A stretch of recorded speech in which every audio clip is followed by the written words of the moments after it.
Hello, I think we're live. It says we're live. Hello and welcome. My gentle and of course very modern apes. My name is Erica. This is my channel, Guts at Gibbon, and you have once again found yourself in a series that my guest here, Will, and I are doing together, where essentially we're working through the theory of evolution.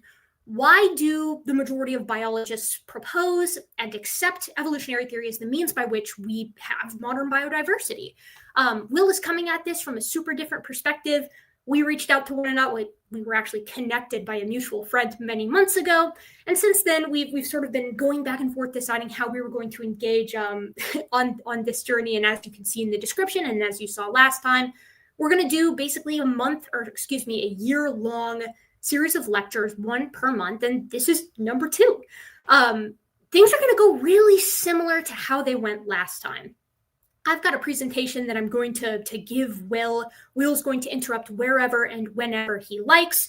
Will got the PowerPoint a couple of weeks ago. A couple of people were in the comments saying, it'd be great if Will got the PowerPoints beforehand, but we were discussing before sort of the efficacy of that learning-wise. And while he does get them early, he mostly spends his time working on the previous set of PowerPoints, which I actually think is pretty good practice. I was telling him that that's how I work as well. Is I don't like to step forward before I'm sort of ready to, before that material has been formally presented.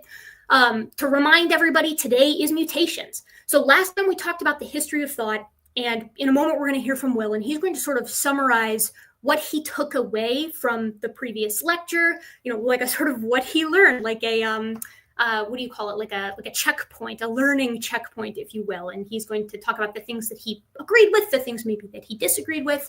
And then we're going to hop right into today's lecture on mutations, which is, fingers crossed, shorter than last time. It's like 24 slides, I think, shorter, but you guys know how I tend to be, and you know how this show tends to be. And if Will has a bunch of amazing questions, which I suspect he will, we might go longer. So we're just going to see how it goes. Things are really casual here, so we'll take things as they come. A reminder to everybody that super chats will be read at the end. Super chat revenue is split between Will and I, but someone only just sent me his PayPal information, so he has not received a cent from this yet, but hopefully that will be remedied here soon on my end, since I only just got it, but that's okay, Will. So any questions that you have for myself or for Will about the content or about our perspectives on things, you can put that in as a super chat. Last time I said I'm not going to read any super chats that are like rude, like unnecessarily rude. You can ask probing questions. You're entitled to do that. Will's cool with that. He's quite flexible with this, but if you're just being a jerk, I'm not going to read it. I think we did end up reading everything last time, though. We sort of waded into it and did end up, I believe, getting to everything or almost everything. I'm trying to think if there's any other housekeeping we need to do. I don't think so. Oh, why are we doing this? Will is probably going to tell you this himself, but he's a young Earth creationist, and he's also the head, the mind, if you will, behind the final experiment, which was the trip to Antarctica that was responsible for convincing a whole lot of flat earthers all across the internet that the Earth is not, in fact, flat.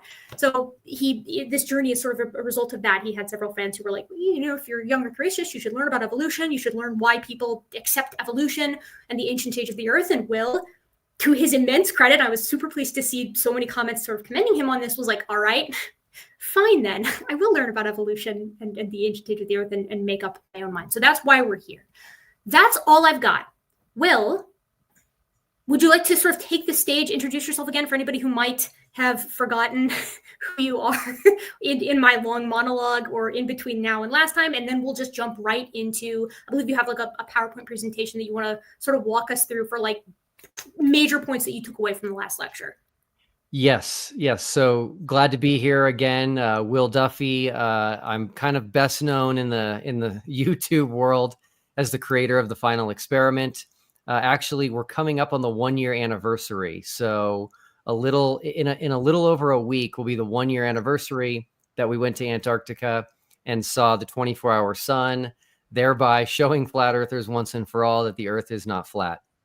So as Erica mentioned, what I do after our sessions is I spend our time on what she taught. I don't spend my time on what we're going to be talking about in the upcoming session. So I rewatch the entire teaching. I do it with my kids, my wife, And then I watch it again myself and take notes because I want to understand everything that's being taught. I think that there is a method to how I'm learning evolution through this. And I want to make sure I'm not missing important foundational stepping stones along the way. So I have some notes, and then I do have one area of disagreement, which I did prepare a short presentation on. So number one, I learned that science is a way of knowing, which I think is an awesome description of science. I will say that hopefully all of us are interested in knowing, in coming to the truth. I would challenge the atheists listening that we should have a position that if God acted in the past, so if he exists and if he acted in the past, we should want to know that. And so we should keep an open mind about that, whether it's just the original creation of the universe and first origin of life on this earth or more. We should want to know if that is in fact the truth. You covered the scientific method, which is super important, how science is provisional. And an important one here is that science must be falsifiable. And you did tell me to remind you to explain how evolution is falsifiable. So I don't know if you'll have time to cover that today, but there's your reminder for today. And then Erica talked about the kind of the history of science, but specifically the history of ordering the world. So originally there was this species fixity that was believed, and then people started questioning that and saying, well, actually, I think that they can change. There was this idea that geocentrism is true, that the Earth is at the center of the universe, and then that ended up being replaced with heliocentrism. There was this idea of teleology, that we can recognize design, and I'll come back to that. Then there was the whole age of the Earth, and things kind of started out with James Ussher suggesting 6,000 years, and a lot of people thinking the Earth was young, but then that transitioned to the Earth being old. And then there was this kind of overall shift along the way. I would call it a bit of a paradigm shift from theistic to naturalistic. And this is an important one because the reality is, in the past, so much was attributed to God or gods, right? The sun is a god. The moon is a god. If it's raining, that's the gods. Thunder is a god. Lightning comes from a god. If it's not raining, that's God. And so it was important for science to figure things out and be like, wait a minute, this isn't God. This is natural. I want to suggest, and I want people to think about this and consider it, that in the past, having so much and to the point of almost everything being from a god, and now finding out that things are not, and there's a natural explanation, I think it's possible that materialists or naturalists today have gone to the exact other extreme end and now think 100% of everything has a natural explanation. And so I would suggest that you possibly might be making the same mistake as people did in the past, attributing everything to God, and the truth might be somewhere in the middle. And then we talked about the discovery of fossils for the first time. This is obviously mind-blowing and huge. What are these creatures that we've never seen before? And then organizing the diversity of life and catastrophism versus uniformitarianism.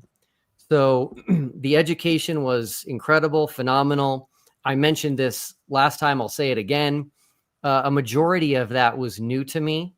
And it was either new to me because I was never taught it, or it was new to me because I had forgotten it. Either way, it was all very, very important information that you shared, and I'm thankful for that. My one area of disagreement is on teleology. And I noticed a bunch of people in the comments were talking about this as well.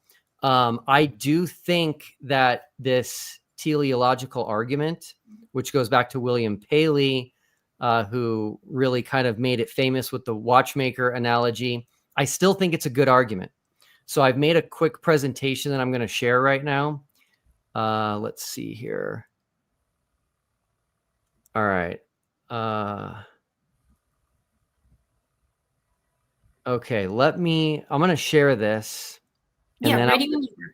Then I'm going to go full screen, and I want you to tell me if it's still good. Oops. Okay, here we go.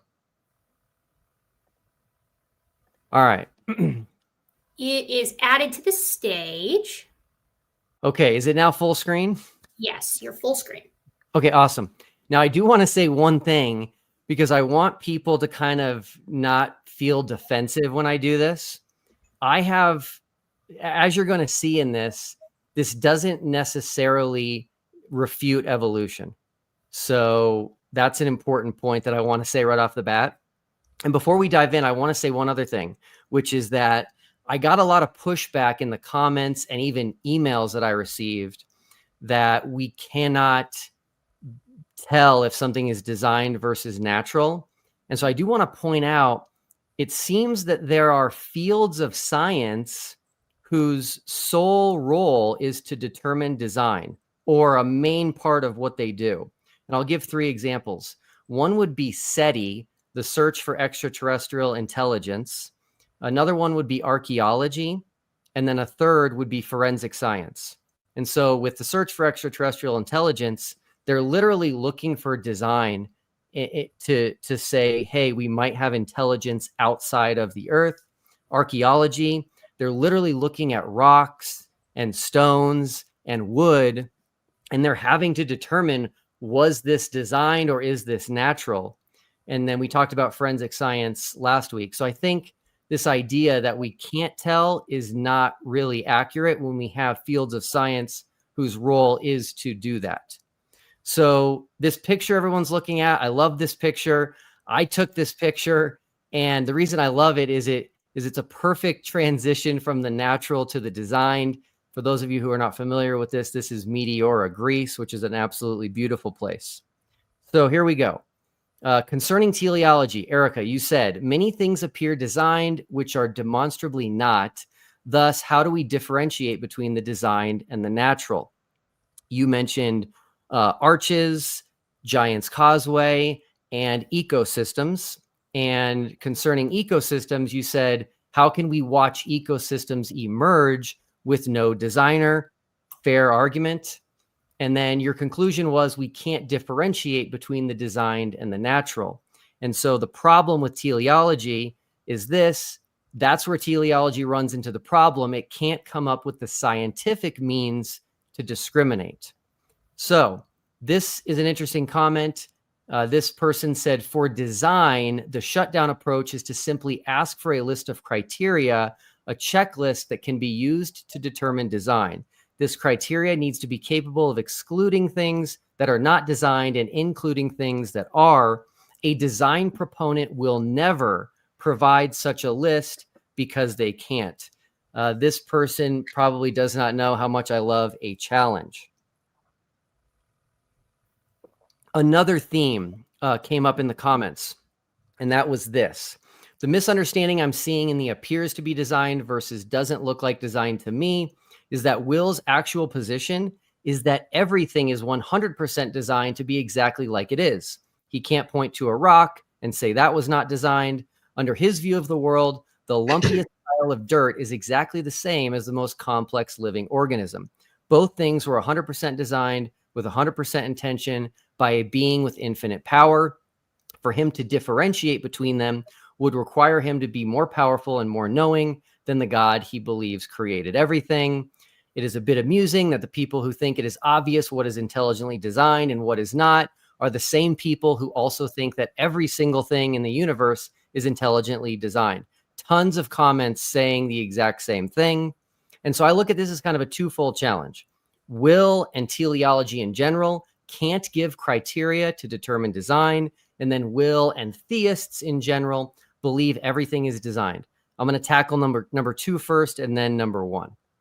So I need to clear up a misconception about creationism and intelligent design. This will probably come as a shock to a lot of people at first, but just bear with me here. We do not think everything is designed. at least not in the way you think. I came up with an analogy to help people understand this, and it's a video game analogy. So the creator of a video game designs the entire universe and the unbreakable rules that govern it, but does not design each individual playthrough.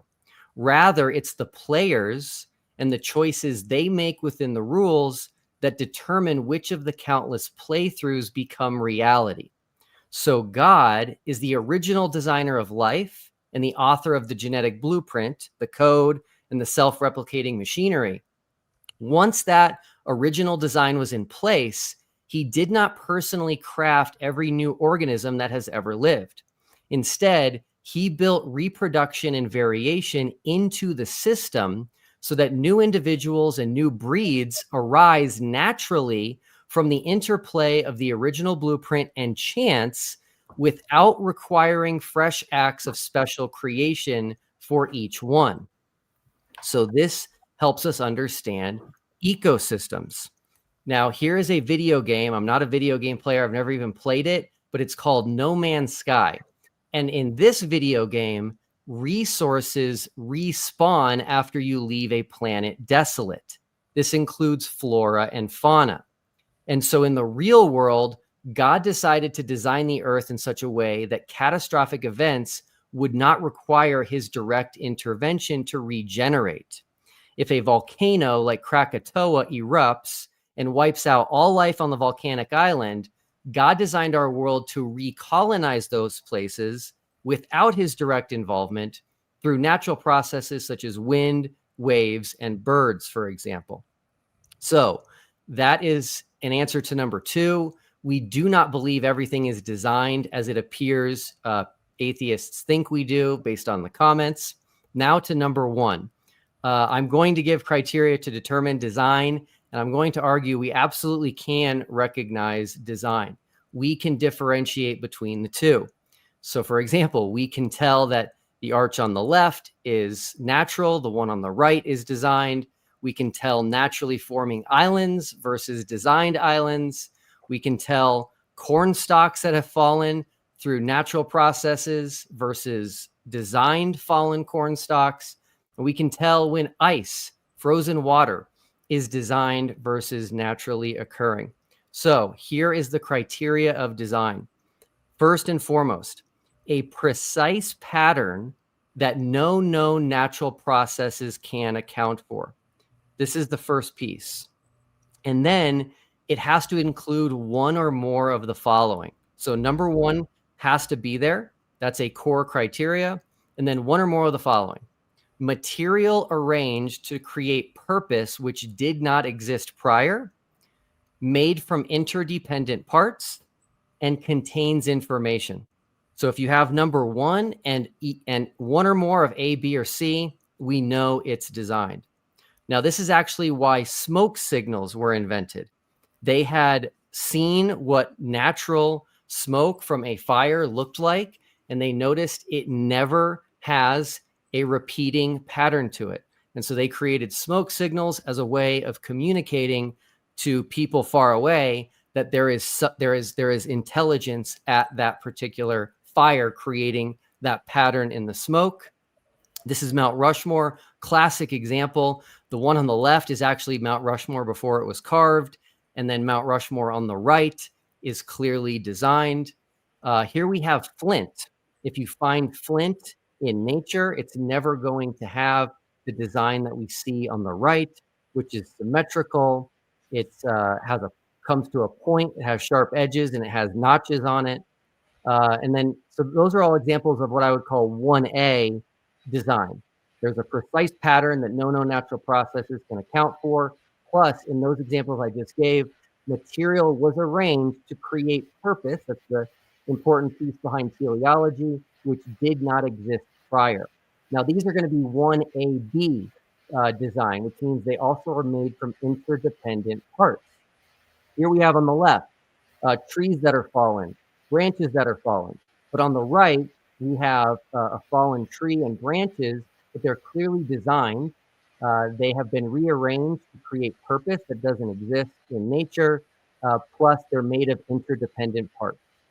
Next, we have this. If you have logs floating in a river, there is no design. But if you, Will, yes. Sorry to interrupt. You started coming in a little bit muffled there for a minute. I was keeping an eye on chat, so some people were saying that you were muffling there for a minute. So it may be, I'm not sure if you changed anything or what, but I just want to make sure that everyone can hear you. So whatever you were doing before, do that again. Okay, I'll try. Everything should be the same. Just let me know if there's any issues. That's whatever you're doing right now is great. I can hear you crystal clear. Okay, awesome.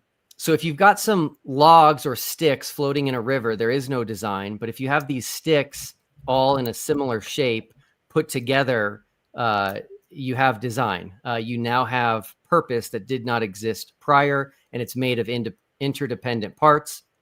Here's one that I love. You've got rocks in rivers, river rocks, flat rocks, smooth rocks, but the one on the right is clearly designed. It has rocks that go from large to small stacked on top of each other. That is something that never happens naturally. So that was designed. And then this one is a good one too. The one on the left is the papyrus plant. So is the one on the right, but those are strips cut from the papyrus plant, put into a weave. And so it creates one of the original paper that we had.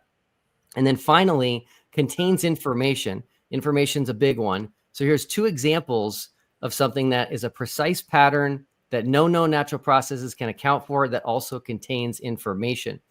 I actually took the picture on the right. This was from my last trip to Disney World. I noticed the clouds looked funny, and I looked at them and I noticed they were spelling something. Jesus forgives. So in nature, clouds are never going to form letters and numbers equidistant apart. This is information. And then here we have writing hieroglyphics on papyrus plant, on old paper.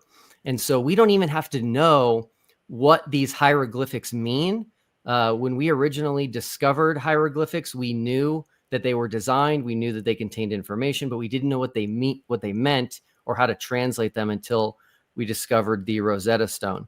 If anybody's looking for just like a textbook definition for design, I came up with this: arranging material and or ordering of parts for a specific purpose, resulting in a pattern or system that natural laws and random chance could never reasonably produce on their own, but rather would require intent. And finally, that brings us to Giant's Causeway, because I want to make sure I cover everything that we covered in our first session. Concerning Giant's Causeway, Erica, you said when you see something that appears to be designed like the Giant's Causeway, that doesn't mean that it is. And so does Giant's Causeway appear to be designed? According to my criteria, it doesn't. Number one, a precise pattern that no known natural processes can account for. It fails, number one. We don't even have to go further. So we know that a natural process does account for this. It's happened in other places around the world, and there is no precise pattern, as you can tell by these pictures. So that's the end of my design argument in support of teleology. As you might have noticed, my criteria does not mean evolution necessarily has to be false. If you successfully show me that evolution is the result of natural processes, then that's okay. But I still think this is a pretty solid design argument. Thank you, Will. So I hope you don't mind. I took out my phone and took a picture in the middle just so that I could go back to the slides while I was watching. So the criteria that you have for design, I think this is interesting, and your examples I found to be interesting too. This isn't a debate on design, so I'm not going to harp on this too much. God knows we have enough to get to. But I noticed that none, I don't think, of what you listed, of your examples of how to tell the difference between design and non-design, were biological systems. And that's kind of the problem that I was getting at when I was talking about our previous conversation, is that intelligent design proponents, as far as I've seen, and I've looked quite a bit, I'm quite familiar with the ID folks and the kind of arguments that they make. I've never seen them present a means by which to differentiate between the change that they allow, the change that nature can create, and what must necessarily be the result of intervention by a divine entity, by God, for lack of a better term. They've tried. Usually you see something like irreducible complexity, which you did list that there. You have on B, made from interdependent parts. I would agree, but it needs to be interdependent parts which do not have a feasible demonstrated pathway to them by a natural process. I think that's fair. I think we would both agree with that. Yep. I would argue that your 1A, material arranged to create purpose, which did not exist prior, I think we'd have to quibble on what counts as purpose, because we have in fact watched, and I will present to you examples today of observed instances of new purpose arriving to organisms, including humans. Now that leads us to C, which I think is arguably the best of these three as far as a design argument goes, which is contains information. But with regard to that, the argument there basically goes to, in the business, what we call abiogenesis or bust, which is an argument that I see a lot from intelligent design proponents or like people who aren't a big fan of evolution, that essentially says, okay, well, if you can't prove a naturalistic origin of life, then you can't have evolution. And it's like, I disagree with that fundamentally, because the overwhelming majority of people who accept evolution, just by basis on the fact that the majority of people are Christian here in the United States, are theistic evolutionists, right? So they don't propose that evolution is something that is necessarily preceded by a naturalistic origin. Now that's a different conversation. And I do think, and I have said on this channel before, that I think there are viable models for abiogenesis that exist now. Several of them are competing. You know, it's an open question, and I'm okay with that. But that last argument, and you totally copped to this in the presentation that you just gave, like, to me, this has very little to do with evolution itself, and everything to do with a sort of a theistic argument, which I'm fine with. As I say to my students, you know, I'm not here to argue that the world is inherently naturalistic. I'm here to argue that we investigate the world using materialism, right? So we use methodological naturalism to investigate the world because it's reliable. As I said at the beginning of the last presentation, when we were sort of differentiating between the types of questions that we ask and the fields that can answer them, science is a wonderful tool, but there are some questions that it's not built to answer, right? And these tend to be in the realm of the philosophical.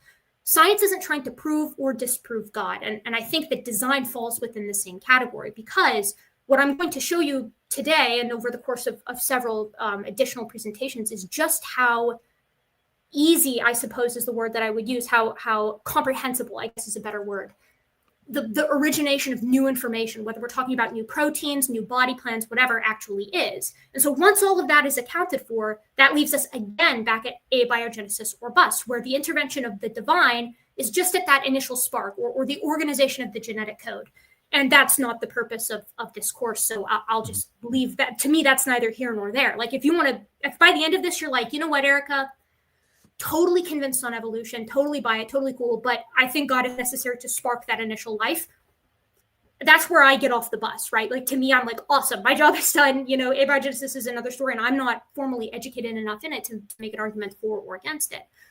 We're talking about sort of the biodiversity of all of life. And with regard to the design hypothesis, the absolutely critical differentiation that an intelligent design proponent must make if they're grousing with evolution is, how can you tell, and I don't think any of the criteria that you presented here can do that, how do you tell the difference between evolution within a created kind that God would allow, right, because he's pre-programmed in evolution as a function of the world, no different than chemistry or physics, versus what he must have intervened with or what he must have created in the beginning, right? Mm-hmm. Because we both accept, I think, I'm going to overstep here maybe, but we would both accept, I suppose, that all dogs are related, right? Mm-hmm. And that dogs are related to wolves, and that probably wolves are related to coyotes, right? If in the beginning God is creating all of these organisms, then he must have created a progenitor pair that then descended and led to wolves and coyotes and dogs. Dogs on behalf of humans, but wolves and coyotes as a result of natural selection and the processes of evolution, microevolution, you might say. Okay, cool. But where does it stop?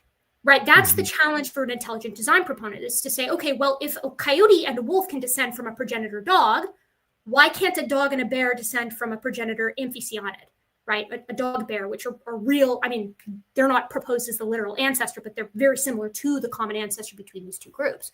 Or why might we say that caniforms and fuliforms aren't related from a progenitor carnivoran? You know what I mean? So that's the challenge that I have yet to see answered from ID proponents, is like, where does it stop? What must be designed versus what is allowable by the processes that they would accept God put into place. Does that make sense? It does. Yeah. I agree with you on all of this. Like it's like there's clearly relationships going on among these animals. And I actually think when I see that, I actually see design. I think that's like super cool, so that we're not living in this boring world where everything is always the same and always an exact Diversity is copy. wonderful. It's super Yeah, cool, right? Like we love living exactly. in a world populated with all these guys. Yes. I agree. I love that about being here. I Cool. would say I interrupted you there at the end, but I would say, you know, at that point, what we're griping about, what we're disagreeing on is the mechanism that gives us modern biodiversity. Is that something that was necessarily put in place by God thousands or billions of years ago, or is this and then that's how we get the modern biodiversity, or did God have to step in and create these progenitor groups and then that process applies? Do we have one universal common ancestor, or thousands of common ancestors that are not in and of themselves related to each other? I think that is where the question ends up going. It's Luca versus Kynes. Exactly. I couldn't agree more. I think that's what it comes down to. Agreed. And again, you know, my whole deal is not, I'm not here to grouse with theism. I'm going to say grouse a million more times because now it's stuck in my head. But I'm here to sort of present the case for evolution by natural selection. One thing that I think I missed from your recap that I would love to hear you sort of elaborate on is Darwin's observations, right? The idea that he proposed that natural selection is something that can actually change populations of organisms over time. I think we would both agree that that is something that can happen within limits. Did you find that argument convincing as a means by which animal groups, populations can change within themselves, let's say, within a species? Okay, so absolutely, I see the ability to change within species. I actually struggle with natural selection, and I'm guessing it's because I don't fully understand it. Do you want me to tell you my issues now? Let's yeah, you know what? Actually, let's tell me them now, because I have the natural selection PowerPoint. That's next. That's what we're talking about next time, is natural selection, genetic drift, and gene flow. So cool. Tell me your issues now. That way I can come back to this and make sure that I address them in that next lecture. And then we're going to jump into mutations. Does that sound okay? Yes, it does. Okay, perfect. So here's my biggest one is, and this is just me just thinking about it and trying to visualize it. So I'm just going to use an arbitrary number, 1 million. Let's say there's 1 million of some creature on the earth. Okay. They're clearly thriving because there's 1 million of them. They've been able to reproduce, no problem. One of those 1 million gets a mutation, and that mutation is beneficial. And none of the other 999,999 get that mutation at the same time. No evolutionist argues for that. I don't understand why those other 999,999 are going to go extinct. Makes zero sense to me. They're already doing fine. Yes, they don't have this new beneficial mutation that this one does, but they're just going to continue to reproduce and to populate. And so I don't understand why that's good. Why they're going to die out, and the one with the beneficial mutation is going to be the one that remains. You strike me as somebody who is very convinced by mathematics, by modeling, and by real data. That's and right. I think you're going to really enjoy when we talk about natural selection, because what you just described, that's population genetics, right? That's looking at specifically how do we take characteristics that we observe right now in the wild, and how do we actually tell that evolution is occurring within that population? Why is evolution occurring within that population? And most importantly, can we take a fitness benefit and make predictions or model how that population will change over time? And I'm excited to get into that, because it's a really full field, and the answer is yes to all of that, right? Like we can and have done that with real populations of organisms, from moths to mice. And we're going to get into more of that. I'm going to very lightly introduce the topic here today, but primarily that's going to be for natural selection. How have we actually, with real organisms, seen this happen?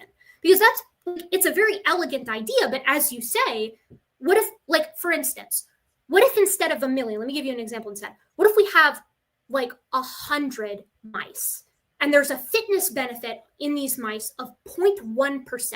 That means that one of those mice produces 101 babies for every 100 babies that every other mouse produces. It's a 1% advantage on everybody else, right? We can actually model how long it would take, given that fitness benefit and given the reproductive habits of these mice and given the environment that they live in, how long it would take for that single mutation that gives that one mouse the fitness edge, the reproductive edge, to proliferate and become the only gene variant within that mouse population, for it to be generations and generations and generations later, the norm, for it to characterize that entire group. And not only can we do that theoretically and model it, but we've seen it happen in populations that we've been monitoring. So I'm excited to show that to you. I think you'll find that to be more convincing than just the idea, right, being put forward. But it's not the only mechanism of evolution. And what I'll say is that far more important than that is how the hell do we get the mutation in the first place? How do we get these phenomenal mutations? How do they create a benefit for an individual? And how do we decide what's beneficial and what's not? Are we the ones that are deciding? And the answer to that is no, but we'll get to that in a sec. You ready to start? Yeah, I've got one more issue with natural selection. Yeah, shoot. I want to hear it all so that I can incorporate it. All right. So going back to my million example, one of them gets this beneficial mutation. The only way they can pass that on is through offspring. And nature is brutal. So let's say they have offspring and they're not guaranteed to pass it on to all of their offspring either. And so let's say they pass it on to 2 of the 4, but then those 2 babies get eaten by another animal, right? Like animals target the babies or the young of other species because it's easier food, right? Like birds pick off turtles that have just hatched that are trying to go into the ocean. So I see something that I perceive as rare, a beneficial mutation, really having an uphill battle to even continue just because of nature itself. You're presenting here and I'm setting this up in the background, but you're presenting here an actual mechanism that's within evolution, right? Like this genetic drift is the chance fluctuation of alleles within a population. So we're going to talk all about that too. And it probably won't come as a surprise to hear that this is much less of a problem in organisms that reproduce thousands and thousands of babies in every clutch of eggs, which means that they're the ideal group to monitor to see how these characteristics actually move through populations. Okay, great. But that's not for today. I hope. Yes. I know I'm letting you down that we're not talking about that. But I actually think mutations are more important, and for most people, they tend to be a bigger sticking point because we're talking about genetic changes that can lead to different body plans or new proteins. And I think that tends to be a much larger of a hang-up, if you will, when we're proposing a last universal common ancestor of all life, which was a single cellular organism, to the stunning diversity of critters that we see alive today. I mean, there's got to be a lot of change to happen to yield all of these guys. And, mutation is going to be that primary source of new genes, of new variation. So let's get started with that, if that's okay. Excited.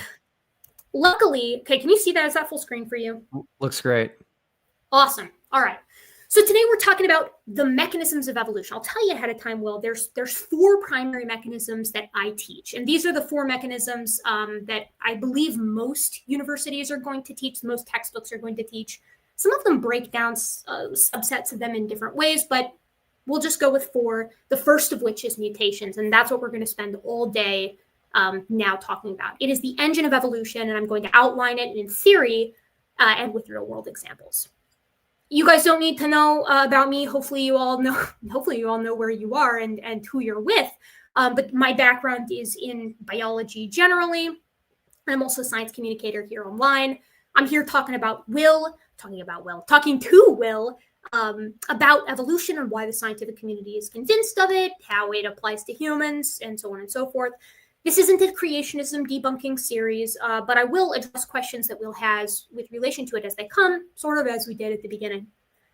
We have, just a second here, there we go, our roadmap, and we're here on our second sort of lecture of this unit, which is the basics of evolutionary theory, talking about the first of the 4 mechanisms, which is mutation. So a little bit of sort of context for where we are in time.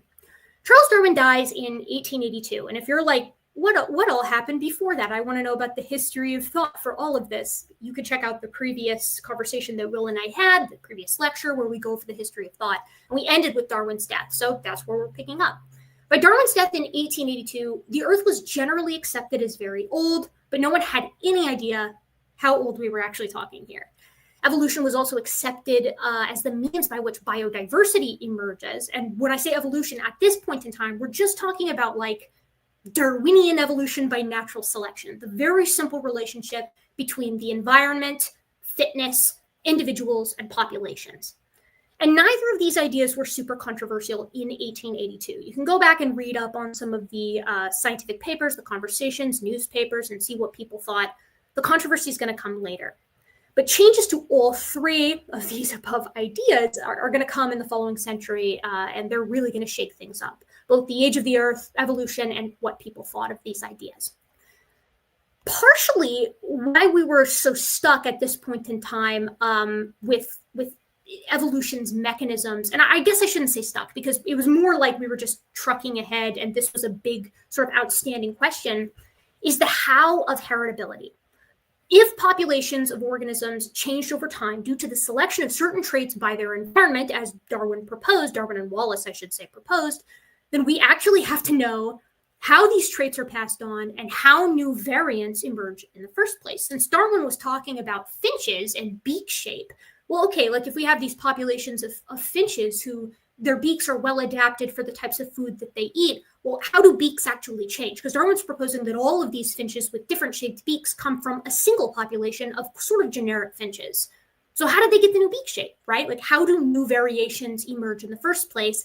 And how are those variations actually passed from parent to offspring?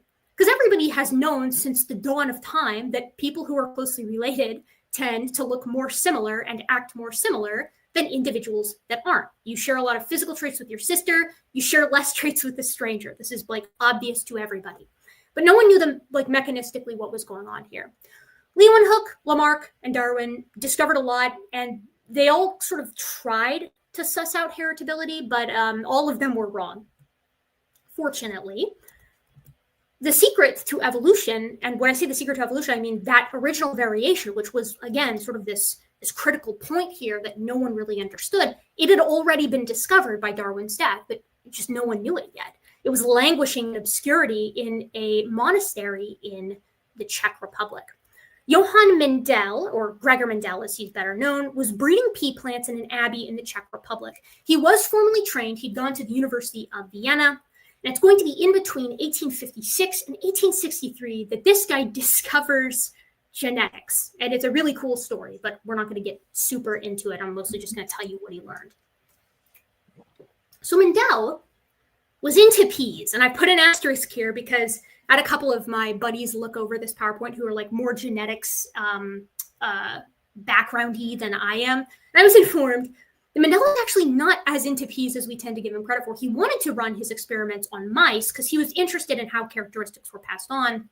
But the abbey wasn't like keen on the idea of him breeding mice, like rodents, in their home, on their grounds, and so he did pea plants instead. And this was a good thing because pea plants are actually phenomenal model organisms for genetics. And the reason for this is because they're self-fertilizing, they breed true, and the variants of them are very easy to observe. So if you can see on your screen here, we have the pea plants that Mendel specifically looked at.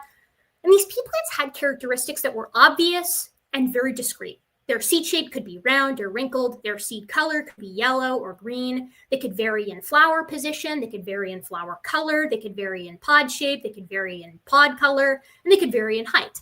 So Mendel was thinking to himself, okay, how do these characteristics actually interact with one another? When you breed two pea plants, what actually happens to give the resulting pea plants their characteristics? Can we actually predict if you cross one parent that looks like this and one parent that looks like this, what the offspring are going to look like?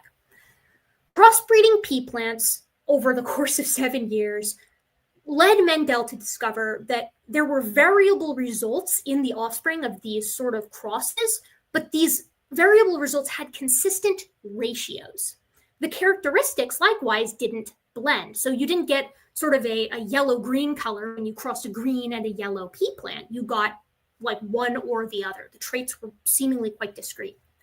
Some traits also seem to like beat up other traits. So when you crossed green with yellow, you would end up with, a lot of times, all yellow as a result. It seemed like the yellow characteristic was stronger than the green characteristic. And both parents seem to contribute equally to the offspring. So Mendel is thinking to himself, he's like, okay, what is actually going on here? And before we look at his results, I'm going to tell you what this means in modern terminology. Gene variants, or alleles, right, could be represented and used to calculate trait ratios. So the alleles for the color green or the color yellow, right, when we crossed these pea plants, could lead to consistent ratios. The allele pair is known as that organism's genotype, whereas the physical characteristics of that organism are known as its phenotype. I think this is pretty intuitive, right? Genotype, genes, phenotype, physical, right? The genotype versus the physical characteristics. Those gene variants or alleles didn't blend.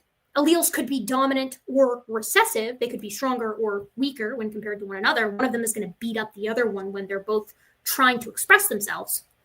And alleles were received from both parents. So this, what you're seeing on your screen now, this is just this, but in modern terminology. We can represent alleles with letters. And typically we pick the letter for like the characteristic, right? So let's say we're looking at the characteristic seed color for these pea plants. We can represent one of the colors with a capital letter and one with a lowercase letter, and which is going to be dependent on which characteristic is dominant. So pea plants can be yellow or green, but we know that yellow is the dominant color and green is the recessive color. Each organism is going to get two alleles, one from each parent, which means that we can look at these two pea plants and we can assign them a phenotype and a genotype just outright by looking at them. Because green gets beat up by yellow, it needs to have two copies of the allele to express itself. If it's expressed alongside a yellow allele, then the yellow is going to beat it out and express itself. So if you have a seed that's green, it has to be recessive for that characteristic. It's going to have a genotype of little g, and a phenotype of green. Physical characteristic green, genotype two recessive alleles.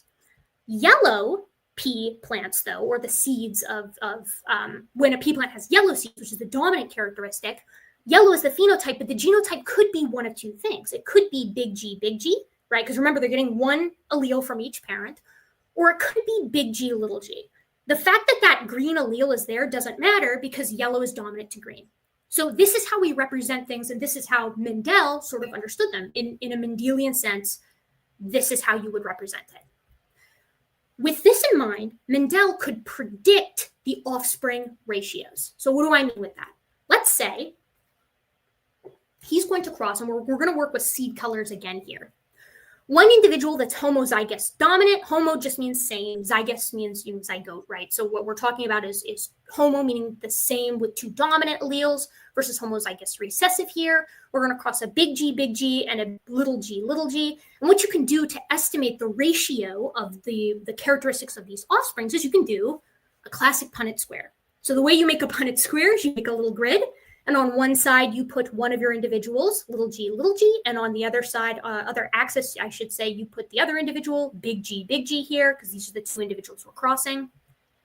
We know the genotypes and the phenotypes of these guys, because I've given you the genotypes, and the phenotypes are obvious. If you got two dominants, it's going to be yellow, two recessives, it's going to be green, and then you just cross them. You get big G, big G, big G, and big G. All of the offspring of these two pea plants, a homozygous dominant and a homozygous recessive, are heterozygous, and they're all yellow. Because even though all of them have one copy of that green allele, it can't express itself. So we can do this again. Let's take two of the offspring here and cross them. Both of the offspring have a heterozygous genotype here, and both of them have the yellow phenotype. So what are our offspring going to look like? Well, this time it's different, right? Because our first one has big G, so it's homozygous dominant and yellow. Then we have heterozygous and yellow, but now 1 in 4, or 25% of the offspring here, are going to have little g, and they're going to be green. So this was big, right? Because this meant that you could actually take organisms and make predictions that followed really clear, concrete rules about what the offspring of any given cross was going to result in. right? Maybe not each individual, but certainly the ratios. Mendel's observations and his laws go like this, right? Because I should say there's not very many laws in biology. Biology is like known for breaking the rules. So it's kind of a big deal that we got laws from Mendel's work, but in fact, these are not violated in meaningful ways. If we're dealing with Mendelian characteristics, we're going to see these laws followed. The first was Mendel's law of segregation. Individuals possess two alleles or gene variants, and a parent is only going to pass one allele to his or her offspring. You can see that there in that little picture.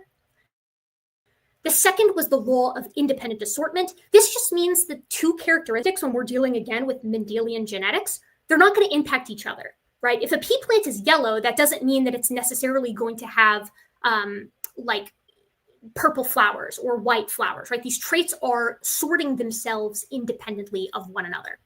The third was Mendel's law of dominance, which just means that in a heterozygote, in this case, big G, little g, and you can use any letter you want, right? For any characteristic that is Mendelian, it doesn't matter. This is just how we represent it. One trait is going to conceal the presence of the other just by virtue of it being dominant and the other being recessive. So in this case, green was recessive and yellow was dominant.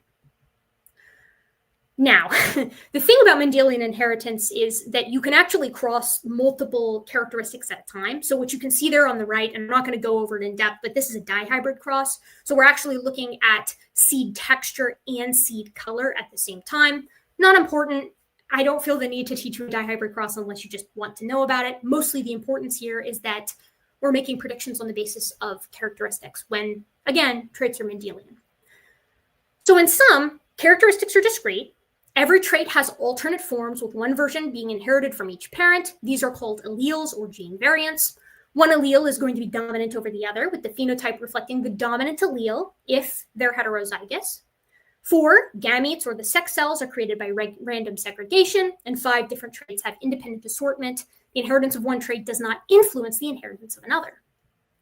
So Mendel writes all this up. He has this incredible series of notes, and he publishes it in 1866, and it flops. It flops so badly, and that's devastating to hear because this was super groundbreaking. Nobody had any idea, if you will recall, Darwin's idea of pangenesis or Leeuwenhoek or all of these, and nobody had any clue how heredity really worked. And Mendel had kind of cracked it, or at least he'd begun to crack it, and his work only gets cited 3 times over the next 35 years. It's just devastating.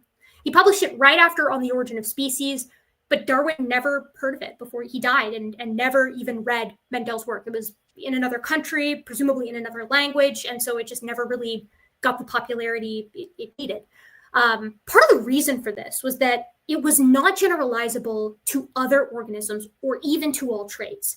Mendel had kind of gotten lucky with pea plants, being that many of their characters are Mendelian, but not every characteristic is one-to-one like that. Some characteristics are polygenic, which means multiple genes will influence. Some are pleiotropic, which means one physical characteristic is governed by many genes. Yeah, many genes govern one characteristic, or one characteristic is governed by many genes. You get what I'm saying? And so Mendel, he wants to continue his work, but he actually ends up getting promoted at his abbey. And so he discontinues his work in 1864. And then 20 years later, he dies of nephritis, and his work just continues to, as I said earlier, languish in obscurity. It's rediscovered in 1900 by several different geneticists. They don't know they're geneticists at the time, but they basically do a ton of their own work. They're rediscovering Mendel's laws of inheritance. They're not calling them that, but they're rediscovering it. And as they're searching the literature, they're like, holy crap, someone else already discovered this. And so in 1900, this stuff starts getting republished and Mendel gets credited. And so posthumously, he gets the recognition he deserves. And that's why we teach it in every biology class today. If you want to pause, you can check out this little bottom right figure here that shows a bunch of dominant and recessive traits. They're Mendelian, so they're really, really simple, and you can do fun Punnett squares with them if you'd like. So with Mendel, the disentanglement of heredity had begun, and it has a name. We're calling it genetics now, but a lot is still a mystery. How did Mendel's observations and his laws actually fit with our understanding of one of the smallest biological units, the cell? Because the cell had been around since 1665 in Robert Hooke's Micrographica. So people were like, okay, well, the genetic information it's probably in cells, but where and how all of that worked We had no idea. Likewise, where was that information in the cell located, and how did that interact with being passed down from parent to offspring? And how could all of the above actually explain variation within populations? And how about biodiversity as a whole? So here's where we're going to fast forward a little bit. Throughout the 1900s, genetics, the study of genes, genetic variation, and heredity in organisms as an entire field, it's just going to explode. Cell types and chromosomes were discovered by cytologists, or people who study cells, in the late 1800s.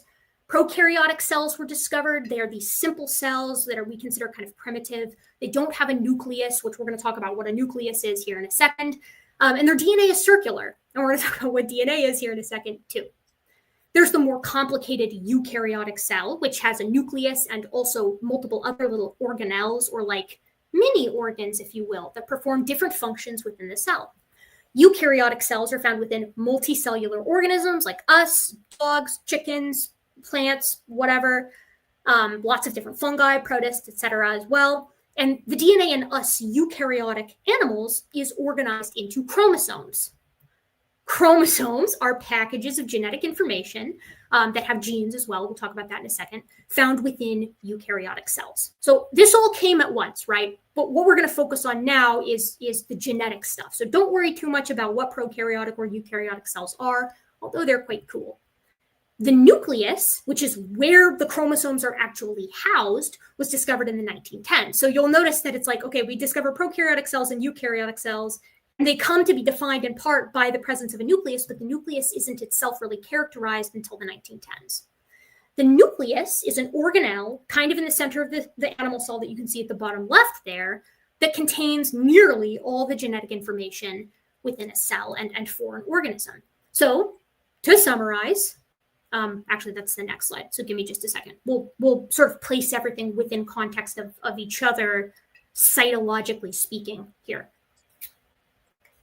Population genetics is going to emerge in the 1920s and the 1930s, and this studies the genetic differences within and among populations, such as adaptation, speciation, and population structure. And basically what they're going to do with population genetics is they're going to model and demonstrate evolution by natural selection.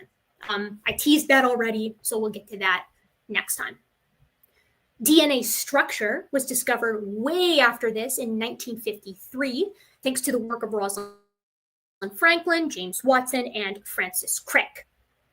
So putting all this together, multicellular organisms like the little, I think that's a tetra, like the little tetra up there, the little fish, multicellular organisms are composed of cells. Cells have within them an organelle called a nucleus. The nucleus houses the chromosomes. The chromosomes themselves are tightly wound packages of DNA, and genes are segments of DNA that code for something. And we'll talk about what that means here in a second.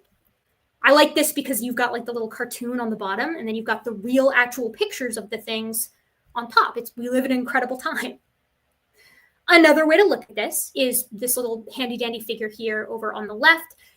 Each of the more than 1 trillion somatic or body cells in the body consists of a cell membrane, cytoplasm, and a nucleus. Each somatic or body cell contains 46 chromosomes in a human, 23 from mom and 23 from dad. And these chromosomes consist of protein and DNA.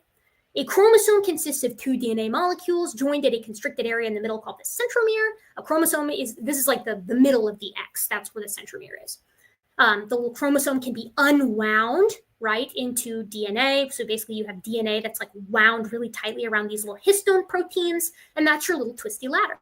So humans, as it mentioned in that figure, have 46 chromosomes, and over here in the upper right, that's a picture. Those are actual human chromosomes. That's the human karyotype. So you have a total of 46 chromosomes here. You have 22 pairs of autosomal chromosomes and then 1 sex pair. So this individual here has XY, but you can have XX. There are many different types of sort of diverse human karyotypes depending on your genetic history and so on and so forth. So, pause. How are we doing so far? Because I know that's a lot of information. Are you feeling okay with like where DNA is and like how basic Mendelian traits work? Yes. The last slide, there was a number that confused me. The number 48 on the lower right. Sorry, that should say 46. Okay. Originally in this, I talk about the difference between humans versus other apes. So when I teach this in class, I have the hominid family tree. So humans, chimps, gorillas, orangutans, and bonobos. And humans are the only member of that family with 46 rather than 48 chromosomes.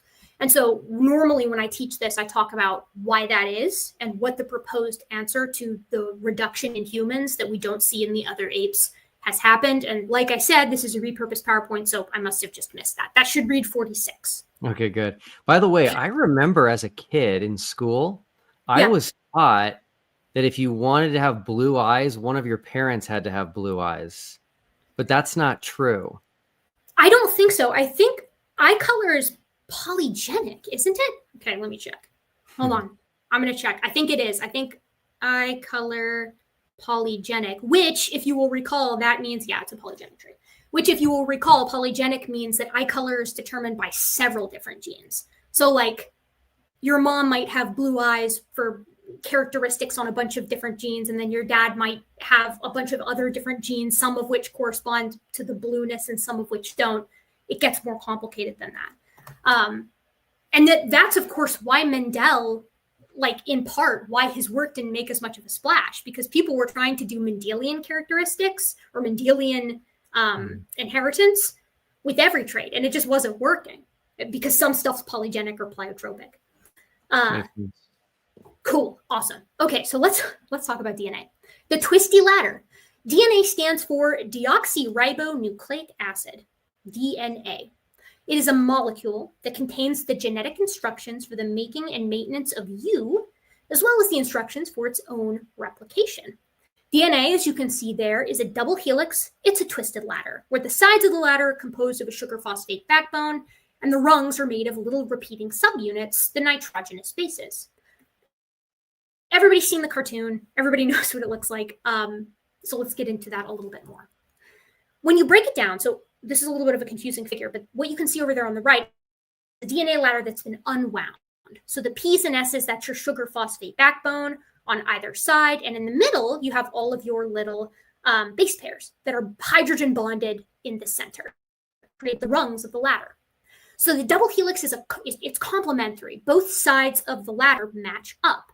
And the rungs of the ladder are composed of these nitrogenous bases down here, which only match in a specific way. So these four bases are adenine, thymine, cytosine, and guanine, and they mate respectively with like predictable patterns. Adenine will only ever pair with thymine in DNA, and guanine will only pair with cytosine also in DNA. So you can do a lot with this, and we're going to touch on that in a second, but you have this nice little lock and key mechanism up and down DNA.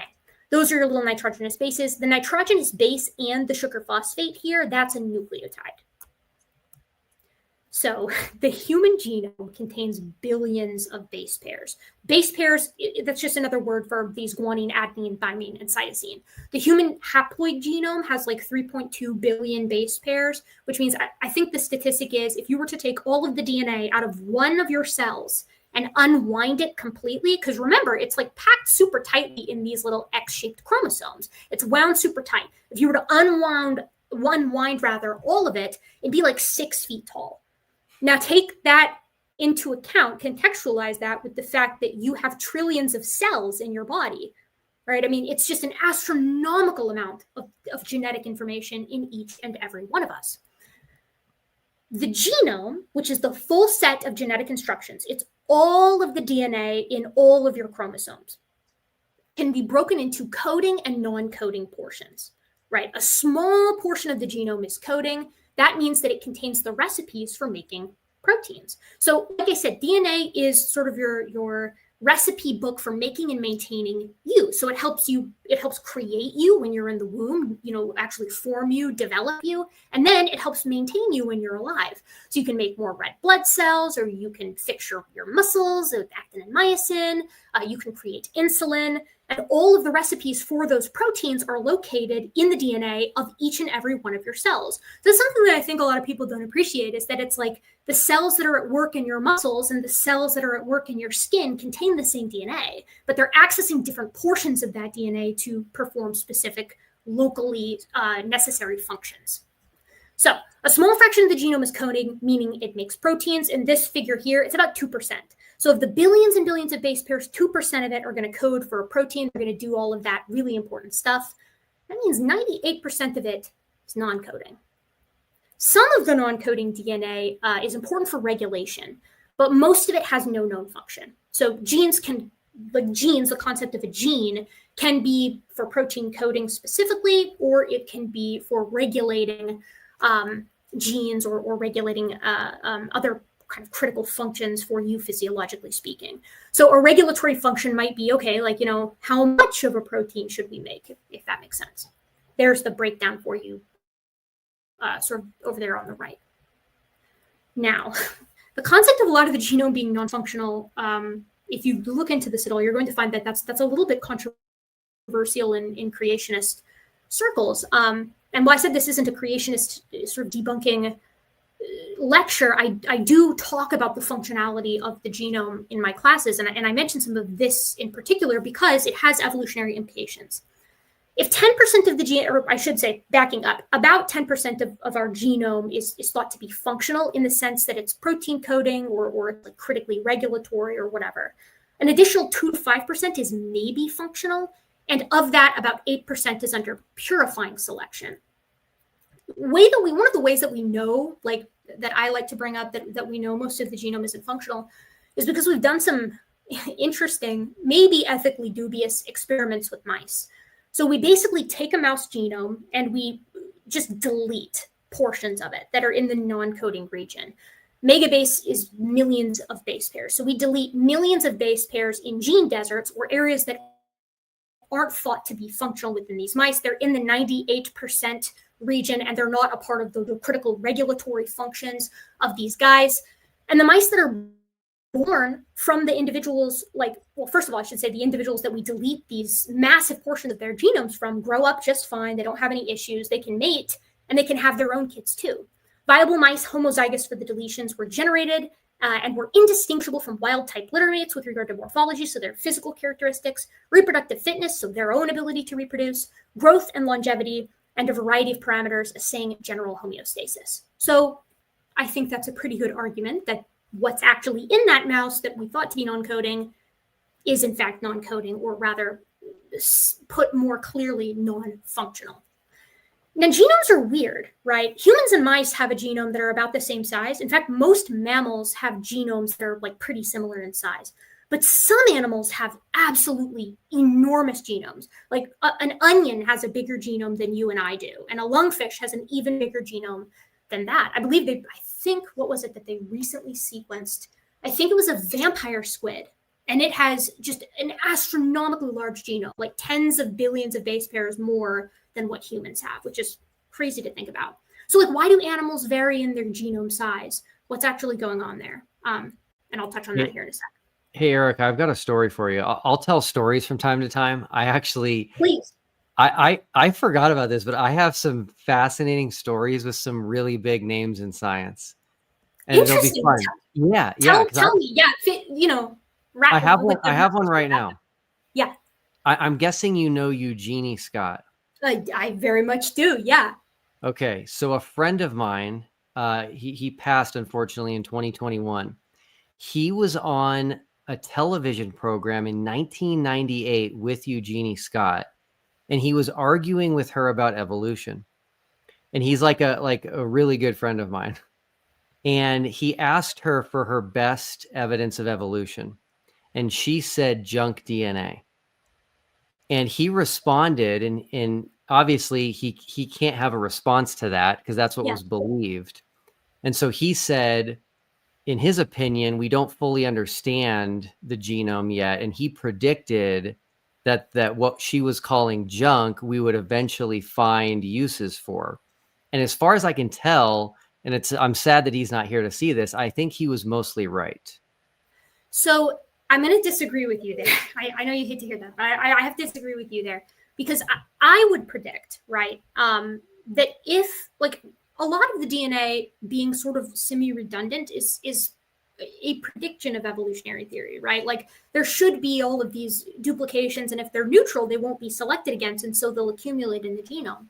But in the case of intelligent design, right, the prediction, as you demonstrated, I think, beautifully there with your friend, because that's not an uncommon position, the idea is that actually most of the genome, or in some cases all of the genome, is functional.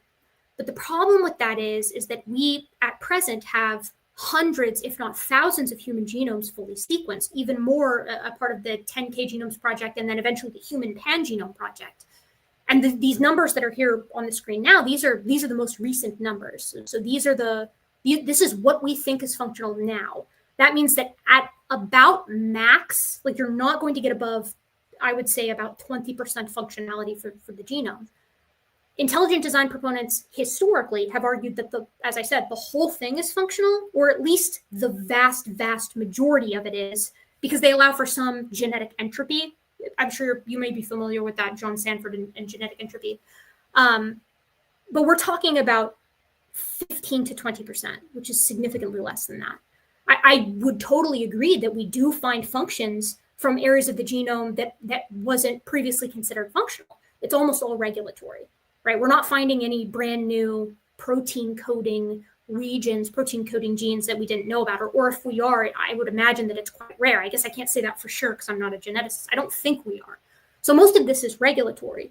But the problem is, and the reason why I bring up the mouse here and the case of this megabase deletion, is that you shouldn't be able to delete millions and millions of base pairs from an animal if most, not even, I won't even say all, if most of the genome is functional. I like this. I like where there's a stark contrast between predictions of the size. Me too. I really like that. That's where I like to focus. So this is good. Yeah. Thank you.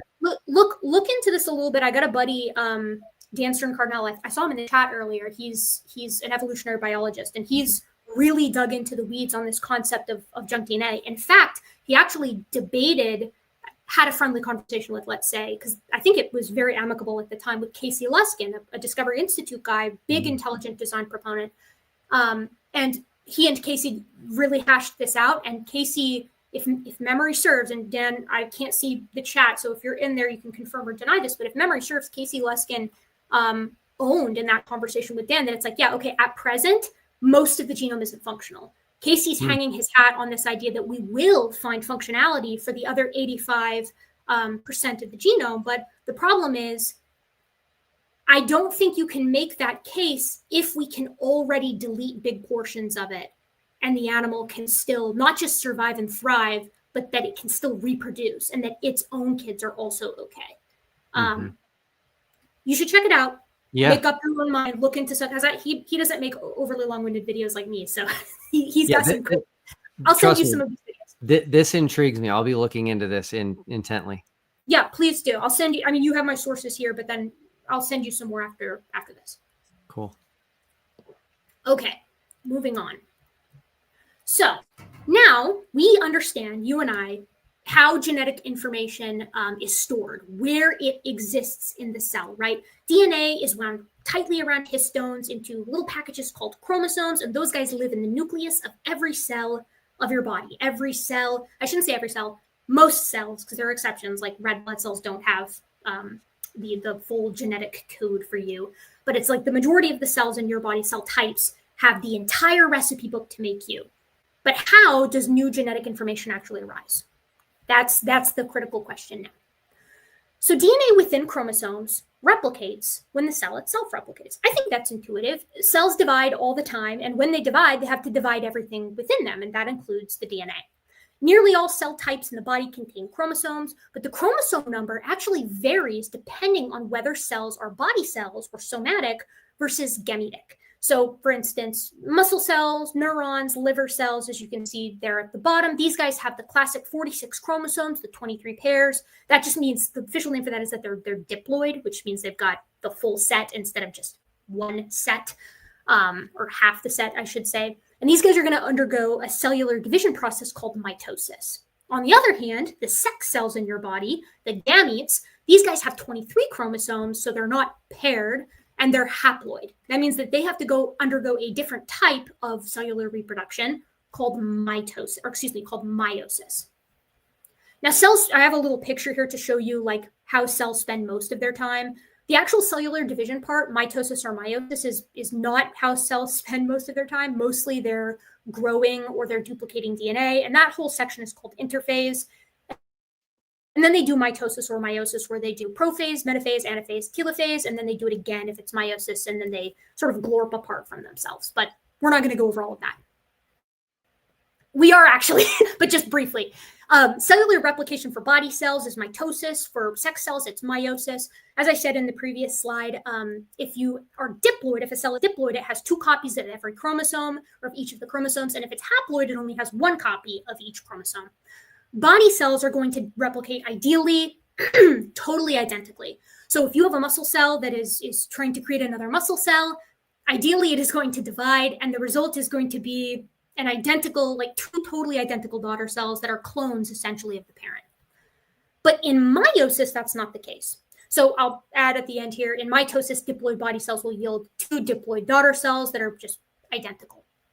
In meiosis, on the other hand, which is for our sex cells, these guys are going to combine in sexual reproduction eventually, which means they can't be diploid, or you don't rather want them to be diploid in us.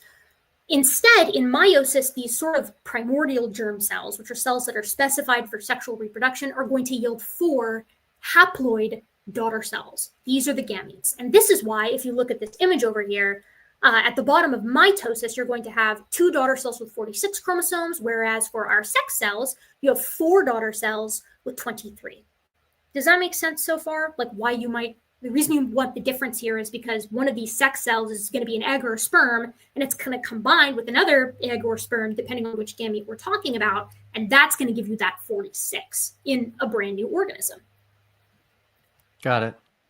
This is going to be our first source of variation, because that's the question that we're asking here, right? We know where the DNA lives, but how does it actually vary within organisms? Now, the first source of this is going to be recombination. This is the process by which novel combinations of genes are created, but no new information is added. It's kind of like shuffling a deck of existing cards. There's an insane statistic out there that it's like, because decks of cards have 52 cards in them, every shuffle is a brand new shuffle that has never been seen before, because there's just, it's like a factorial or permutation or whatever. Like there's so many ways to basically shuffle a deck of cards that every shuffle results in a brand new deck for someone somewhere.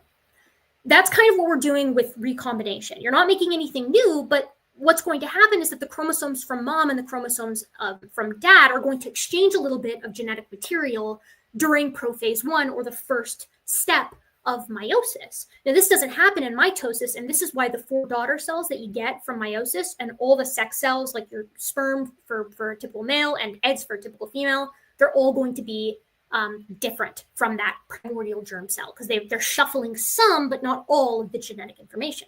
So you can see there in that little figure, you got the 2 chromosomes, they kind of do a little high five with their legs, exchange some information, and now you have 2 new sets of genetic information there, or 4 new sets because they're chromatids. So genetics as a whole fleshed out heredity in profound ways. All of what I've just talked about, right? Like what DNA is, where it lives, how traits are passed down from parent to offspring in a very basic way, was really groundbreaking. It sort of revealed that genetic information is passed from parent to offspring consistently and comprehensively, which meant that family trees that we know of, like known family trees that just exist because people keep records of who gives birth to who, match family trees that we form through genomic sequencing. So you can create a family tree just by sequencing the DNA of everybody in your immediate and extended family. And if everyone's telling the truth, it's going to match the family tree that you guys have kept a record of. When I say telling the truth, I mean like nobody's adopted a kid secretly or slept around or something of that nature. And this fundamental relationship, the relationship between heredity, genetics, and family trees, and who's related to who, is used by tons of fields and companies, right? From forensics to ancestry.com. In 2020, genetic genealogy, which is what you call it when you use this relationship here to sort of suss out who's related to who to create a family tree, is why we caught the Golden State Killer. I believe it was he had a brother or a cousin who did Ancestry.com or 23andMe, And they had the Golden State Killer because this guy was like, a sexual assaulter and in addition to being a murderer. And so it's like he was leaving DNA at the crime scene. And so they were able to say, okay, well, the DNA at the crime scene has matched somebody who's put their DNA into one of these databases, because Ancestry.com and 23andMe, some of them have the option to be like, I want to give my DNA to law enforcement in case they want to use it to help catch criminals or whatever. And there was a match. And so they knew that the Golden State Killer was related to this guy. And that's how they ended up catching him. And it turns out he was in fact related to them. So this is really cool stuff for medicine, for forensics, and for evolutionary biology. Genetics is the way by which we determine relatedness within species, like making family trees for humans or making pedigrees for dogs, as well as between species. So quite literally, the same process, the techniques in comparative genomics that confirms family trees, paternity in court. So like if you do like a paternity test to figure out who the father is, and the idea that all humans are related to one another, the way we prove that via genetics through comparative genomics, you can take that exact process and apply it to other species. So you can use comparative genomics to confirm dog breed lineages. Like let's say you're trying to buy like an AKC certified dog, like a German Shepherd in the example up here.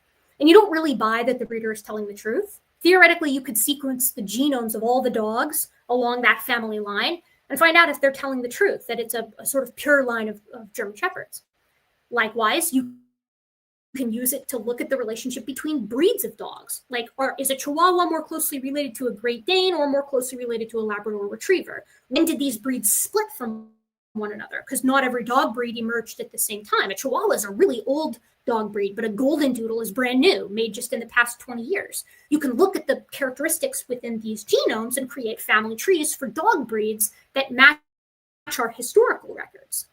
And you can use that same concept, comparative genomics and genetic similarity, to tell that dogs are related to wolves. So we can sequence the genome of every dog on the planet, and we can sequence the genome of every other animal, every other mammal on the face of the earth.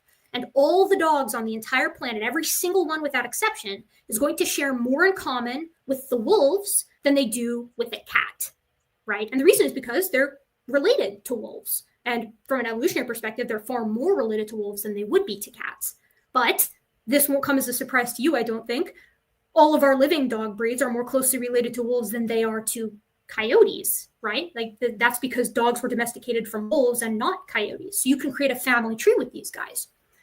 Likewise, you can use comparative genomics to link all the members of the dog family or canidae together. You can sequence the genome of a dog and a wolf and a coyote and a fox and a maned wolf and a bush dog, and you can find out who's more closely related to who shares more with who.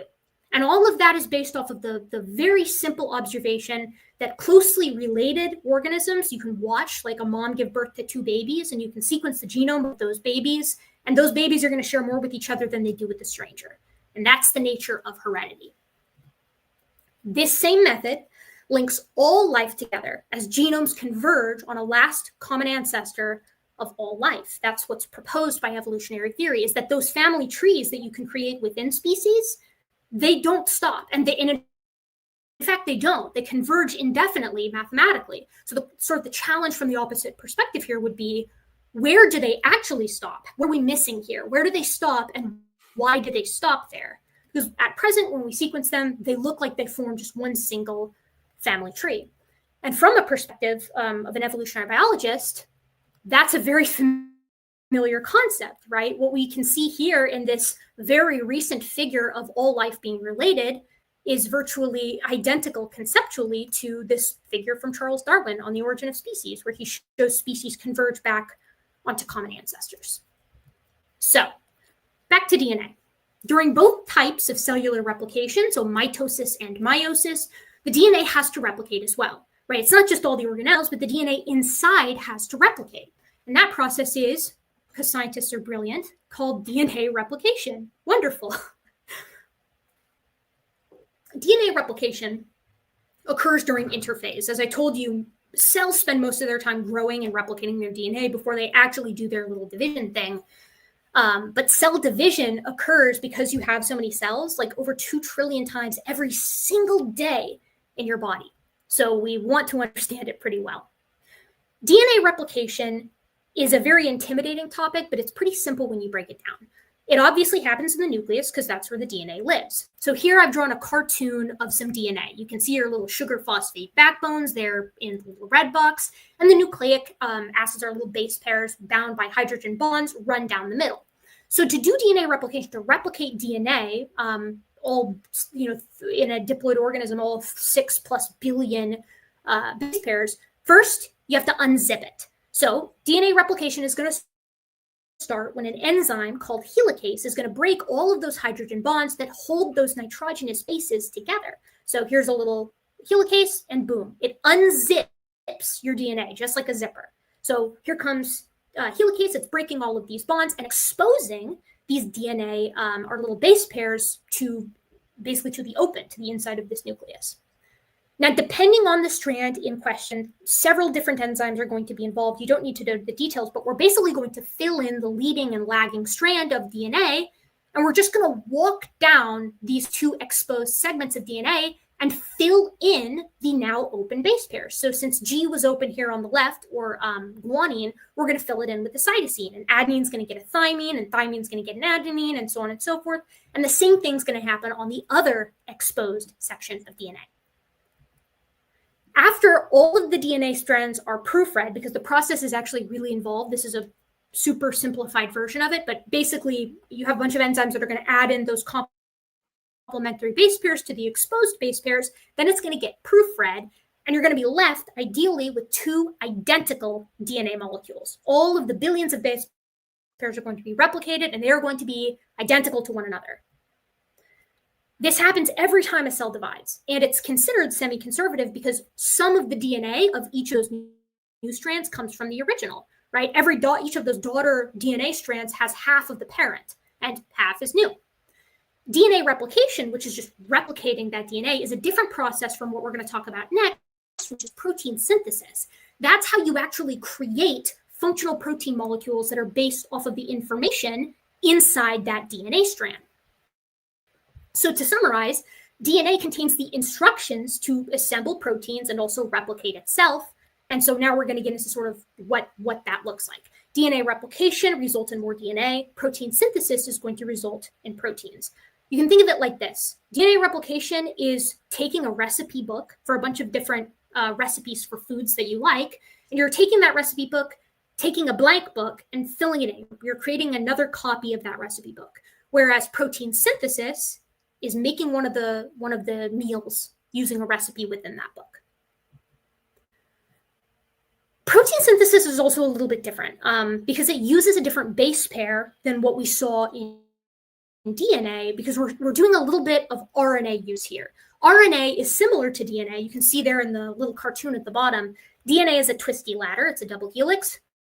RNA is single-stranded, so it's basically half the DNA ladder. And as I said, it utilizes a different base pair. RNA is going to use a base pair called uracil instead of thymine. So as you can see in those little pairs there in the bottom left, they're kind of color-coded. A used to pair with T in DNA. Now it pairs with U. Adenine with uracil, uracil with adenine, guanine and cytosine, they stay the same. If this sounds totally complicated, that's fine. This is a very daunting topic, and I hope I'm going to explain it a little bit better as we work through an example here. Protein synthesis, or making a protein for your body, is complicated, but it can be broken down decently simply. It's a two-step process. There's the transcription stage, and then there's the translation stage. Golly, I'm tripping all over my words. Step one is DNA is going to unzip, just like it did in DNA replication. But instead of unzipping the whole thing, it's only going to unzip in the portion that contains the recipe that you need. That's the little red arrow pointing to it unzipping there in the nucleus. Then messenger RNA is going to create or transcribe a complement to that exposed DNA. So it's basically saying, okay, let me copy the recipe that's here using the complementary base pair so I can go take it outside of the nucleus and start making the protein. There is our messenger RNA creating a complement. There, with that little arrow, is going to be the messenger RNA shuttling out of the nucleus into the cytoplasm, or the gooey part of the cell, to take it over to a ribosome, which is a different type of organelle. It's going to go to the ribosome, where tRNA, a different type of RNA, is going to translate the mRNA to create a peptide chain And a long enough peptide chain is going to be a protein. That sounds horrible, so let's walk through it. Transcription is going to occur in the nucleus. Just like DNA replication, we unzip it in the section that we want. So we're looking for, let's say we want to make more red blood cells, right? Maybe we unzip the portion. I'm probably giving a crude analogy here, but let's say we unzip the portion to create more hemoglobin. Unzip it there. The DNA is going to be exposed, and the mRNA is going to sort of create these complementary bases. Really, it's pulling them because they're free floating in the nucleus. And it's going to create a complementary strand on that exposed section DNA, that exposed section being the recipe that we want. And it's going to use uracil again instead of thymine. Then that little strand of mRNA is going to shuttle out of the nucleus through the cytoplasm into a ribosome. So in the cartoon that you can see there, there's our little mRNA, and it's busting loose from the nucleus and shuttling its way to a ribosome. This is going to be daunting, but here's the example. Here's the sequence of bases, right? CCAAA, TG, CAA, TGG, CCA, GC. That's just a little strand of DNA. For the example's sake, you could pick any strand you wanted. You could just make a list if you feel like it and practice this for yourself. But this is the little section of DNA that we've unzipped. This is our recipe. Let's pull it. First, I should tell you that a triplet of these base pairs is called a codon, and that's going to be important here in a moment. There's our little mRNA strand. So what you're going to do, if you were a student of mine, is you would have to fill in the complement, because the question would be something like, okay, here's the recipe for a specific protein. Here's the DNA for it. Tell me what the protein looks like, right? So first you would do your mRNA complement. So we're doing our transcription there in the nucleus. C pairs with G, C pairs with G, A pairs with U, U, U, A, C, G, U, U, and so on and so forth. You're creating the complement to that exposed section of DNA.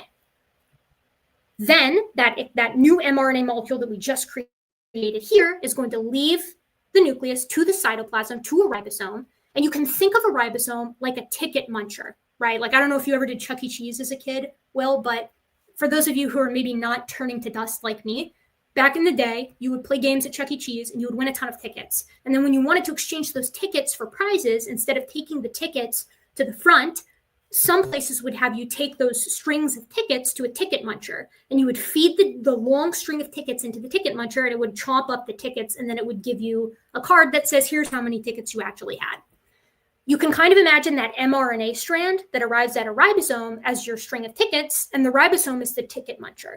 So the mRNA is going to run through that ribosome, and as every ticket is counted, a complementary tRNA, which just stands for transfer RNA, is going to create an anticodon for every codon that is present. A codon, again, is just a triplet of base pairs. And attached to each of those tRNAs is going to be an amino acid. If you get enough amino acids linked together in a chain, you got yourself a protein cooking. So back to that same example, here's our mRNA complement. Now we're going to run that mRNA through the ticket muncher and create a new complement, tRNA. So guanine, that's, remember our rules for pairing, G pairs with C and G pairs with C and U pairs with A and so on and so forth. You've got this nice little complement. And at this point, you're thinking to yourself, well, now that we have our tRNA, what protein did we just make? Because each one of these triplets of tRNA, so CCA, or after that AAU, or GCA, all of those guys have an amino acid associated with them. So I would ask my student, after giving them that original DNA, okay, well, what protein did we make? Well, we need to group them into their triplets. 1, 2, little groups of 3. And since our mRNA strand at the ribosomes have formed the tRNA and then our polypeptide chain, which is just once it gets long enough, it's a protein. At this point, you as the student would go to the chart. And the chart contains amino acids for each codon, right? So each one of those codons that I just showed you, CCA, for example, you can use this little chart to find CCA, right? So your first base C, your second base C, and your third base A, that codes for, you can see my cursor, proline. Then you can just do that over and over and over again for each of these little triplets until you have a string of amino acids and you know what protein you've created. So proline, asparagine, alanine, methionine, alanine, and serine. That would be our. Sorry, go ahead. I've got another story for you. Tell me. This one's crazy. Break up the protein synthesis. All right. So I traveled to Oxford, England, to do some research on a Bible. And it was the 1602 Bishop's Bible, which is what the translators of the King James used as their foundation to make the King James. The reason I went all the way out there is this original Bible, it's considered a national treasure in England. It has handwritten notes from the original King James translators from 1611. Jeez, that's crazy. And at the time, it had never been photographed or scanned, so you can't see the notes. Well, I got permission to look at the original. Did they? I bet they had you like under. They had like an attendant. You're wearing gloves, like super careful. Definitely. So I went out there with a friend, and I never thought of this, but he thought of it because that's kind of the person he was. He was like, "Will, let's go try to find Richard Dawkins." And I was like, "What?" Yes. Okay. That is not where I thought that was going. Yeah, I know. So we find his building where he teaches, and we just walk in unannounced, and we say, "We're here to see Richard Dawkins." Was he actively teaching there? Yeah, I believe so. Yes. And it's crazy, right? So the lady at the front, she said he's not in right now, but it sounded like we may have had an interaction with him if he would have been there. And then my friend brought a challenge for him, like an evolution challenge that he wanted to hand deliver to him. So he gave it to her, and she said, "Oh, no problem. I'll just put this in his mailbox." And his mailbox was right behind her in the wall of all the mailboxes. So we feel very confident that he actually got the challenge and read it, but he never acknowledged it. What was the challenge? The challenge is what you're describing. It's this? I'll show you. Yeah, 1 second. I'm going to share my screen real quick. Hold on. Let me back out. Let me hop over. So let me know if you can see it. Hold on. I can see it. I'm adding you to the stage. Oh, wait. I have to remove myself first. Okay, hold on. Okay. So this is what we put in his mailbox. Okay. Complexity, Richard Dawkins, during lifetime of studying evolution. Can you describe in vague terms as you like how 3-to-1 pattern could arise by non-directed material process and 3 letters of the genetic code such that the 3 genetic letter code for 1 amino acid, such that 3 genetic letters code for 1 amino acid. So you're asking like the origin of the genetic code, like where does the genetic code come from? I didn't understand it then, and I don't fully understand it now, but it's just a fascinating story. Yeah. Well, yeah. Now, because now you're looking back and you're like, okay, how do the 3 base pairs code for 1 amino acid? That's super interesting. I must assert to you again, though, Will, that this is more of a question again for abiogenesis, right? Like this is because this same setup of all of these amino acids, the genetic code, if you will, it's universal for life. Yep. Right? Like once that's in place, it runs unabated. So the question is more, where does the genetic code come from? I saw someone in the chat just say, okay, I knew Dan was here. Dan says Francis Crick has a good paper on it. So I don't know. I'll try to find the paper and send it to you. I've not read it myself. Again, I'm not a big abiogenesis person, but. Okay, cool. Thanks. Small world. Yes. How are you feeling on this so far? It's great. A lot, I know. Yeah, it's a lot. Does it make sense conceptually how we're working through step by step? It definitely does. I'm excited to go back through it and really understand it. Like I'll pause and go look things up. I think honestly, my mind is blown at the complexity of what we're talking about. It does blow your mind. It's incredible. We're going to talk in a second what happens, because this is a process that seems quite fine-tuned at first glance. I would agree, right? In fact, it seems so fine-tuned that if something goes wrong, you're going to have some really drastic effects, aren't you? So we're going to talk about what happens when things go wrong, because inevitably they do, and they do all the time. I mean, it's a wonderful process. And all of that extra DNA that we were just talking about, a lot of the DNA being junk DNA, is fascinating because in some cases, the redundancy of the genetic code is a good thing. Because if you have an extra copy of something that maybe doesn't act to actually amplify the expression of the protein or whatever, that means you can afford to get a mutation in one section and still make the protein or make whatever it is. You can still function normally.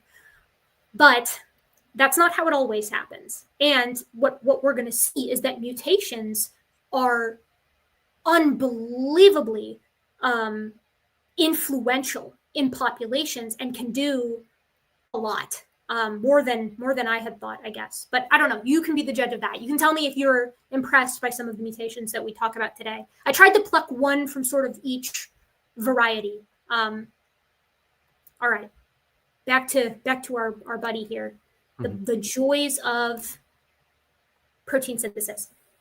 So, right, we're going to go and assign each of our amino acids to each of these codons. And as you can see there at the bottom, proline, asparagine, alanine, methionine, alanine, and serine, once these guys are all strung together, and usually you're going to, you might have hundreds, right? You're going to end up with a protein.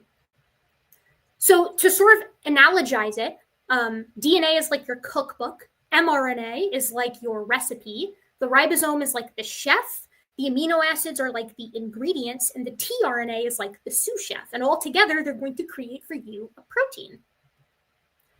I really like this slide. I use this in class. And the reason I've included it here is because it has these little animations at the bottom that sort of show you how transcription and translation, the two steps of protein synthesis, work. And then I've sort of just summarized it for you here, like in words, what you're actually looking at in these animations. So in transcription, nuclear DNA is unzipped in the region of a gene, again, our specific recipe, and it's used to create a complementary mRNA strand. Then mRNA is going to move out of the cytoplasm and to the nucleus. I think I lost the word nucleus there. Then in translation, mRNA is going to move through the ribosome, exposing the codons in sequence. Free-floating tRNAs carrying amino acids will move in to the ribosome, bond with the mRNA codon, and its amino acid will be bonded with the growing protein, and then the tRNA will be ejected, and all that you have left is a protein. So that's how DNA replication and protein synthesis work. Now, what happens when things go wrong? Because as you said, this is just mind-bogglingly complex. It seems like it's like going to fall apart at any minute, that if one thing goes wrong, you're totally hosed. But such is not the case, in part because I don't think I mentioned this later in this slideshow, but I should have. There are multiple codons that code for each amino acid. So there's 20 amino acids that we regularly use and string together to create, an incomprehensible number of different types of proteins. Only 20 amino acids, that's a lot of different potential for proteins and variation on those proteins. But there's redundancy there. So as you can see from this list, right, you can get proline by CCU, CCC, CCA, or CCG. You can get threonine from ACU, ACC, ACA, ACG, and so on and so forth. And this built-in redundancy can help you buffer against change sometimes. But that only helps you sort of case by case. We're looking at, again, trillions of cells in the human body. So there are a lot of opportunities for things to go wrong. All right. Mutation is our first mechanism of evolution and the second major source of variation. A mutation is an error during DNA replication and or protein synthesis that's going to cause a permanent change to the DNA sequence. Mutations that are heritable must occur in the gametes. So during meiosis, if you have a change in that DNA during DNA replication or later on during protein synthesis, that change is going to be permanent and it's going to be passed on to the offspring. Mutations are evolution's raw material. They're the main source of new alleles, and you will recall alleles are gene variants. Mutations can be a single base pair change. So you can see over here on the right in this figure, we have a T in the original sequence, or thymine, that due to a mutation is now a C, or cytosine. That's called a single point mutation, or a substitution in this case. Or you can have large-scale mutations. You can have gigantic chunks of DNA, tens to hundreds to perhaps even thousands of base pairs long, deleted from a section of DNA, or added, or duplicated, or moved to the wrong place, right? Mutations can be single base pair changes or large-scale insertions, deletions, and frame shifts.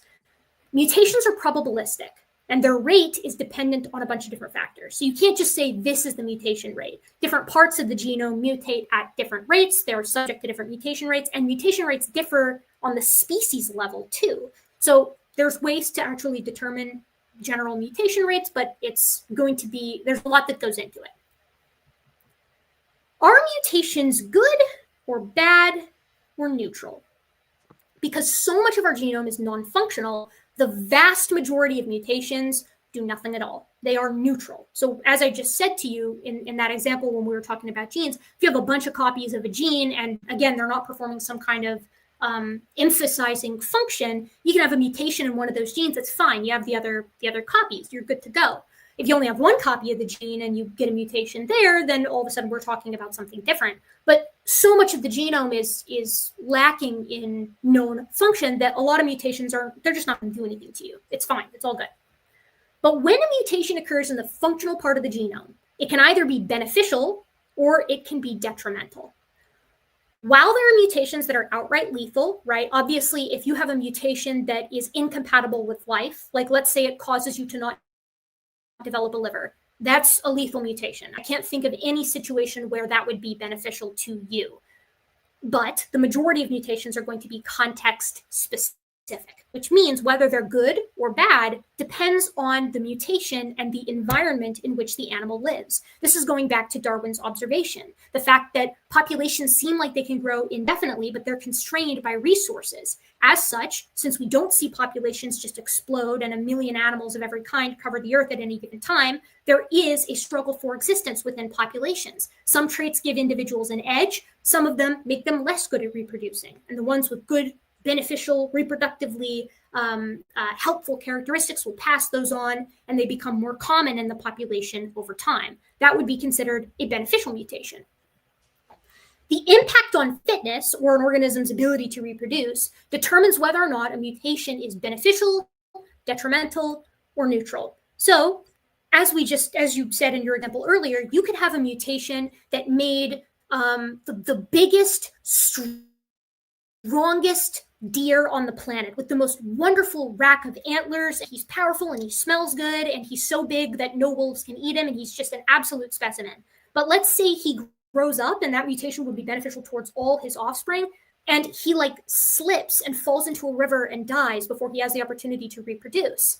That individual has a fitness of 0, and that trait is not passed on, right? So the fitness is in part aiding in whether or not the characteristic is impacting the fitness, and that's determining whether or not it's going to end up getting passed on and become more common in the population or not. Over there on the right, you can see an example of polydactyly in a human. So polydactyly, that guy's got 6 fingers on each hand. Polydactyly, it's not really doing anything other than give you an extra finger. It's not in other portions of your body. I believe there was one baseball player. I'm not into sports, so I can't tell you the name of the guy, but there was a famous baseball player who was born with 6 fingers. And there was a rumor that it made him a better catcher or a better pitcher or something like that. But I think they ended up actually doing some science on it, and it didn't help him pitch or catch, making him better at the sport at all. So, not going to proliferate, not giving him any benefit, not helping him reproduce more often, unless there's a group of females who are especially interested in 6-fingered men. So it is neutral. It's a neutral mutation. No harm, no foul. It's not making him better or worse when it comes to reproduction. Another example down there is heterochromia, right? This is a polygenic characteristic. It's a mutation. Individuals have 2 different colored eyes. Doesn't impact you in any major way. But interestingly, you can imagine a world where this becomes different, right? So heterochromia on its own causes no problems, no adverse health effects that I know of. But let's say you were a human born into a culture where someone with heterochromia is touched by the gods or something. I would imagine that the individual with heterochromia would have a lot of mating opportunities if they were considered divine. And all of a sudden, heterochromia within that population, because of the social impact, becomes a beneficial characteristic to the fitness of the individuals. And heterochromia would become more common over time. On the opposite end of the spectrum, if being born with heterochromia is in a culture that you're like touched by a demon or a monster or something like that, they're going to probably burn you at the stake before you grow up, and your fitness is going to be 0 and it's not going to be passed on. Fortunately, in most cases, it's just, oh, cool eyes, whatever. So here's a little graph to show you bad versus good. Again, context specific, but this is like a sort of generic look at it. Bad mutations are going to be mutations that result in a non-viable zygote, like basically incompatible with life. Like I said, something that knocks out the function of the liver or something like that. Maybe it renders a specific protein non-functional. So maybe the individual can live, but their life is very pained. Maybe it impacts their ability to reproduce. Maybe it impacts their ability to even get food, and they die young before they can reproduce. That's not a great mutation to have. Maybe it's just a reduced function. So maybe you have a mutation that slightly impacts your ability to transport oxygen in your body. And then it's like, okay, well, you can live, you can grow up, you can have kids, no problem. But what if you were born on the savannah 300,000 years ago and you're being chased by, a big leopard one day? It's like, well, okay, now that's like a seriously detrimental mutation, and you might be the last member of your tribe, and then you get eaten, and then your fitness is 0. All of those are not great mutations. Fortunately, today, a lot of mutations can be handled with medications, the wonder of human ingenuity. Neutral effect, that's the most mutations. Majority of mutations don't do anything at all. But mutations that are beneficial may improve a protein's function. Like, let's say they improve your ability to lay down muscle. That might be super beneficial. If you can feed that muscle and feed that muscle growth, a protein that just increases muscle activity or muscle repair is going to be beneficial. It didn't create anything new. It just added, usually it's amplifying an existing protein. And so it's like, okay, well, now you've got better muscle recovery and you're bigger and stronger and faster. Sometimes a protein can gain a new function. That's going to be majorly context specific because it depends on the new function that the protein gains. And you might end up with a new protein entirely. That's rare, but it does happen. Whether a mutation is bad or good oftentimes depends on the environment. Bad or good are therefore relative and have meaning only in relation to their effect on fitness or the reproductive success of the individual. Mutations are this context specific. So let's say we have a fox, like a little old red fox, who lives in a regular old forest. That fox has regular fox hair and it's just doing regular fox things. If this fox has a bunch of kids and half of those kids have abnormally short hair and half of those kids have abnormally long hair, in this temperate climate, the long-haired kits are going to be at a detriment in the summer. They're going to overheat. And the short-haired kits are going to be at a detriment in the winter. They're going to freeze. So there's going to be that stabilizing selection that we talked about in the last lecture that's going to keep fox hair length pretty similar to the parents at the population level.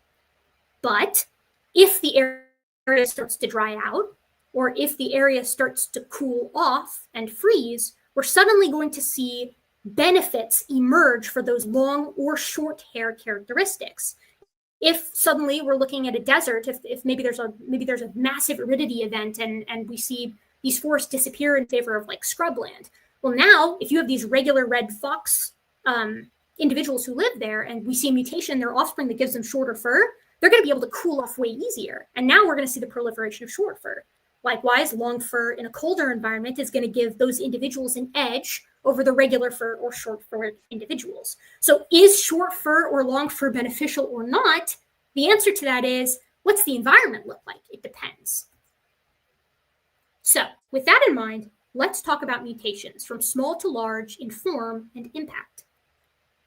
But before we do that, how do point mutations or changes in one single base pair, remember, we've got billions of base pairs in a human, how could one single point mutation add new information? The question is, what is information, right? Defining information is kind of a tough thing to do, but I'm going to use an analogy here to try to get my point across, and I think it maps quite well with genetics. This is the word cat. Cats are little mammals that a lot of us have. And when you see the word cat, you probably think of a cat. It conveys information. When I say the word cat to somebody, I'm conveying information to them. And what they're thinking of is the little furry mammal that lives in your house and wakes you up too early in the morning to feed them. Let's say there's a point mutation and this C is mutated to a P. Again, we're using language as an analogy here. There is not a P amino acid, or not amino acid, there is a P amino acid. There's not a P base pair. Now, when I see the word cap, that is conveying completely different information. You're probably picturing a ball cap or some other kind of cap, like the old British looking caps. We're choosing a little point mutation here, and we're getting new information from the word that we're saying, right? Genetic mutations, like genetic point mutations, work conceptually in a very similar way, except it's going through that process of protein synthesis or DNA replication. Let's go over a couple of examples of dangerous conditions in humans first. Again, we're talking about 3.2 billion pairs, billion base pairs in a haploid human genome. These examples that you see on your screen here, these are all point mutations, a change in a single base pair, just one out of 3.2 billion. Tay-Sachs is the first example. This is a point mutation in the hexa gene. And what it basically does is it renders the human ability to create this specific enzyme that's responsible for moving fatty residue out of the brain. It renders you incapable of actually creating that enzyme that breaks that fat down. So the fat begins to accumulate. I think it's called a glio something, but I can't remember. It renders that enzyme, you can't make it if you have Tay-Sachs. And so what ends up happening is these lipids just accumulate in the brain and in other organs, and it leads to neurodegeneration and eventually death. It's a fatal genetic condition. Individuals with Tay-Sachs, the infant version, can be born, but they won't survive to adulthood, unfortunately. Cystic fibrosis is another example. It's a point mutation in the CFTR gene. Again, one base pair out of 3.2 billion for the haploid genome. And this is also a pretty dangerous condition. It basically changes how you produce mucus. So we produce a lot of mucus, and we produce a lot of mucus all across our bodies. And our mucus is really thin because we need to be able to swallow it, and it needs to not like clog up our throats or glob onto our eyes and make our eyes too gelatinous and thick. And it needs to make sure it coats a lot of our lungs, and we need it not to be too thick there, so gas exchange can occur. So in most humans, mucus is of a specific consistency that's kind of ideal. People with cystic fibrosis create mucus that's too thick. That single point mutation impacts the creation of that mucus, and then that mucus can clog their lungs and causes them tremendous breathing trouble. And for a long time, until recently, people with cystic fibrosis would die quite young. We can manage it now with medicine. Hemophilia, another point mutation, right? People with hemophilia their blood doesn't clot very well. And this can occur by impacting several different genes because the blood clotting system is governed by several different genes. So if you have hemophilia, this is something you can also live with, but if you get a single cut or a single scrape, those things can quickly turn lethal. And this is just a single point mutation. One change can result in a lot of physical downstream effects. But just as there are detrimental conditions, there are beneficial conditions. A point mutation in the MCM6 gene allows humans to digest milk into adulthood. So lactose, right? We digest lactose using an enzyme called lactase. And in most mammals across the entire planet, they only produce that enzyme when they're babies. And the reason is because babies drink milk, and then they reach the age where they can go forage for berries or hunt for their food or eat grass or leaves or whatever. And so they lose the ability to actually produce lactase later on in life. But in humans, in some individuals, we produce the lactase enzyme throughout our entire lives. And so we can drink milk and eat cheese and do all sorts of stuff as we grow up and grow older. And this mutation has showed up several times independently in different human populations. You'll notice that it's absent in a lot of African populations and a lot of Southeast Asian populations and some South American populations. And that's incidentally why a lot of the cuisines from those places don't have cheese, right? Like there's not a ton of cheese in Chinese food, for example, or in Thai food, but there's a ton in European food. And there's even a little bit in Indian food because Indian populations, there's a specific Indian population that had this mutation as well, again, in a different place. This would be enormously beneficial. Let's say you're a tribal group of humans and you herd goats because domestication occurred like roughly 10 to 12,000 years ago for goats. They have the ability to drink their milk, then that's another massive, high metabolically or high energy, metabolically beneficial resource to have access to. And the individuals who have it are going to get bigger. They're going to have stronger bones because they're going to get that calcium from the milk too. And then they're going to have more kids and pass that gene on to their kids as well. HIV resistance. This is a point mutation in the CCR5 gene that blocks HIV from binding to and then entering cells.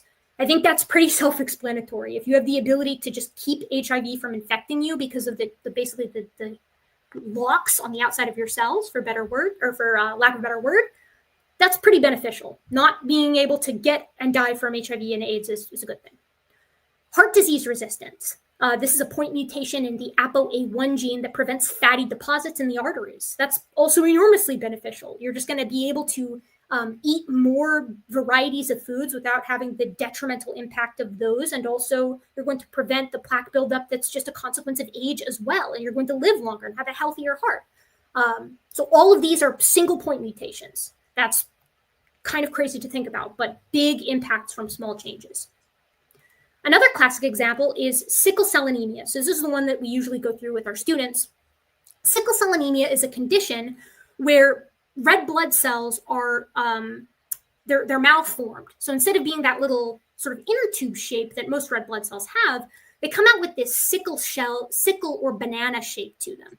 And that banana shape is less efficient at carrying oxygen, and it also tends to catch on the bends and curves within like your smaller arteries and veins. And so they can clog easier, and they can be kind of dangerous and lead to eventually organ failure.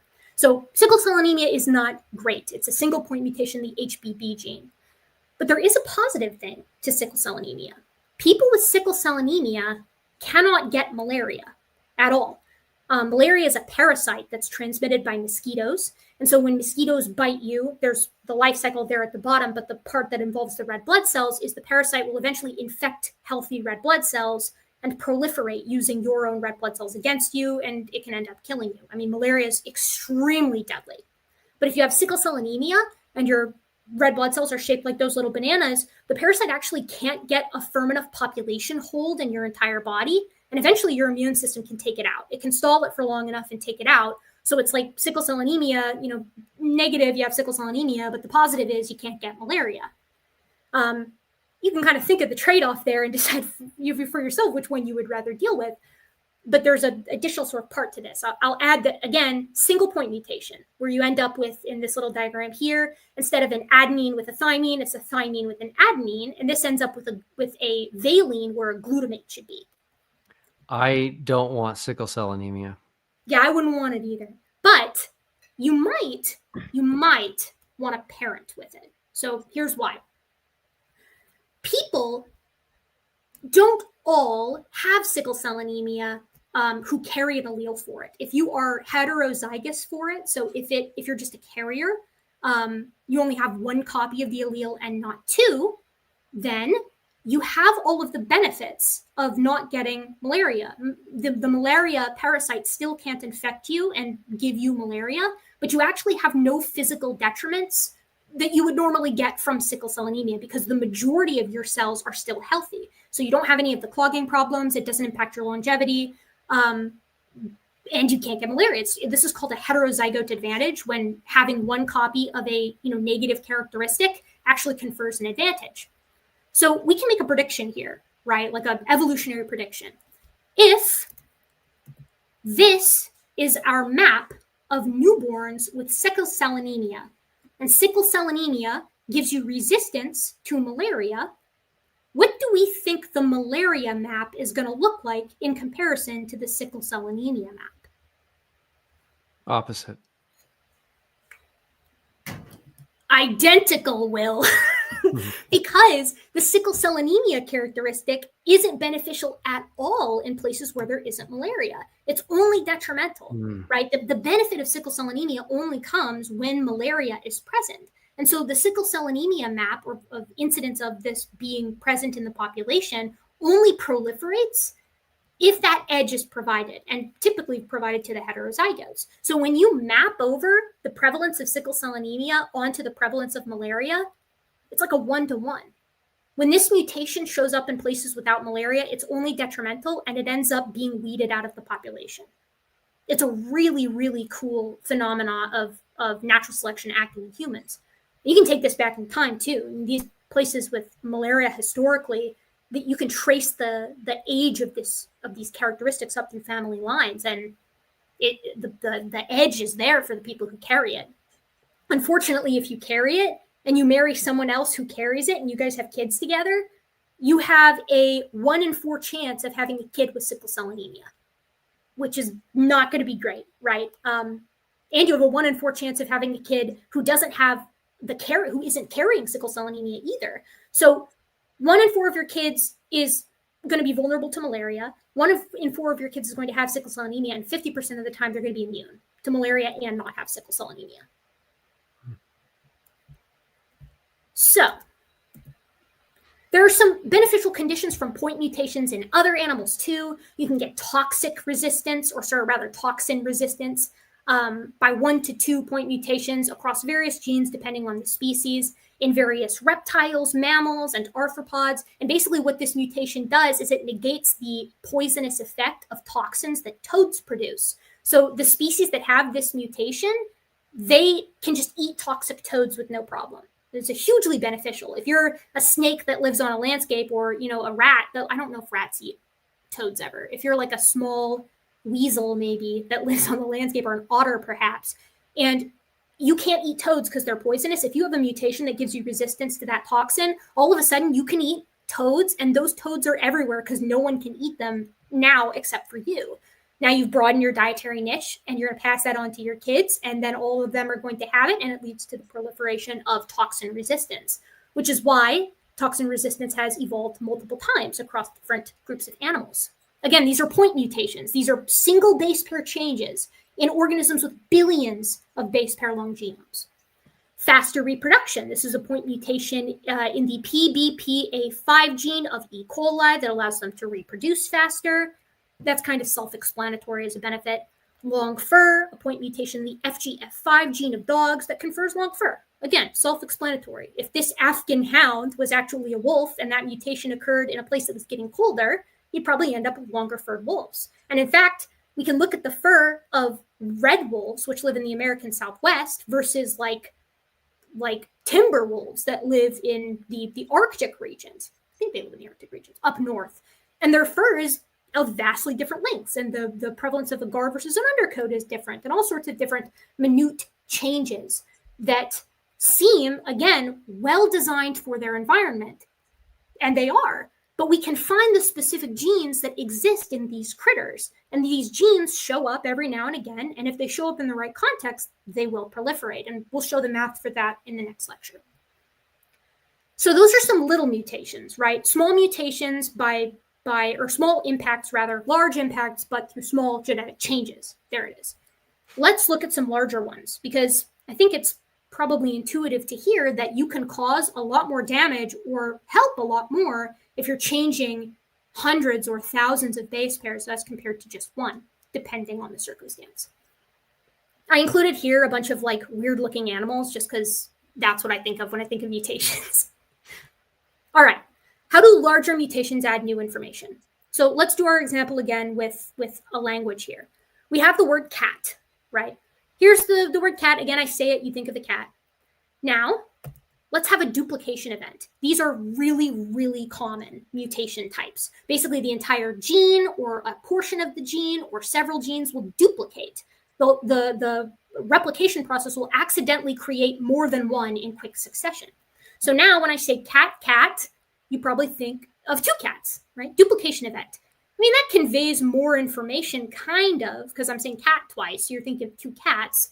And in the genetic context, maybe this would amplify the effect of an existing protein. So again, like let's use our example of like muscle healing. And I don't know the physiology behind this, but if you had a setup where you've got this gene that allows you to heal your muscles, and then you get a duplication of that gene, in some physiological cases, that duplication is going to cause you to heal those muscles faster, right? Duplication, but it's the same thing just again. But now let's do a point mutation.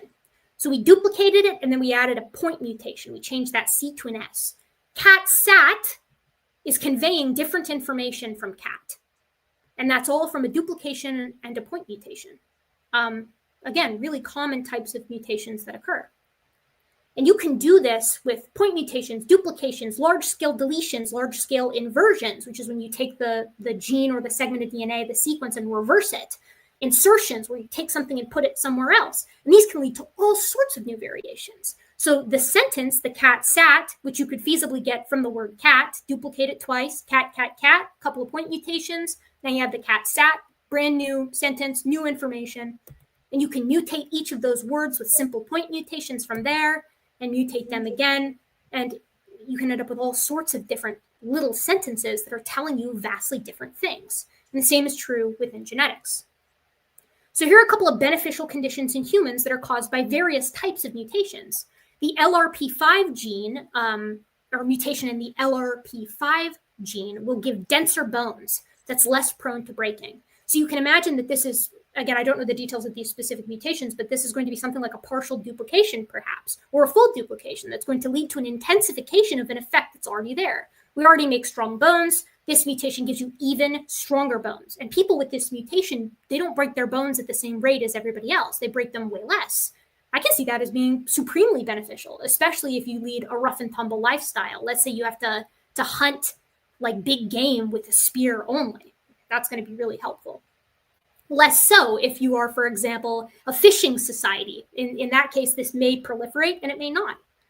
Speaking of which, oxygen efficiency. The PDE10A gene mutation impacts the spleen and it impacts the efficiency of oxygen carrying in your circulatory system. So it allows you to hold your breath for significantly longer than the average person with no training. Now, let me ask you a question, Will. Where do you think a gene that lets you hold your breath for longer would be selected for?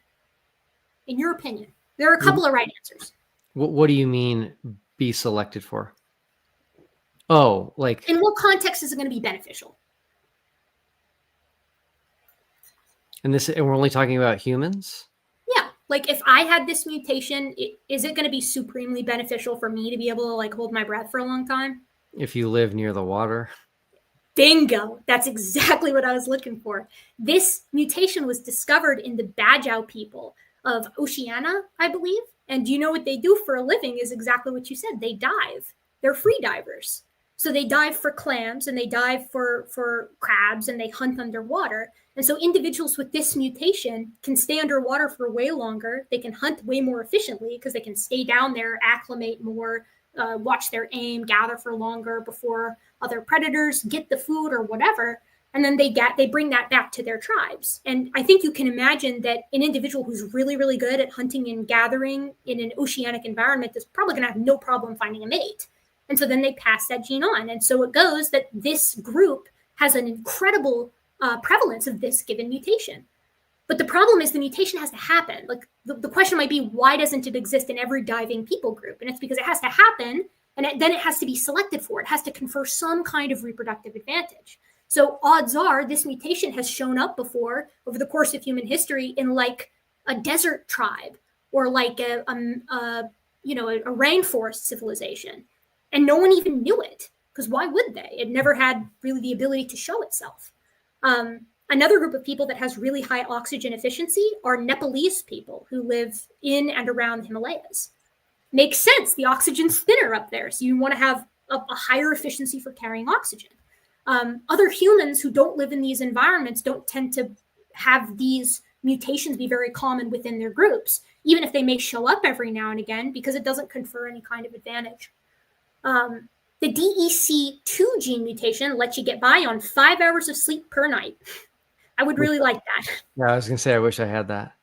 Me too. So these are beneficial mutations. And I should add that in the DEC2 gene, there's not, that I know of, any detriment to it.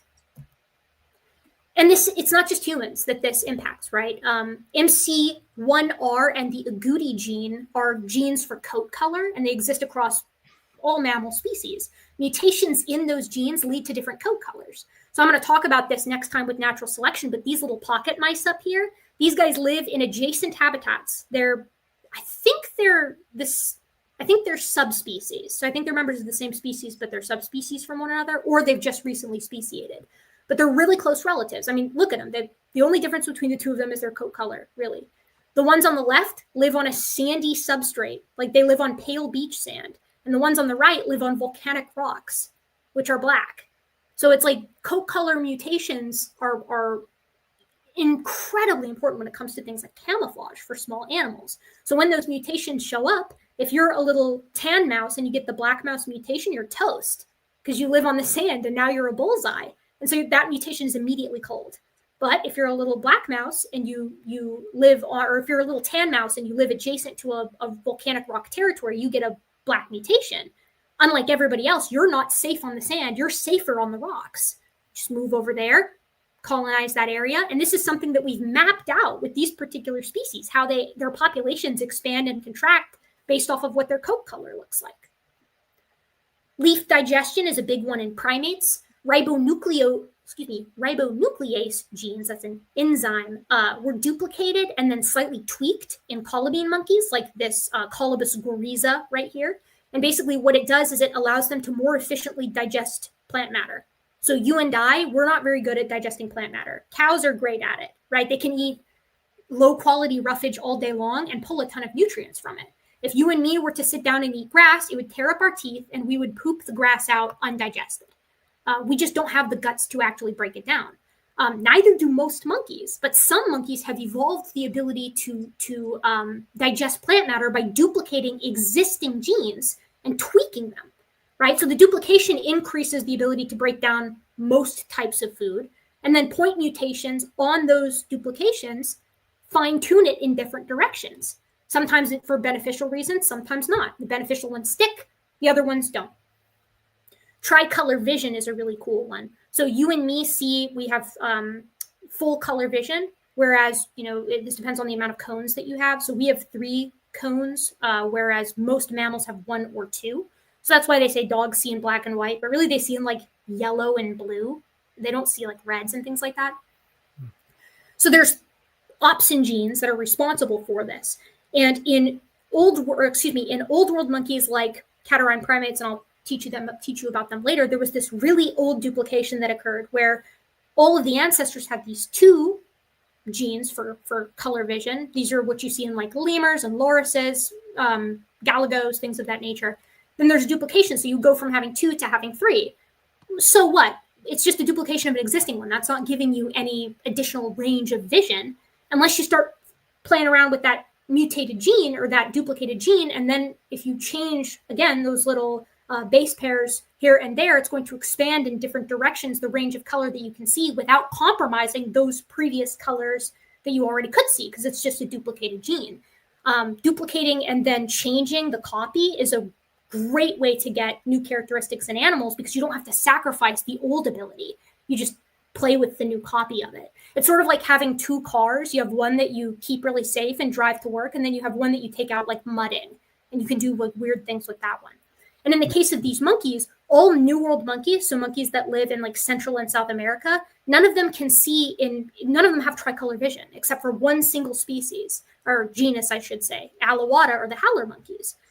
All Old World monkeys have that same ability. So you have this convergent evolution. This same mutation has popped up twice, but in different ways in these 2 monkeys, or in these 2 primate groups. We had a duplication and then a couple of tweaks to that duplication. And what it did was it expanded the range of light, of colors that you could actually see, which is super beneficial when you are a monkey that eats ripe fruits and fresh leaves that are highly colorful. You can differentiate the colors. You can pick the ripe ones first. And it becomes a huge benefit to you. And we'll talk more about that later. But we don't just have to rely on mutations just changing existing information and slightly amplifying or slightly reducing things. Mutations are even more powerful than that. They can create entirely new proteins, sometimes from existing genes, and sometimes completely from scratch. So there are these cool little fish called notothynioid fish that live in Antarctica. And they're special because they live in freezing cold water that isn't frozen because it's salty, but is actually just unbelievably cold. So cold that most fish can't swim up there or they're going to freeze solid. But these ice fish, as they are appropriately called, can live up in these areas because they have an antifreeze protein in their blood. Essentially, the proteins bind to the ice crystals that start to form and prevent the fish from freezing solid. That's really, really cool and a massive benefit. You can really easily see how something like this would happen, right? You have a warm climate, oceans are all warm and lovely. Then the poles, you start to get an ice age. The glaciers start to creep south, and these areas in the north and south of the world start getting cold, and the fish that live there start dying off. Soon, nothing can really live there. It's just too freezing for anything to go up there. You have this group of nototheniod fish that are living close by. One of them gets a mutation that happens to, they're getting mutations all the time, but one of them gets a mutation that happens to confer this specific benefit. That individual can now swim into what is basically just free real estate, eat everything there, grow bigger, have more kids, and pass that on to all of their offspring, which is why this isn't just a species, it's an entire family of animals that have proliferated and basically colonized the Antarctic waters. And the mutation itself is extremely simple. Basically, you have 4 to 55 repeats, duplications over and over and over and over again of just 3 amino acids, or 9 single base pairs. 9 base pairs conferred this advantage to this individual. Repeats of these 9 base pairs did. Chen et al. In 2016, I don't have the date there, discovered the antifreeze genes came from a digestive enzyme gene that had been relocated and mutated. And the way they figured that out is they sequenced the genomes of all of these guys who have the antifreeze gene to various levels depending on how south they live. And they also compared it to their closest living non-Arctic, non-ice fish relatives. And they were able to find which gene was moved and how it was changed. The paper there is called The Evolution of the Antifreeze Glycoprotein Gene from a trypsinogen gene in Antarctic nototheniod fish. But what's cool about it is that's not the only time it's happened. It happened again in the Arctic, but with an entirely different group of fish. And this time it happened in a different way. So Arctic cod, which are not nototheniod fish, I think they're ganoid fish. Someone's going to bust me in the comments for that. Arctic cod also have this antifreeze blood, but they derive their proteins from a different gene than the ice fish. For these guys, a 9 base pair long sequence of non-coding DNA, so DNA that had no known function, it's part of that section that's not doing anything, that in the mouse you could knock out, was duplicated over and over and over again. And because it was duplicated enough times, it eventually created the repetitive tripeptide, threonine, alanine, alanine. And that gives proteins an ice binding function. So it changed the chemistry of what was previously doing nothing and evolved a brand new protein de novo, or from nothing, from a portion of the genome that wasn't doing a thing. That was outlined in these 2 papers here, which you can check out for more information. One of them is pretty recent. What about body plans? Ultrabithorax is a really cool gene. Animal body plan development is governed by genes called Hox genes. This is a type of homeobox gene, and we're going to talk a lot about this when we talk about ontogeny. But for now, you just need to know that they're genes they are genes that are responsible for building your body initially when you're developing. In insects, ultrabithorax is responsible for the development of the wings. So in dragonflies and damselflies, which are these guys that you can see at the top, the forelimbs and the forewings, I should say, and the hind wings, they develop similarly. Ultrabithorax is deployed in both of these segments of the body in an identical way. And so you end up with identical wings, one set in the front and one set behind. But in more derived insects like flies and beetles and butterflies, the forewings and the hind wings develop differently. So in beetles, like this little guy you can see here, the hind wings are the wings that actually let them fly. The forewings are these elytra covers that create this hard shell over their back wings. Like you've ever seen like a ladybug take flight, they like open up their wings or open up their little hard shell and the wings come out. That little shell is the elytra. That's developmentally the same thing gene-wise, like the actual genes are the same as what you see in the forewings in these dragonflies and damselflies. Same thing with the fly, where in the fly, the forewings are the real wings, and the hind wings are this tiny little club-like structure that you can see here. These are called the halteres, and they act like gyroscopes, which is why flies are so hard to swat, because they allow them to like sense just fine changes in the air currents around them. Butterflies have 2 sets of regular wings, but the wings are different shapes. So there's a nice prediction that we can make here, right? Like if all of these wings are formed by the same genes, then you should theoretically be able to change the genes to look like one another if they come from the same progenitor stock. So scientists have done this. First, it was just a blatant observation. They didn't induce this. They observed flies that were originally born with two sets of identical wings, just like dragonflies and damselflies, as a part of their regular variation. It's a rare mutation, but it's there. And it has to do with knocking out that ultrabithorax gene, or I'll just, for simplicity's, altering that second pair of that second set of ultrabithorax expression. So they noticed it and they were like, why is this happening? I think this was originally noticed in like the 1950s, thereabouts, where people were like, okay, sometimes you get regular flies and very rarely you'll get flies with two sets of wings. And these flies aren't like amazing at flying. They're not better than the original flies because they don't have those little gyroscopes. So they're kind of clumsy in the air. So knocking out the ultrabithorax wings or gene in flies results in their hind wings, those halteres, developing like their forewings do. And incidentally, you can do this on purpose. We can alter their genes now ourselves. Originally, we just observed this mutation happening, but now we can invoke it, we can induce it. And really, really fascinatingly enough, we can create the ultrabithorax four-winged fly, or we can do the opposite, and we can force the four-wing set into halteres. And so these poor flies are born wingless with four gyroscopes jetting off their backs and no way to use them. So that's really interesting, right? That's cool in and of itself. Genome-wide tissue-specific occupancy of the Hox protein ultrabithorax and Hox cofactor homothorax in Drosophila, Drosophila, I should say, because these are fruit flies. This is cool because this tells us that wing changes or changes in the wings, even in duplications, you can go from one set to multiple sets or from multiple sets to fewer sets, is the result of tiny genetic changes. But what's most interesting of all to me, since I like evolution, I think it's interesting, is that this is what the wings of the oldest fossil flying insects look like, right? They look like dragonflies and damselflies, which means dragonflies and damselflies have the ancient position. If you buy evolutionary theory, the first flying insects, or some of the first flying true insects, look like dragonflies and damselflies. So everything else is a derivation off of that. And you can force them to take that original state again by tinkering with their genes, changing their body plan. You can do the same thing with other animals.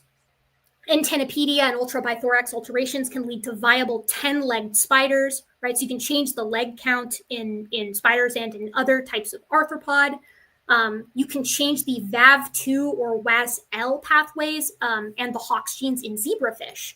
And it will result in them beginning to develop the tiniest little hints of a radius and an ulna, or a zeugopod. That's really important because we propose that land-dwelling tetrapods evolve from like ocean-dwelling fish. Really, Eusthenopteron is a Cercopterygian fish, not a teleost fish like this guy. So what that tells us is that this gene for building limbs is older than the split between like teleost fish or actinopterygian fish like this guy and Cercopterygian fish, which are proposed to be the tetrapod ancestor. And we're going to talk a lot more about this in microevolution and macroevolution, because showing that you can get like a couple of little bones that are developmentally homologous to the radius and the ulna is one thing. We're going to do some adventures in building actual limbs later. My bread and butter is human evolution, so I'm going to dip a toe in this. You can get human hips from ape hips. Now, like, as we remember from Linnaeus, humans are apes. Like, we have all of the physical characteristics that define that family, Hominoidea, or superfamily rather, Hominoidea, and family Hominidae. But from everybody's perspective, the hips of a human are very different from the hips of other apes. And the reason is because we walk upright. Specifically, our ilium, or the hip bones, like the blades of your hips, are short and wide compared to a chimpanzee. So you can see in these little pictures here what I'm talking about. And they run front to back instead of side to side. The common ancestor between humans, chimps, and chimpanzees, which is a Miocene ape, probably was very similar to Rudopithecus up here. All of these guys had the chimp-like condition, which means that if humans and chimpanzees both come from earlier apes, you have to explain how you go from the chimp-like hip to the human-like hip. It turns out you can do that by changing several genes in this specific gene regulation network, or several actually gene regulation networks that are interacting with one another. This was done in a paper that came out this year called The Evolution of Hominin Bipedalism in 2 Steps. Basically, what you do is you take the chimpanzee growth plate and you just rotate it by 90 degrees, and you end up with a hip bone that instead of being tall and thin, is short and wide. And what's coolest about this is we see this change that we just showed how it can happen, like methodologically what changes you need to make to a human hip to get a chimp hip, or rather how a human hip emerges from a chimp-like hip. We watch that happen in the fossil record too. The very first hominin that has even a little bit of upright walking, or like the very first ape in our lineage that has even the scantest little bit of upright walking, has a short, wide ilium like a human does, which is fascinating to think about because it's the most important of the hip bones for bipedalism.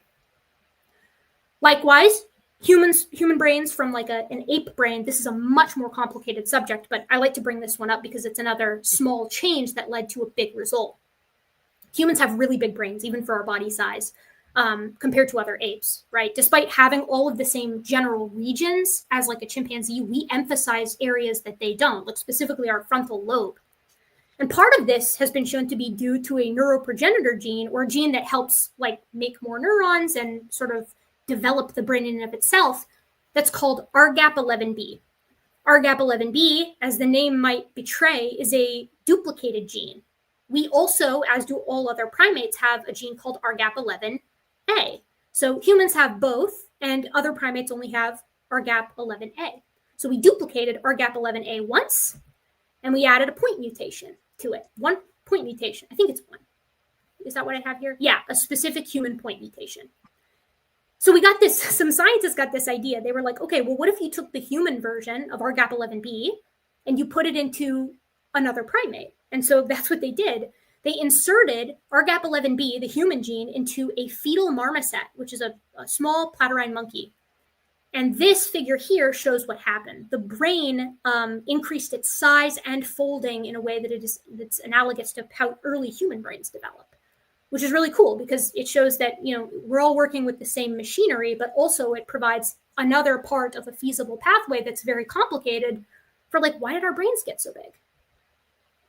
So I've shown you a couple of examples. These are some of my favorites, but there were so many that I had to cut from this because of time, and I'm sure I'm already running way over.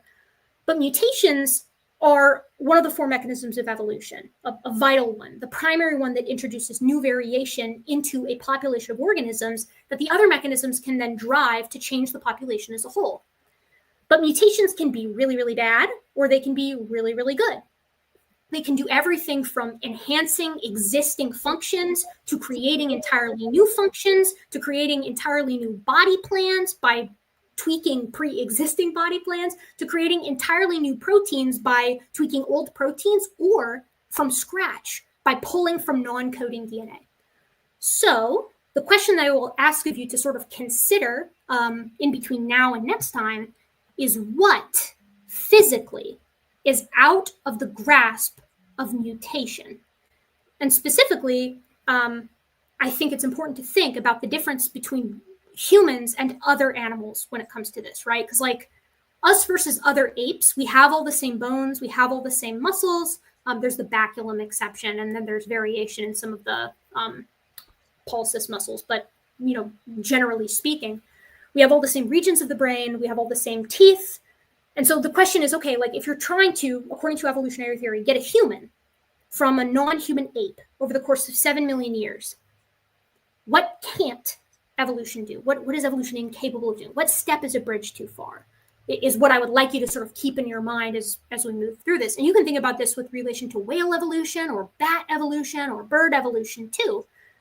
Because what I'd like to do, and what I think would be really fun, is now that you know what mutations can do, I think it'd be cool if, as we continue to do this, when you think of them, tell me about them, and I can see, like I can do a little bit of a deeper dive. Like if you're like, okay, maybe some of these changes are viable, but like I want to know how you get a hand from a fin, right? Or I want to know how you get new organs, or I want to know how you get new teeth types or whatever, new cell types. How do you get a scale? How do you get a feather? Stuff like that. And we can investigate those together. But mutations only add variation. This leads, this is our last slide, so this leads into what we're going to talk about next time, which is like, what decides which mutations stay and which mutations go when they're not immediately lethal? is mutation plus mechanism, be that mechanism natural selection or gene flow, genetic drift, is that enough to make new species or new genera or new families? Is it enough to get a human from bacteria? Is it enough to get a human from a Miocene ape? Which we'll tackle again next time. How beneficial must a mutation be for it to fix in a population? This is that what we were talking about earlier, where it's like, let's say it only gives you a 1% edge. In what universes is it ever going to become the dominant characteristic? The answer is we can investigate that with math, which is cool for those of us who kind of like. What other mechanisms of evolution exist? And when all the mechanisms work together, what is the limit of evolution? And then I would take that to the next level and say, is there a limit at all? Okay, that's what I got for you today with mutations. Really good. Really good. Thank you. Again, other than sickle cell anemia and lactose, those were all new to me. I'm so glad to hear it. I love that. I love that because it's like, to me, that means I wanted to pick examples that are interesting. And when I teach my students, I try to pick examples that are like lesser known, because those are the ones that are fun to tell other people about as well. Any questions before we do these super chats? And also I have to get up and pee and also get more water. Okay, yeah, no questions. Just so people know, I'll remind everybody, I don't monitor the comments while I am learning. It'll be way too distracting. So I'm happy to turn the comments on right now. But if you want to ask me a question, the best way to do that is through a super chat. Yeah, sorry, guys. Will is doing the thing that a lot of people, myself included, don't have the good sense to do, which is you just don't watch chat. You never want to watch chat. And, you know, I think, I don't know. I think it'll be fun for us to see, like, once you have a chance to, like, digest some of this and investigate it for yourself, you can come back and be like, you know, actually, like, I didn't find this compelling. You know, I thought that this wasn't a good example. Like, how do we know that these mutations occurred? Like, how do we know they were mutations instead of created diversity? You know what I mean? Like, yeah, these are questions that are fair to ask. I'd like to get into it. Okay, chat, I'm about to leave in just a sec to pee, but first I want to set up these super chats so I can see how we are sitting. Cool. Once you leave, I'll engage with the chat until you come back. You just said you weren't going to do that. Only because you're leaving. All right. I you know, I want it on record that I am advising against that. But if you must. Okay, let's see. So here's our live chat. Oh, wait, I need to go to monetization. Oh my gosh. I'm such a freaking dweeb with this. I don't ever know what I'm doing. Okay, hold on. Earn. That's where it is. And then supers and gifts. Okay, got it. Be nice to Will, everybody. And I'll be right back. Oh, mute myself. Cool. So anyway, guys, I have the chat on now. So if you have any questions for me or any comments, I can see the comments now. I don't even know how many people are watching, which is interesting. I can't see that on my side of the StreamYard. But very excited to see our first session is almost at 150,000 views. That's really cool. All right. Well, a lot of positive comments so far, which is great. I don't think people should be too negative about this, about what I'm doing. Okay, Dan, I just saw your comment about junk DNA, so that would be good for us to connect on that. I don't know if you have my email. I do give my email out if anybody wants to contact me. It's thefinalexperiment2024@gmail.com. I try to respond to all emails, so that's the best way to reach me. Someone just asked if the kids are still watching. The answer is yes, they're watching these sessions. I don't think they're watching live right now. They have Awana on Wednesday night, but they will be watching all of these for sure. I'm excited. They need to learn this as well as I do. So someone's asking if I think I'll change my mind. Way too early to make a prediction on that. I am trying to be as objective as possible. hear the evidence and make a decision based on that. I've admitted, which I think is the biggest first step anybody can take, is that I am not knowledgeable on the topic, and I did form an opinion, a strong one, prior to getting the education. So I'm kind of rewinding, and here we are. That's all we can ask. All right. Were they being nice or were they being assholes? Very, very nice. Okay, good. All right. We are going to get started here. Where is Waldo for 10 Canadian dollars? Damn it, I got to work, but I'll be back to watch the whole thing. Thank you, Where is Waldo? That's always the hope. Leave a comment and give us your perspective once you watch it. From Rob Squared 2 for $10. No pressure to both of you, but if any mind changing happens, you'll restore my partial faith in humanity. Your partial faith in humanity should also be partially restored by the fact that this conversation is happening at all. I think that as well is wonderful. I keep saying this to Will, like I'm gassing him up about this, but it's true. Like, do you have any idea how many times I've offered to do exactly this, and this is the time that it's happened? It's like, I'm glad to get to do this. I'm very grateful to have the opportunity. And you know, I was pleased to see on the last video how many people were giving appropriate credit to Will for doing something that it takes a lot of guts to do something like that. Like it takes a lot of guts to step onto a platform with somebody to talk about something that you don't know very well, right? Like and to learn about it. That's tough to do. Like I feel nervous doing that. I feel nervous when I go into my committee meetings. I'm not as knowledgeable as my committee members, but you know, it's tough to do, man. Eve of Everything for 10 Australian dollars. Big thank you to both of you for letting this happen, making this happen. I don't know as much about evolution as I want to, despite learning enough to accept it. I think that's actually most people, Eve of Everything. Like, I think a lot of people, you know, consensus exists for a reason, and we can't all learn everything about everything. So I don't think we're all under the obligation, simply because it's not possible, to literally become experts in every subject. But if you're interested in a subject, it's always good practice to know enough about it to sort of be able to express why you believe it, I guess. Okay, from Scott McKeown. Scott McKeown. Okay, for $5. How did the Wallace line help Wallace come to the same conclusion as Darwin? I don't get it. It wasn't the Wallace line in particular that helped him come to the same conclusion as Darwin. He was observing a lot of the same sort of Malthusian population stress that Darwin was. The Wallace line is just an additional interesting concept to consider within the framework of evolution by natural selection, because he basically knows that you've got this funky line, and on one side you've got a bunch of primates filling a specific niche, and on the other side you've got a bunch of marsupial doing the same thing.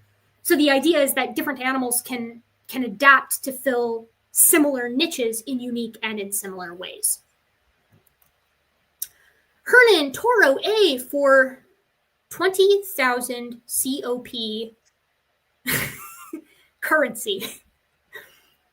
Will has shown indignation for evolutionary fakes, such as Piltdown. You should give him one of your classes on out-of-context YC quote mining to let him assess which is actually the dishonest side.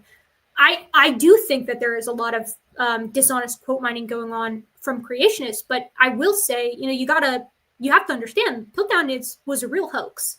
Piltdown was a real hoax that happened.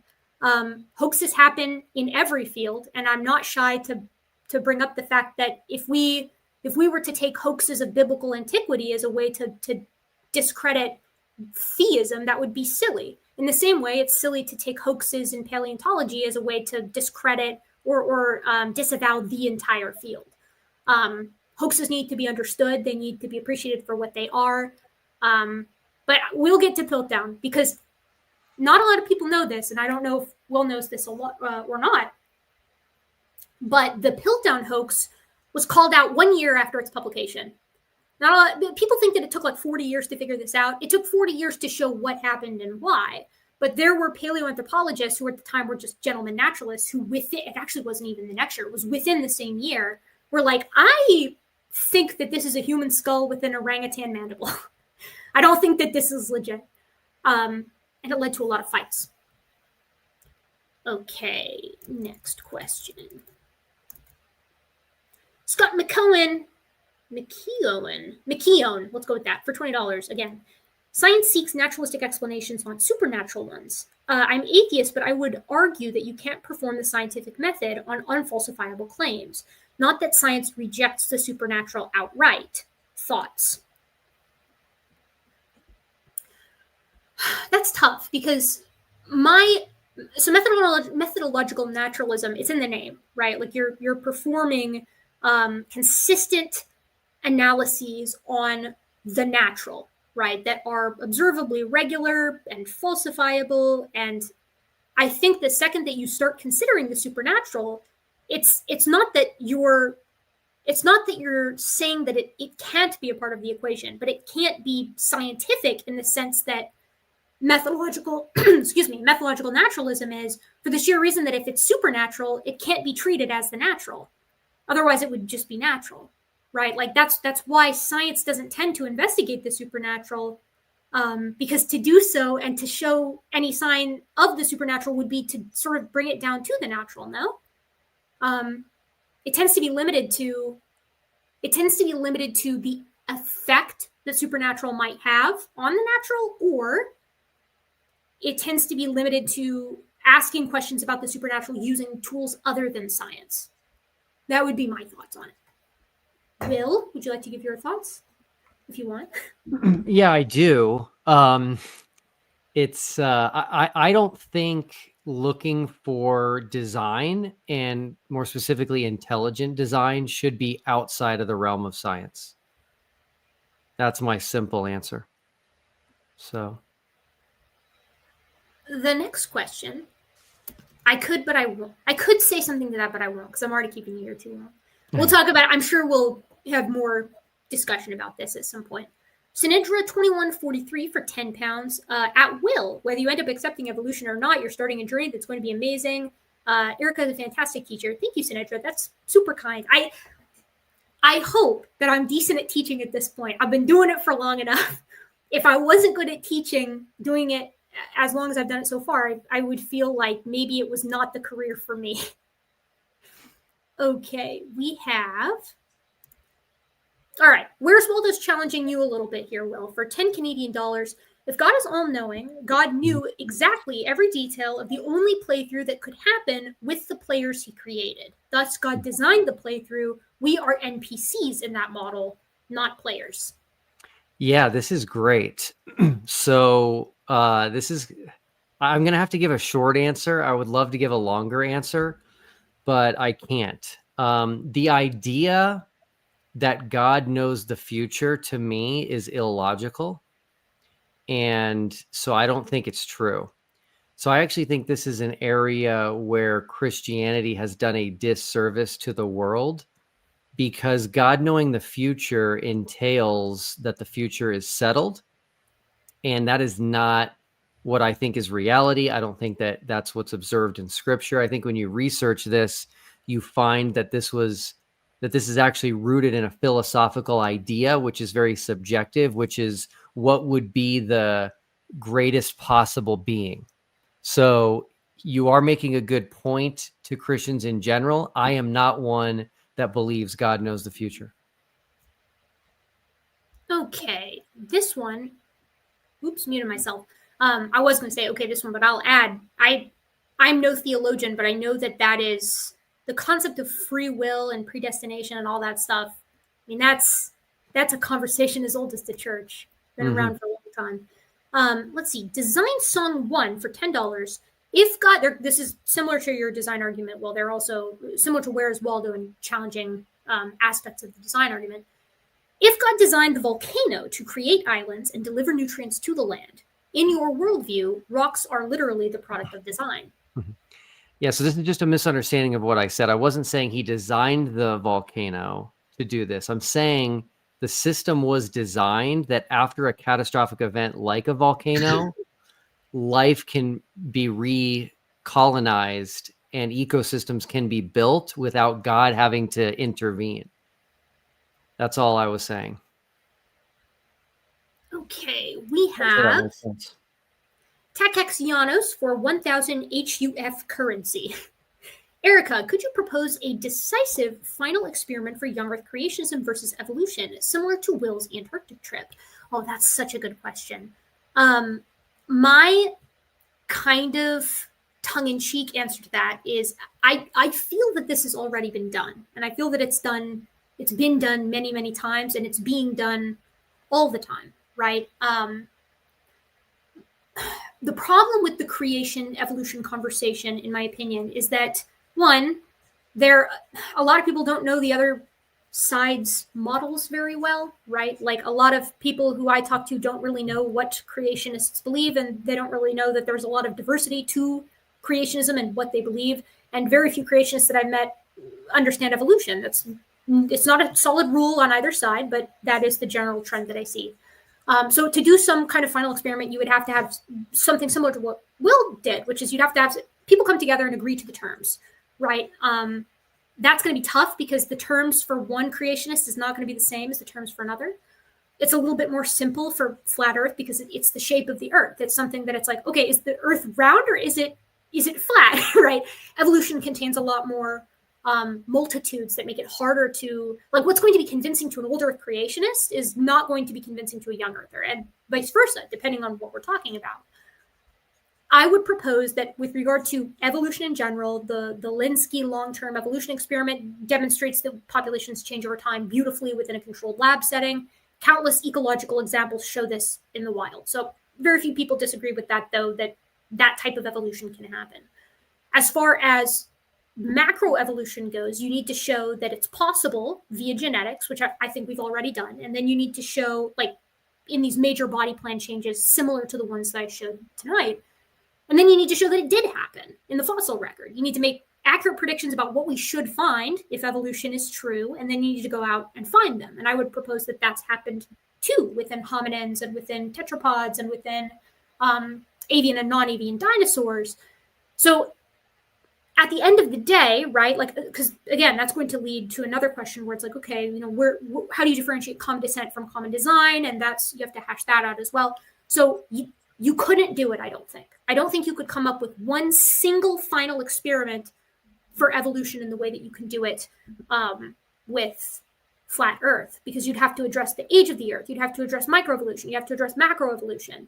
So shy of like creating a time machine and going back and then playing Earth on fast forward and literally observing it with your eyeballs, I don't think you could do it once, like one and done. You could demonstrate all the principles, but they wouldn't appease everybody. Like, you could demonstrate all the principles in one experiment, but that wouldn't sell everybody on it, unfortunately. Real quick, can you go back? Sorry. Yes. So Mr. Janos Takac, I actually know who this is. He and I interacted during the final experiment. So I think this is a great question. And it's something that I just want everybody to know. It's something that's on the back of my mind, that's in the back of my mind. And I think about it. I think about it for both evolution and the age of the Earth. And so if people have ideas, let me know. I do think the biggest issue, as Erica said, is getting both sides to agree to accept the results of something. But I think this is needed, and I'm definitely willing to back it. So let me know your ideas. I'll think on that and see if we can, there might be a way to, even if you can do it in one, there might be a way to come up with like a set of them that you could do in sequence. And if everybody could agree sort of step by step, stage by stage, you could run it like that, maybe.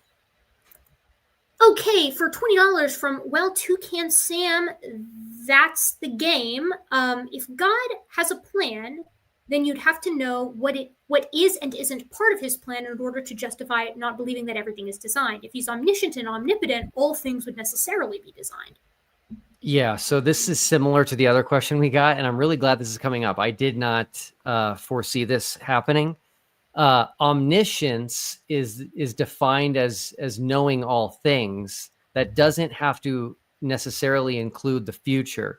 So when you get into the theology of this, it's really God knows all things that are knowable. And I would argue that the future, since it doesn't exist, is not knowable. From Psychological Projectionist for £10, I think natural selection is a massive parallel to exhaustive real-time prototype testing with feedback. Engineers have successfully designed by simulating evolution, verifying that it often works. It is very similar to that. And natural selection, we use natural selection as we are acting, but we are acting as the agents, right? Like we do natural selection when we select for dog breeds. We call it artificial selection because instead of the environment selecting for traits, it's us, right? The environment may deign that longer fur is a better characteristic in the cold. And we may deign that pointier ears or floppier ears is a better trait for us to think it's cute and pick it, and that more people will buy it. And so then we breed that characteristic into critters. But yeah, I mean, the only difference between natural selection and artificial selection is who is doing the selecting, who or what is doing the selecting. From me, not you. Yeah, from me, not you, me. Okay, for $5. Will, on your design points, would you argue that a nuclear reactor is natural? There is one that occurs naturally that was discovered in Africa, and that's the Oklo nuclear reactor. I don't know what this person is talking about, but if it's something that has been shown to occur naturally, then it's not designed. That's number one in my criteria for design. I'll send you a article on Oklo. It's cool even outside of this conversation. From Nino Savant for $10, hi Erica, I was reading a paper on Napoleon Bonaparte using selective breeding on canines so that they could retrieve the training rounds used in artillery exercises. It's pretty far-fetched. You'd be surprised what you can train and then select for. I think it's the pouched rats, but I can't. It's either Nesmomyids or cricketids, I think. Some type of big rat. The big pouched rat is the common name for it. They train them to sniff for bombs, and they also train them to smell tuberculosis. And they use them in developing nations where they don't have good TB testing or where they have a lot of landmines in the ground. They call them the hero rats. And I believe they breed them for that ability too. So I feel like dogs fetching training rounds is less far-fetched than bomb sniffing rats. So it's crazy what you can do. Plus you get a Chihuahua and a Great Dane both from a wolf, which that in and of itself is kind of crazy too. Oh, wait a second. Is this a pun? Oh, God. I hope that's not I think that is a pun. Oh, I hate it. Emily, 58.29 for £5. Medical doctor and longtime fan here. Love to see someone so passionate and knowledgeable about teaching this course so patiently for free. I love it. I find this to be really fun. I think, Will basically was like, I will be a captive audience for you to give this course to. And since I'm not TAing this semester, I was like, oh my gosh, the hole in my heart is filled. From Prixie Purple, $5, redesign criteria. Does something become undesigned once we learn of a natural process that can account for it? Given ABC, no known process doesn't equal design, or equals not designed, I suppose. I would say yes. And I would say this is exactly how science works. When you think something is accurate and you get new information that shows you it's not, you correct yourself, and now you've gotten better. So yeah, that is part of the scientific process and methodology for sure. Yeah, I think the question is, where do you go for the default? You know what I mean? Like, it's like there are things that we don't know how they form, and then it's like, do we assume? Would you say, do we assume design until proven otherwise? Like, would you apply that to like odd weather patterns or odd geologic phenomena or things that, like, how do you decide the starting point? Well, that's why I had one with A, B, and C. It's not just one by itself. It's one plus A, B, or C. And so I think it's pretty solid. I don't think you're going to run into anything like a weather situation that's going to look like it's designed with that criteria and find out later it's not. Yeah, I think, like I said when we were talking about it at the beginning, I think the question for me would be, how do you apply this to biological systems? Right? Like, from your perspective, a fun exercise might be like, go through, read about some incredible biological features and ask yourself, okay, like, is this something that's within the bounds of mutation and selection, or is this totally not? Like, is this something that must be designed? And then the next step would be hop on Google Scholar, look up some kind of lit review. I find those to be really useful for like getting the basic history of something, and see what they're proposing and see what steps they may or may not have filled out. That'd be how I would do it. From Alejandro Valley Joe for $43.30 for 100 NX dollars. Hi, Erica. Hi, Will. The issue isn't distinguishing known design from nature, but having a testable criterion to determine if naturally occurring things are designed in the first place. Yes, and I gave that criteria. I don't know if you missed it or didn't understand it. So let me try it this way. If the search for extraterrestrial intelligence gets a sound, and that sound is a precise pattern, in the academic literature, this would be known as a specified complexity. They will they will essentially believe that that is coming from a mind. It's coming from intelligence. The best example I have, because we're all familiar with it, at least some of us are, is from the movie Contact. They were receiving noise that I believe were the prime numbers. The prime numbers is a specific pattern that they did not believe would just happen naturally, and so that's why they believed they had found intelligence. So the criteria is there, and I think it's pretty solid. Alejandro Vallejo. All right, listen. You guys talk for as long as I said Valley Joe. You guys talk for as long as I have, and then say all the names right. My bad, Alejandro. Sorry. I mispronounced your name. That's on me. We have Greater Sapien for $20 as a very outspoken critic of Will's motivations in his stepping into the realm of science. This is refreshing series to see. I commend you, Will, for putting yourself out there and showing such openness to learning. Okay, Cosign. cool. Yeah, so I know Greater Sapien. We've never communicated, but we definitely know each other. And he was, I would say, a fan of mine, but then he wasn't. And so now it sounds like he's coming back around. So I appreciate it. Thanks for the kind words. Winning him back over. Actually, we have a couple from Greater Sapien here in pretty quick succession. Greater Sapien again for $10. Will, you're not the only one learning here. I think it's important that we understand your thinking as you represent a number of people of similar view of the subject. So please keep sharing. Yeah, I want to say something about this because I was monitoring the chat during Will's presentation, and while many of you were like being charitable and interested and asking good questions, a lot of people, you guys are you're coming in hot, and I get it that for some people who've been in the sort of creation evolution conversation space for a while, you have opinions, you want to get out there, or you feel you've heard certain points before, or what have you. But as Greater Sapien says here, Will's giving us his perspective. And as we both mentioned earlier, creationism is not a monolith. I want to know what Will thinks. That's kind of critical to giving a presentation to him, because even though this series is not meant to be a creationism debunk, if he's more skeptical of some areas than others, I'll elaborate on those more because I think that will be more helpful to him understanding them. So it's helpful to me to know what he believes and why, and I'm never going to discourage that. So I sort of co-sign Greater Sapien here. Greater Sapien again for $10. Eric, I was not familiar with your game. Your approach is excellent. I can't picture a better person for this project. I've been absolutely delighted by the number of people who have been very kind about that. Because I have really bad imposter syndrome. Actually, I get really nervous before all of these because I prepare the PowerPoints in advance, but I'm always worried that I'm going to get up here and I'm going to make some rudimentary mistake that I should have known better, or misspeak. And the last thing I ever want to do is mislead someone. Once I get talking, it's fine. But I always leading up to it, I'm like, oh man, I hope I don't totally bungle this tonight and accidentally teach Will the wrong thing. So it's very encouraging when people are kind about that.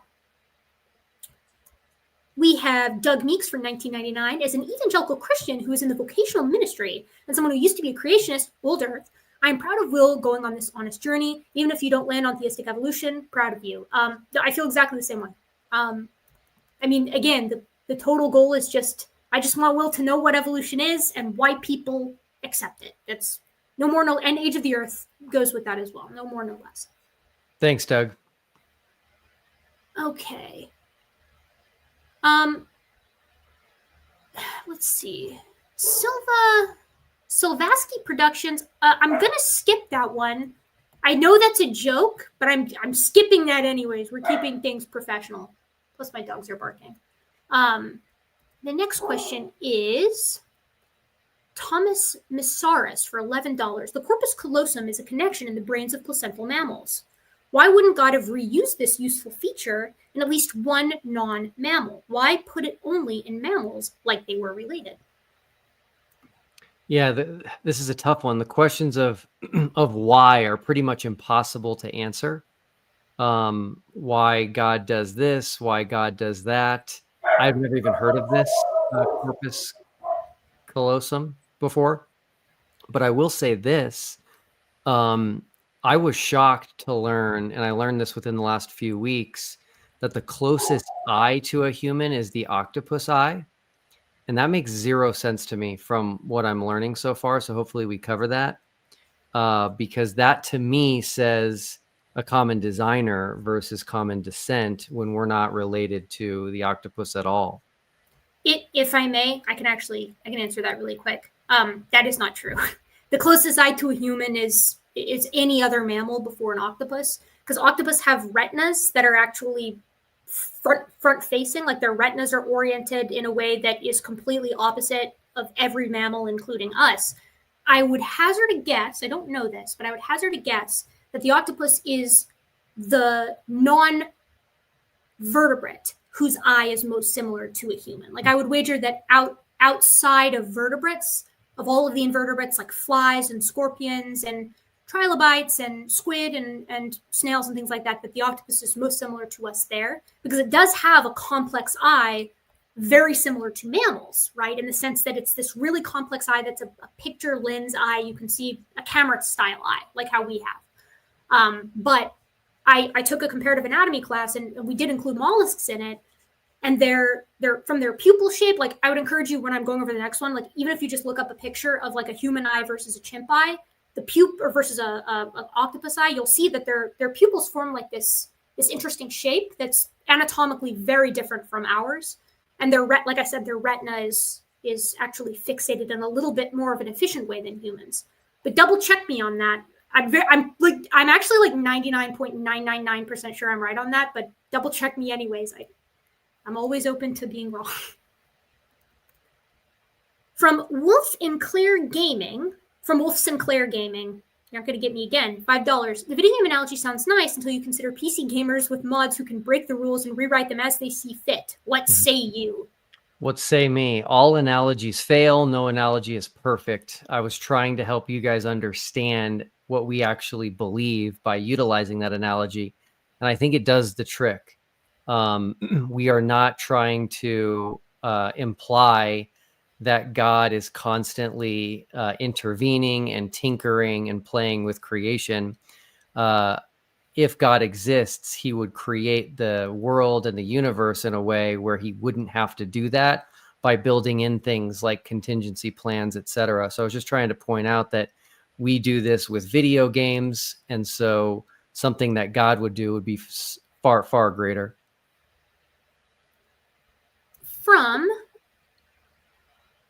Takaxianos, again, for 1000 HUF currency, can the non-functional DNA be a way to protect against radiation damage? Mutations there have no effect. Accumulating non-functional regions is an advantage. Yes, absolutely. Non-functional regions can be beneficial, but they're not like tied, like they're not actually linked to the radiation that impacts species by their radiation influx. It's a wonderful byproduct, but it's not something that they are doing specifically to prevent radiation from damaging DNA.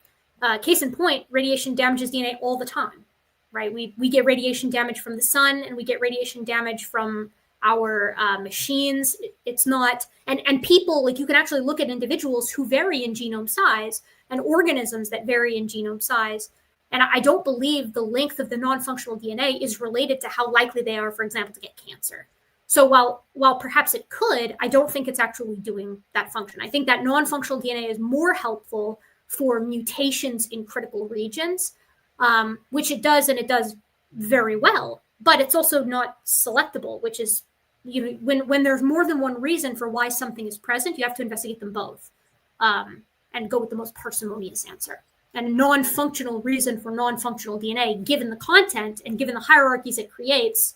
We'll talk about this when we talk about nested hierarchies. I and the majority of the scientific community would find that to be more compelling. It's a good question, though. Luca M for 10 euros. It would be beautiful if at a certain point you could invite Clint from Clint's Reptiles, who is a Christian and a biologist who defends evolution against young Earth creationism. His perspective could enrich this discourse.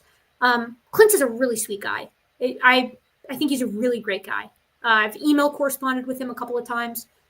I'm very hesitant. I thought about broaching that with Will a couple of times when we were talking about this early on, bringing in some people for like specific areas. But I decided against it. And the reason I did was because I thought it would be useful to maintain a consistent narrative and a consistent tone throughout the entire thing so that as it's being presented in a consistent way. And the only reason why I did that is because I have had classes that are dual taught, and I find them to be harder to follow. I don't doubt that Clint would bring a wonderfully enriching perspective and would probably cover some of these areas better than I would. But I would like to keep things streamlined for now. But Clint is great, and you should totally talk to him, Will, if you want. He's a wonderful guy, and I watch his channel. He's a cool dude. We have DJazium for 10 Canadian dollars. Erica, can we predict AI pressure on human evolution? Will, about tetrachromes. Imagine the environment created that would give an advantage for humans. Oh, tetrachromats, okay, who see more colors than the rest of us. It's funny you mentioned that because we were just, I brought up an example in this talk about a mutation exactly like that, where these howler monkeys, members of Alouatta, gain this incredible range of color vision that allows them to feed on way more leaves and fruits than a lot of other animals within their environment. So the question here would be, what would be the selective benefit that being a tetrachromat would provide to humans? In our current environment, which is so controlled, I don't know what that would be. It'd be awesome, but I don't know what benefit that would provide. As for AI pressure, I worry greatly about people relying on AI as a crutch. And I worry greatly that will be a cultural norm. I don't know that that's going to impact our evolution, at least not anytime soon. But it is something that's on my mind. From Kendrick99 for $20, great stuff, but something I feel that gets overlooked and wish would be covered is how automated protein construction is. It allows the information contained in genes to be deeply different than, say, how writing stores information. I hope we covered this a little bit because we did talk about the massive changes that can result from single base pair changes. So I hope that we covered this to your liking, Kendrick. But if not, shoot me an email and I will adapt this for any future conversations. Okay. Adam, 88099 for 10 Australian dollars. One of my favorite things is watching Erica's face when someone asks a question that we all know is going to send her down a massive rabbit hole. I wish I had teachers that cared as much as Erica. I wish that I could say that this was out of the kindness of my heart, but I just really like talking about this stuff. Honestly, I say my pleasure every time because I mean it. I really love talking about this. I think it's fun. This version for me is when I'm teaching and I see like a student have like an aha moment. Yeah, I've had those a few times in my teaching career where it's like, I'll be teaching about something that's kind of a hard concept and then all of a sudden it'll like click. You can see it on someone's face sometimes when it's like, oh, I get it. This is awesome. And then they see how epic it really is. Okay. The real fearmonger. Yeah, I'm going to show this. I do think that this is relevant to this conversation. From the real fearmonger 499, Casey Luskin, the guy that got caught with his pants down editing a graph because it was convenient for him. He should come in with a Pinocchio nose. This is a little rude, but it's rude to Casey Luskin. Will, I will tell you the story about this if you get interested. But although I do think that Casey Luskin has led to some interesting conversations, I don't have a lot of respect for Casey Luskin personally because he did get busted editing a figure that was inconvenient to his point this year, and I did not like that. Yeah, I saw your video on it, actually. It was pretty damning, in my opinion. I felt the same way, and I hope you know me well enough by now to know that I'm pretty charitable with this stuff. Like, I have beefs, not beefs, but I've had disagreements with several creationists before, and it's like, you know, I can dislike someone, and I can like them and just disagree with them, but I really don't have a lot of patience for like what I think is dishonesty. And I have a hard time reasoning how he could have done that any other way, but that's neither here nor there. From Envenom8 for $20, he distinguished between flat Earth and evolution last episode in that evolution has experts who deny it. Please tell him about Project Steve. More scientists named Steve accept evolution than those who deny it in grand total. I don't know if Will knows about Project Steve, but what I will say is that I think his point isn't who has more supporters. Like, I don't think Will is going to sit here and tell you that creationism has more supporters in the scientific community than evolution. I think his point was you don't have any flat Earth PhDs, and there are creationists out there, even young Earth creationists, who have PhDs and hold that opinion with their doctorate.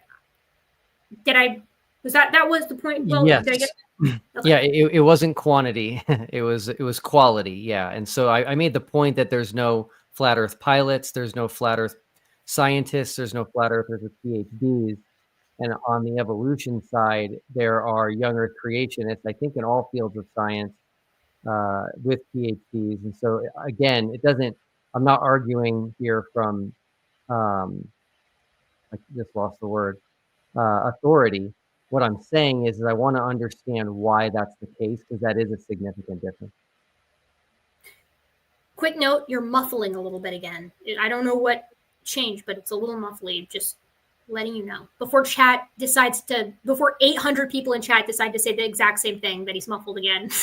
I'll listen again on the replay to try to figure it out. Yeah, that might be good. It's not a big deal, and it seems like you fix it really quickly, just as quickly as it comes, it goes. So I don't think it's a problem. But okay. This I didn't know. This is from greater than 5054 for $4.99. 3 base pairs is enough to create 20 proteins for life, 4 raised 3, and so it's more efficient than 4 pairs, or 4 base pairs. So they're arguing that this would be the selective force, is that it's actually an efficiency thing. That's why 3 was the number that got honed in on. I don't know enough about this subject to say. I will say that, are you familiar with Stated Clearly, Will?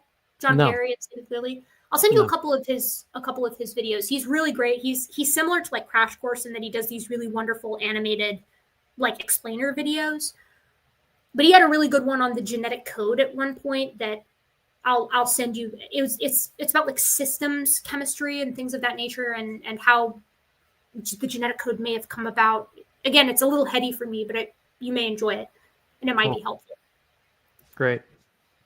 From Spy 5765 for $5. Hey, Will, love the final experiment stuff. Sharing this journey with your kids is awesome. Coming from my family who gets aggressive at the mention of an old Earth. Yeah, I concur on that for sure.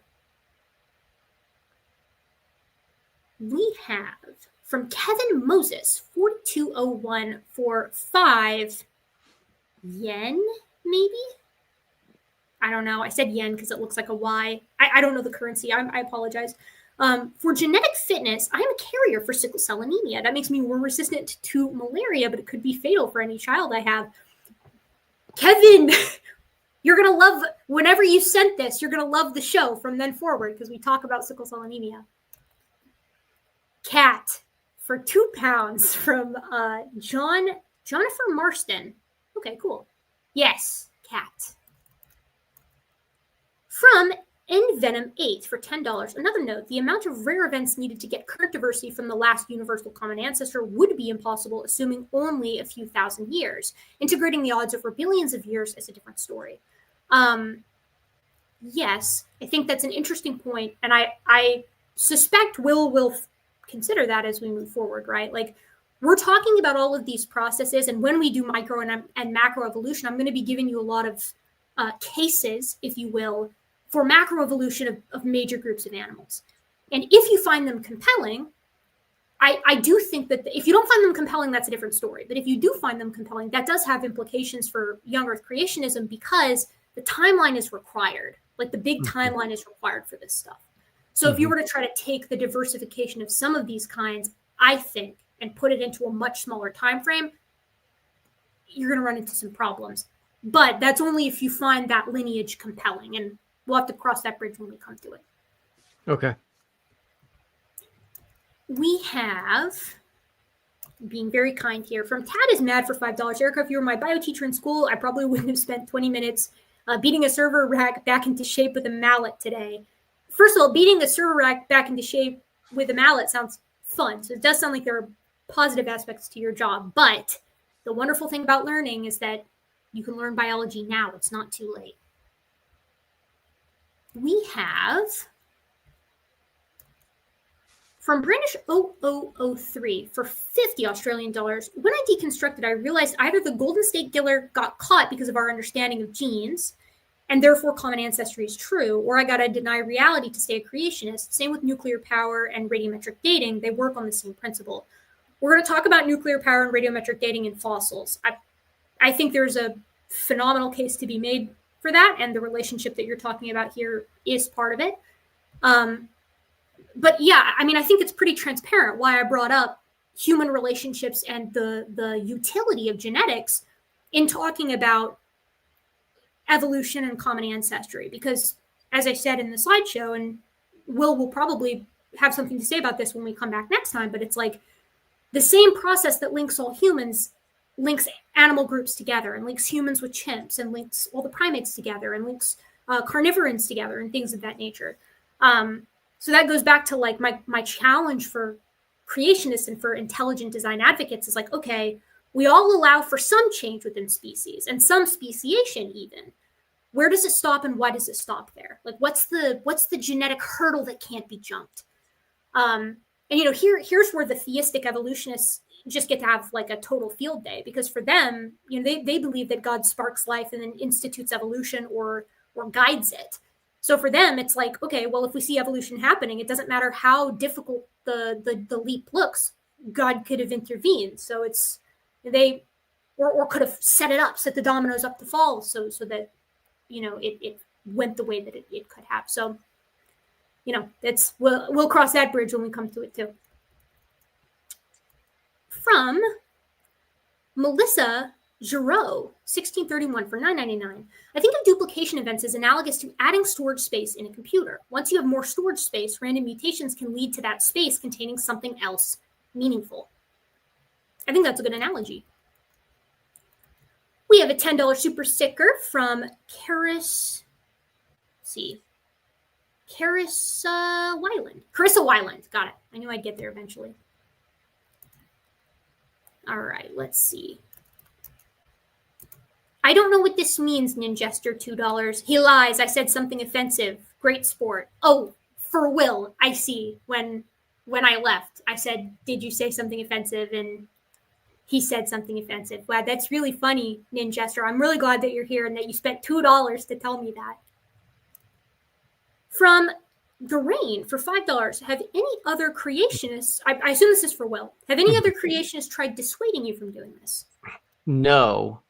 One person in my family, I won't say who, is not happy that I'm doing this, but they haven't tried to dissuade me. So I think we're good there. I'm super glad to hear that. That's what you want. We have from ItGuru42. For Will, you claimed a supposed PBS documentary that faked an experiment last video. No such PBS documentary exists. I didn't read this before I said it. Will you apologize for lying? It's okay. IT Guru, I didn't read your thing. I don't understand why people jump to lying so quickly, right? Lying, you have to understand intent. So number one, it does exist. And I'll tell you what it is. It's called Genius by Stephen Hawking, and it's episode 6. So maybe next time you can do an apology super chat. IT Guru, I think you gotta go watch this, and then you can come back and tell us one way or another. Because if you botch this, you might gotta say sorry for lying. I will say that I get flack sometimes because I've been called overly charitable when I deal with people occasionally. And I would rather assume the charity and then be proven wrong than assume someone's like full of shit and then it turns out they were being genuine. I sleep better at night with that one, IT guru, but everyone's different. From Petite Flower 5259 for $10. Very kind words. Erica, you're an incredible teacher. Not every scientist can make such technical information so accessible. Your students are lucky, and that now includes me. Again, this is the best kind of compliment I can receive. It's the duty of a teacher, of an instructor, and of a professor to make information not just accessible, but comprehensible. If it's not accessible and it's not comprehensible, they're not doing a good job. Like that's the basic job description. So I appreciate you saying this, but it's all part of the job. That's a given. From Inquisitor Reed for $5, Will, what part of tonight's session did you find most interesting?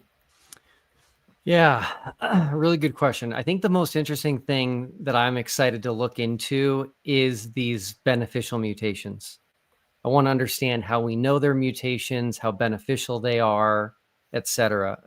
Again, other than sickle cell anemia and lactose, I was not aware of them. So that's what I'm most excited to look into, because from my vantage point prior to this, I mentioned this already, I don't want sickle cell anemia. So when I had heard that in the past as a beneficial mutation, that did not resonate with me as beneficial.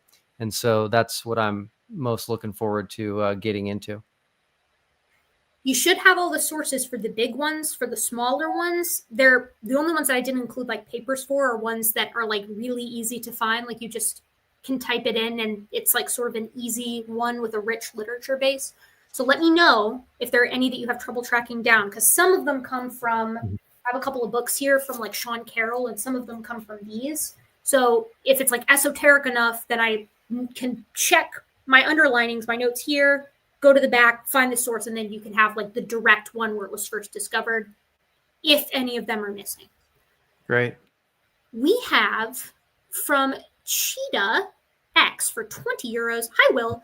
Can you can you try to clarify your current position? Mm-hmm. Did God create separate or design separate kinds? Did he design the processes Erica showed? I don't want to put words in your mouth. Please clarify where you are. Yes. So my current position is that God created kinds and didn't just create life or a last universal common ancestor. I can't tell you what those kinds are, but my current position is that God created kinds and there is no mixture of those. There's no jumping back and forth to those, but that each kind has incredible potential for variation. The best example of that would be dogs. Dogs are incredibly varied in terms of size, in terms of physical appearance, and even in terms of their, skeletons. And so that's where I'm currently at. Can I ask a clarifying question? Yeah. Just for my own, to pocket for later to keep in mind. Do you suppose, what do you think is within the humankind? Only humans. Just Homo sapiens? Like, would you kick yes. down? Okay. Just Homo sapiens, yeah.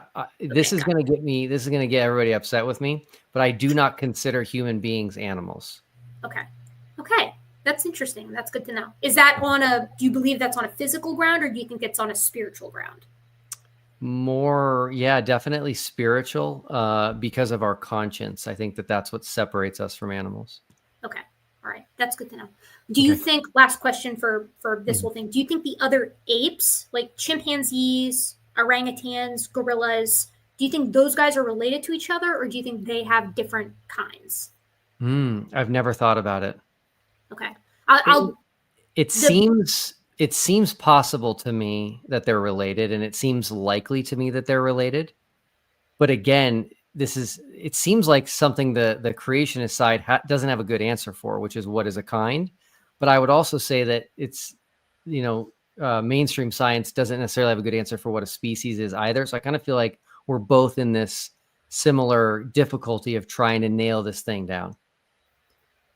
I have a thought on that, but I'll save it for when we talk about nested hierarchies, because it can get kind of involved. The reason why I asked is because, when we look at genetic similarity, like what we were talking about today, humans and chimps share more with each other than either does with a gorilla.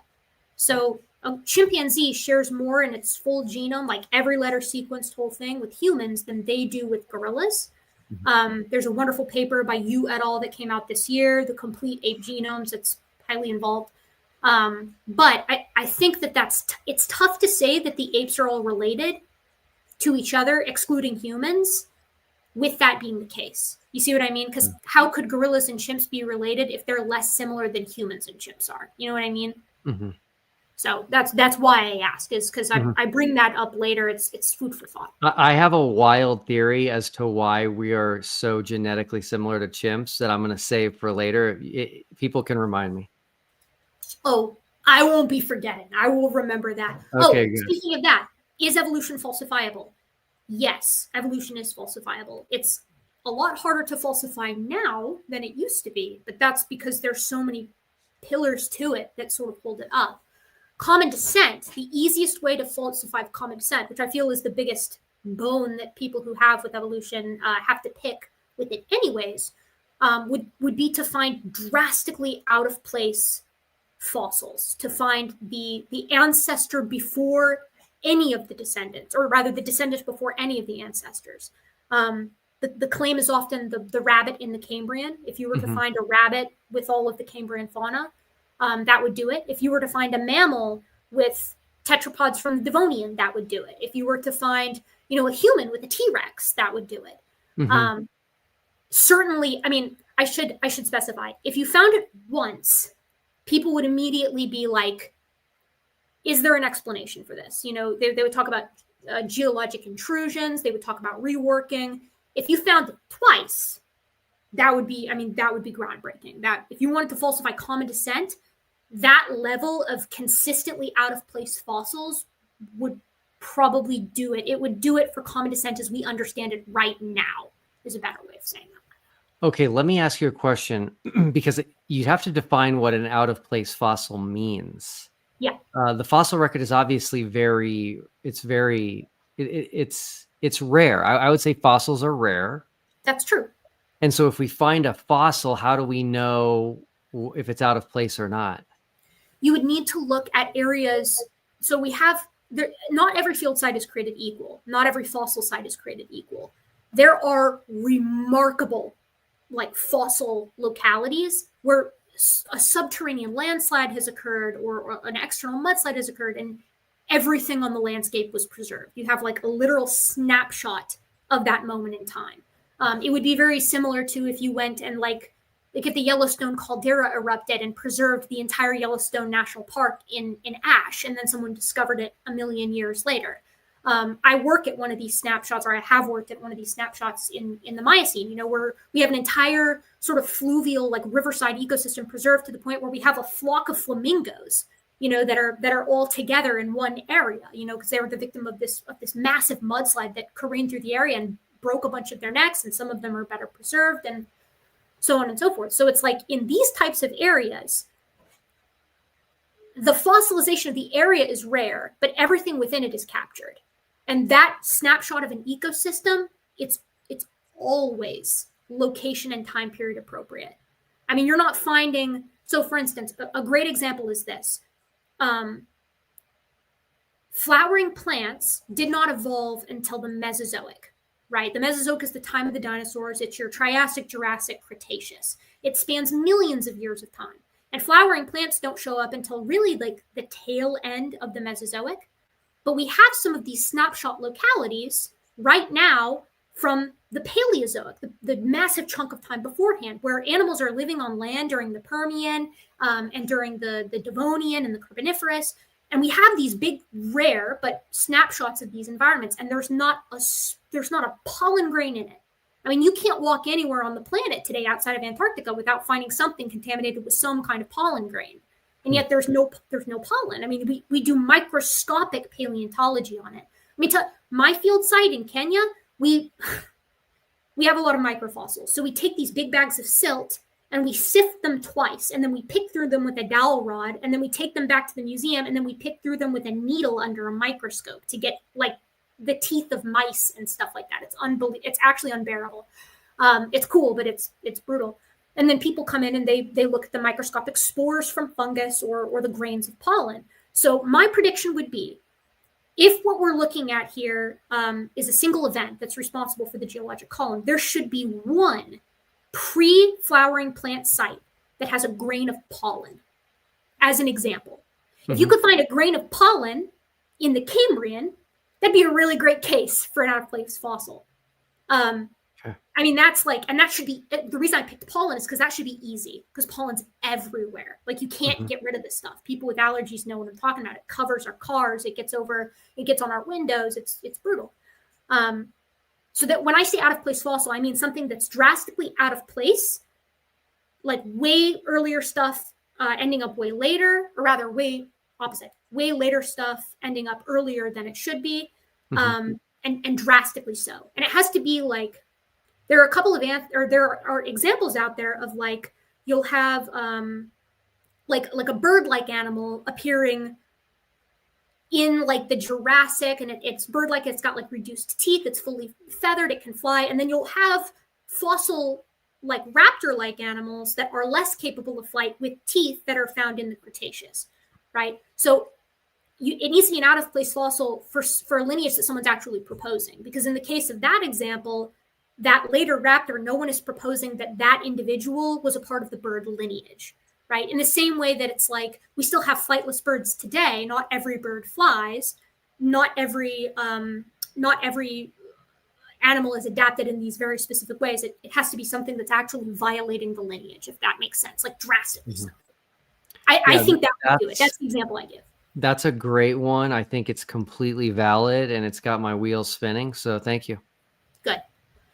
Okay, we have from Thundercats 553 for $5. Will, does the three-tiered ancient Israelite cosmology in Genesis and the Old Testament impact your understanding of the age of the earth and evolution? I don't fully know what the three-tiered ancient Israelite cosmology in Genesis is. I will say that a lot of people claim that they believed in like a dome-covered flat Earth, which I don't think is the case. On the Final Experiment YouTube channel, we had a live interview with someone from Jerusalem who's an expert in Hebrew, and he talked about that is not the case. So I'm not exactly sure what you're asking. My understanding of the age of the Earth does come from the Bible. It doesn't come from whatever you're referring to as the three-tiered ancient Israelite cosmology, but it does come from the Bible. So I will say that. And so am I interpreting the Bible correctly? Maybe, maybe not. That's why we're here talking about all this. Solid. From Ante Zero Meridian for $5. I've got a master's in molecular genetics, and I'm learning a few new things. Awesome. That's all I want to hear. I'm going to share this with friends as essentially a good college level breakdown. That's what it's meant to be. Perfect. Thank you for saying that. Blackmore, $2.78 for $5. DNA in humans is mostly in the nucleus, but mitochondria has its own DNA and is singular and circular like in a bacteria. Why the difference? My understanding, and we're going to talk about this in the macroevolution section, is that it's endosymbiosis, and it has to do with the origin of all eukaryotes long, long ago. But we'll get there when we get there. We have from JDNA 1165 for $9.99. Hopefully this isn't a dumb question. No such thing. But I'm new to this. If we evolved into the Homo sapiens species, how long would it take to evolve into a different species, or will that ever happen? Phenomenal question. As Will mentioned earlier, like, species are incredibly difficult to define. And I was going to say this then, but we could say it later as well. It could fit in many different places. That's exactly what you expect from evolution, right? If species are real, discrete entities, then they should show up genetically. They should be these barriers that pop up and are quite clear. But evolution predicts that populations evolve like a big smudge. It's like taking a big glob of paint, of red paint and of yellow paint, and smudging across the middle. So you've got this big color gradient. The idea basically is that species should be difficult to differentiate if populations are always changing. It should be a messy business. It shouldn't be consistent. So the answer to your question is humans could evolve into a different species, but it depends on how you define species. If you define species biologically, as in actually reproducing or actual populations capable of reproducing with one another, it's going to take a long time for that to happen. But if you're defining it as specific suites of morphologic characteristics, you could get a new species if humans ever colonized, I don't know, Mars, or like went to space or whatever, and developed environmentally specific traits that are beneficial for living in space or on a lighter or heavier gravity or whatever. And somebody might say, well, they're physically distinct enough to be a different species. You could use the evolutionary species concept or the genetic species concept or whatever. It's all outlined in a wonderful book by Zakos et al. Or no, it's just Zakos, I think. I don't think he has any co-authors. They have any co-authors. I don't know their gender. In 2016. But we'll talk more about species in nested hierarchies. Good question, though. It's a question that's plagued biologists since the beginning of time. From Prixie Purple, $2. More mods on the next one, though, please. Yeah, a lot of people have been saying that. Were you guys acting up in the chat? Do I need more mods? I think I need more mods. Fastest DIC. Fascistic? I guess, $20. I respect nothing more than being able to adapt one's views in light of new information, and that first takes the ability to be open to the experience. Thank you both for being class act and giving a model for how we can be. Every time I agree. Absolutely. Okay. Let's see. Do you want a spicy one? This is a question for you. It's a little spicy, though. That's okay. From Joe White, 4564 for $10. Will, is this all going to be you ending a sentence with, yes, you made some good points or good arguments, but I just have to have faith? And if not, what will stop it? Absolutely not. So I can promise you that's not how this is going to end.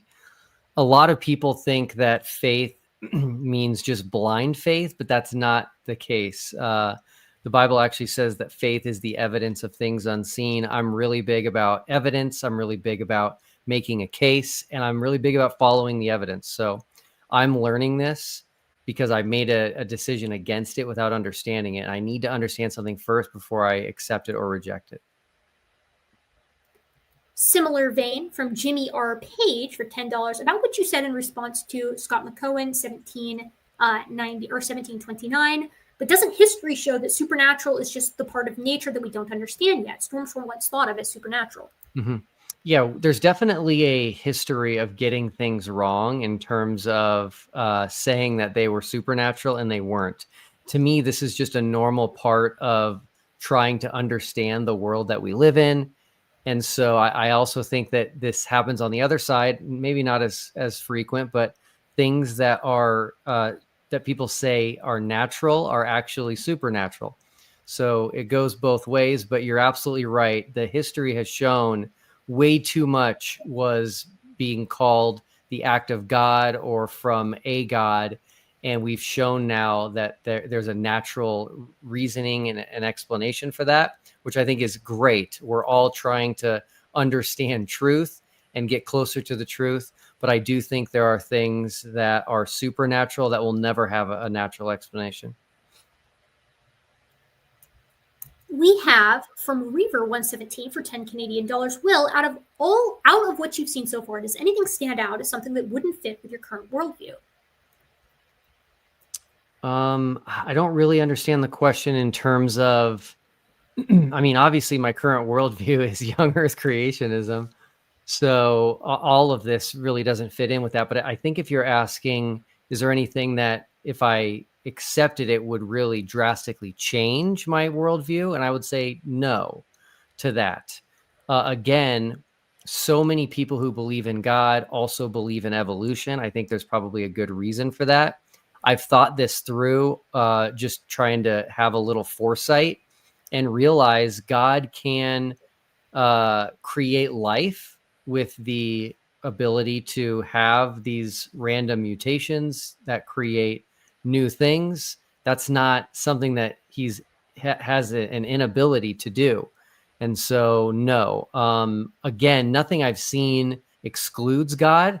That would be something that would be a very significant hit to my worldview. So hopefully that is a good answer. I'll tell you ahead of time, there's not going to be anything that I'm going to say that's going to preclude God. That's, first of all, evolution, as you mentioned, is, I mean, it's compatible. Like this is like the dominant perspective, honestly, in the United States right now, poll wise. So I'm not going to have anything that's going to do that, and I wouldn't want to. That's not my goal here. I don't. That's just not. That's not something that I'm really, first of all, interested in doing, and second of all, that's not the point of this conversation. Even outside of that.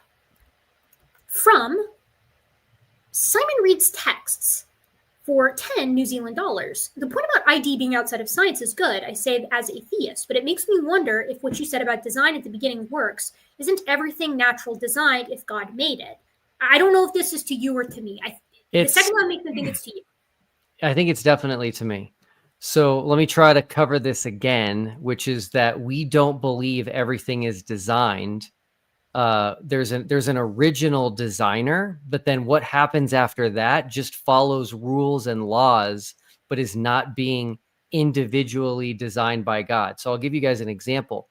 I'm missing 2 teeth. So when I go to the dentist, if I go to a new dentist, because my dentists die all the time, and they count, it's really weird. There's like 6. That's crazy, Will. Yeah, oh my God. 6? Yes. 6 dentists? Yes. Okay. I'm gonna let you continue on that. I don't tell the new dentist. I wouldn't. I'd leave that out. Oh my goodness. But anyway, when they count my teeth, they're like, how is this possible? You have the wrong number of teeth. So when I was a kid and I went in for my first dental x-rays, when I still had my baby teeth in, they noticed I was missing 2 adult teeth. So there's no adult teeth. So once the baby teeth are out, there's no adult teeth. So that's not God's design. God didn't design that. That is an error. And so we're talking about mutations. That's an error. And I can't tell you what caused that. It could have been my mom's choices in what she ate or consumed. Who knows? Like, we'll never figure it out. But anyway, the video game analogy I was really hoping would stick with you guys so you could understand when that creator of the video game designs the game, he's designing the rules and the laws, but that's it. There's going to be playthroughs that never happen just because they never happen. There's a lot of chance involved. There's a lot of free will involved from us human beings. And so when I go outside and look at something beautiful, it's not that God designed that very thing right there to be there in that geographic location at that specific time.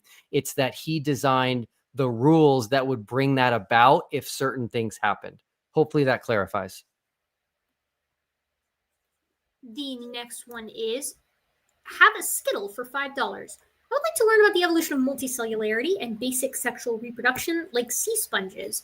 My plan is to have a lot of these major, like, what are generally deemed as like these difficult to pass or impossible to pass challenges for evolution in this macro macroevolution lecture, not this next one, but the one after that. And then some additional ones when we talk about like age of the earth stuff. So I will make a note to include, I was going to include multicellularity already, but I'll make a note to include sexual reproduction too. From ESRL 447 I6J for $2. Will, where does the Big Bang come from? So I don't subscribe to the Big Bang. Surprise, surprise. I will say this. I've had a really hard time articulating this, but I think that it's possible that when we're looking at the universe, we have to be careful. At least I do when we're looking at something.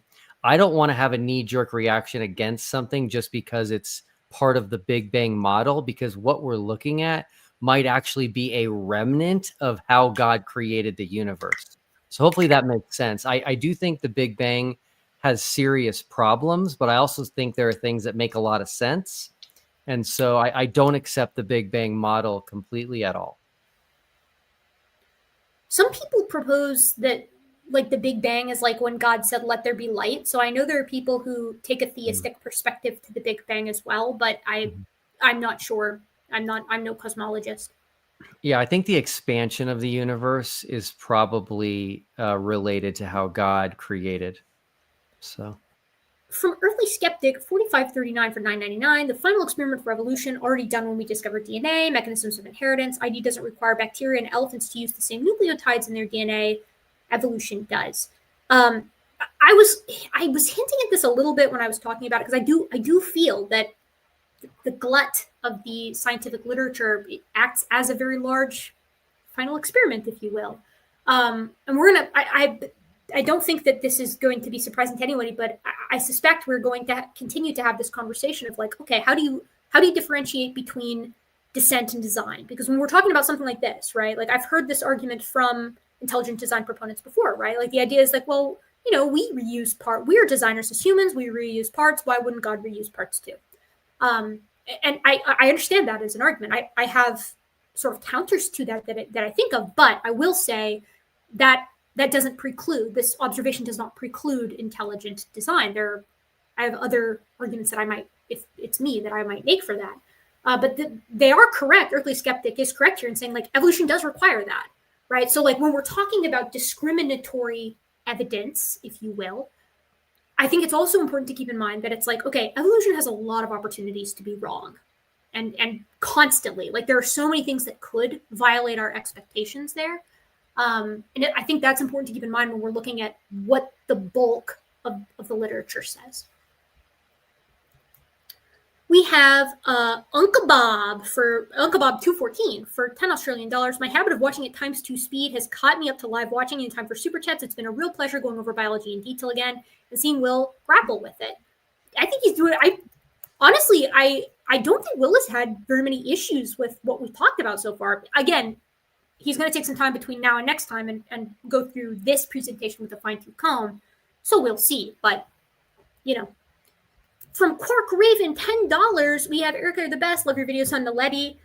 Will said evolution is unlike Earth's shape, but the planet here has life, and its shape is a nested set of common ancestry, now not in an unknown past.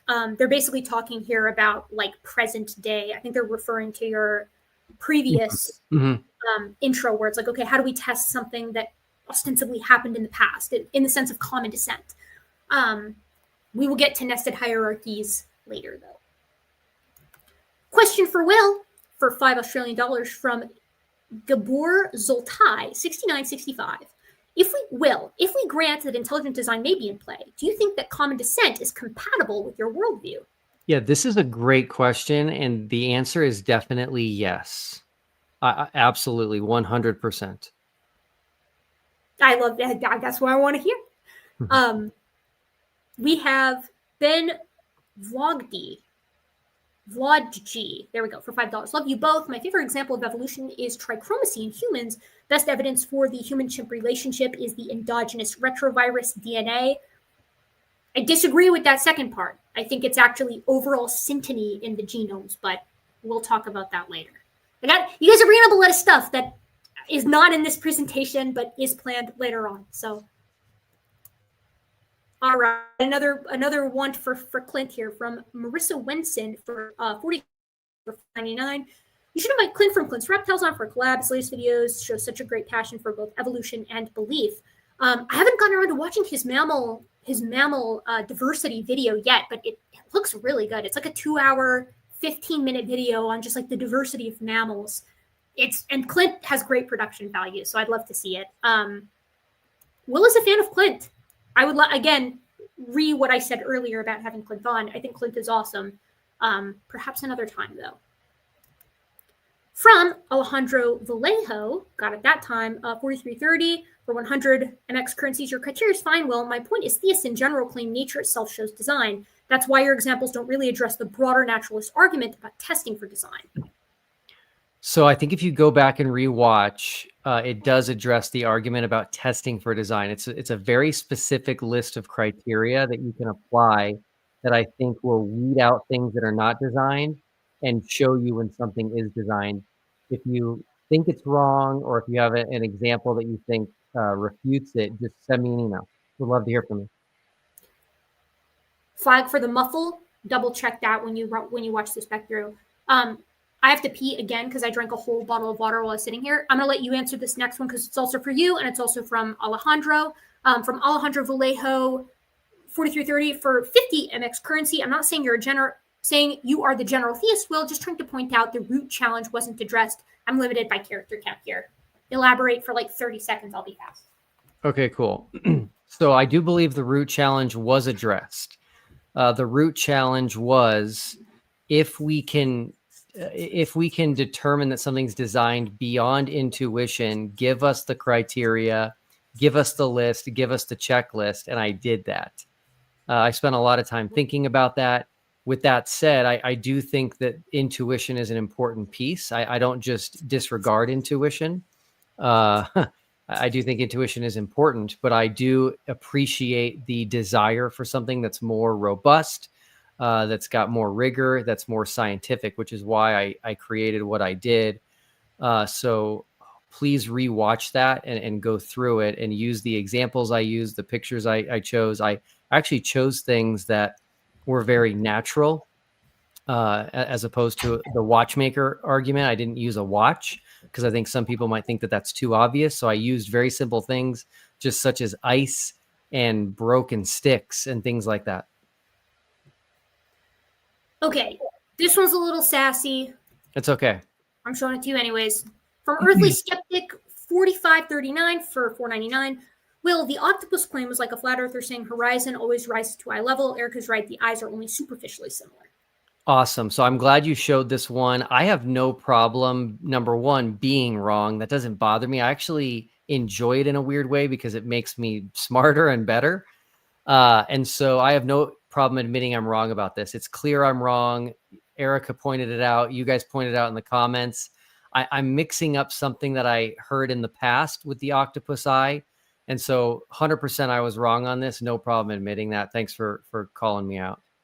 I think it's a fair mistake. And I think it must be just like that they have this camera eye that's similar to the kind of camera eye that we have. And I'm sure, honestly, to your credit, I'm sure someone somewhere has said that, and you might have read it. And, you got to fact check everything, unfortunately, but, no harm, no foul. From Tarseth for $10, Will, as a former YC, I appreciate your willingness to learn. Hear me when I say this. This will take you as far as you will allow it, and your own mind is the toughest barrier. Excited for the journey. I'm excited too. Me too. From IT Guru 42 for $10. Heck with it, I can afford $10. Will, are you willing to be fact checked? IT Guru, I should have seen your name and known it. If won't even answer, this is not a legitimate good faith exercise. No PBS documentary exists. IT Guru, he already answered this.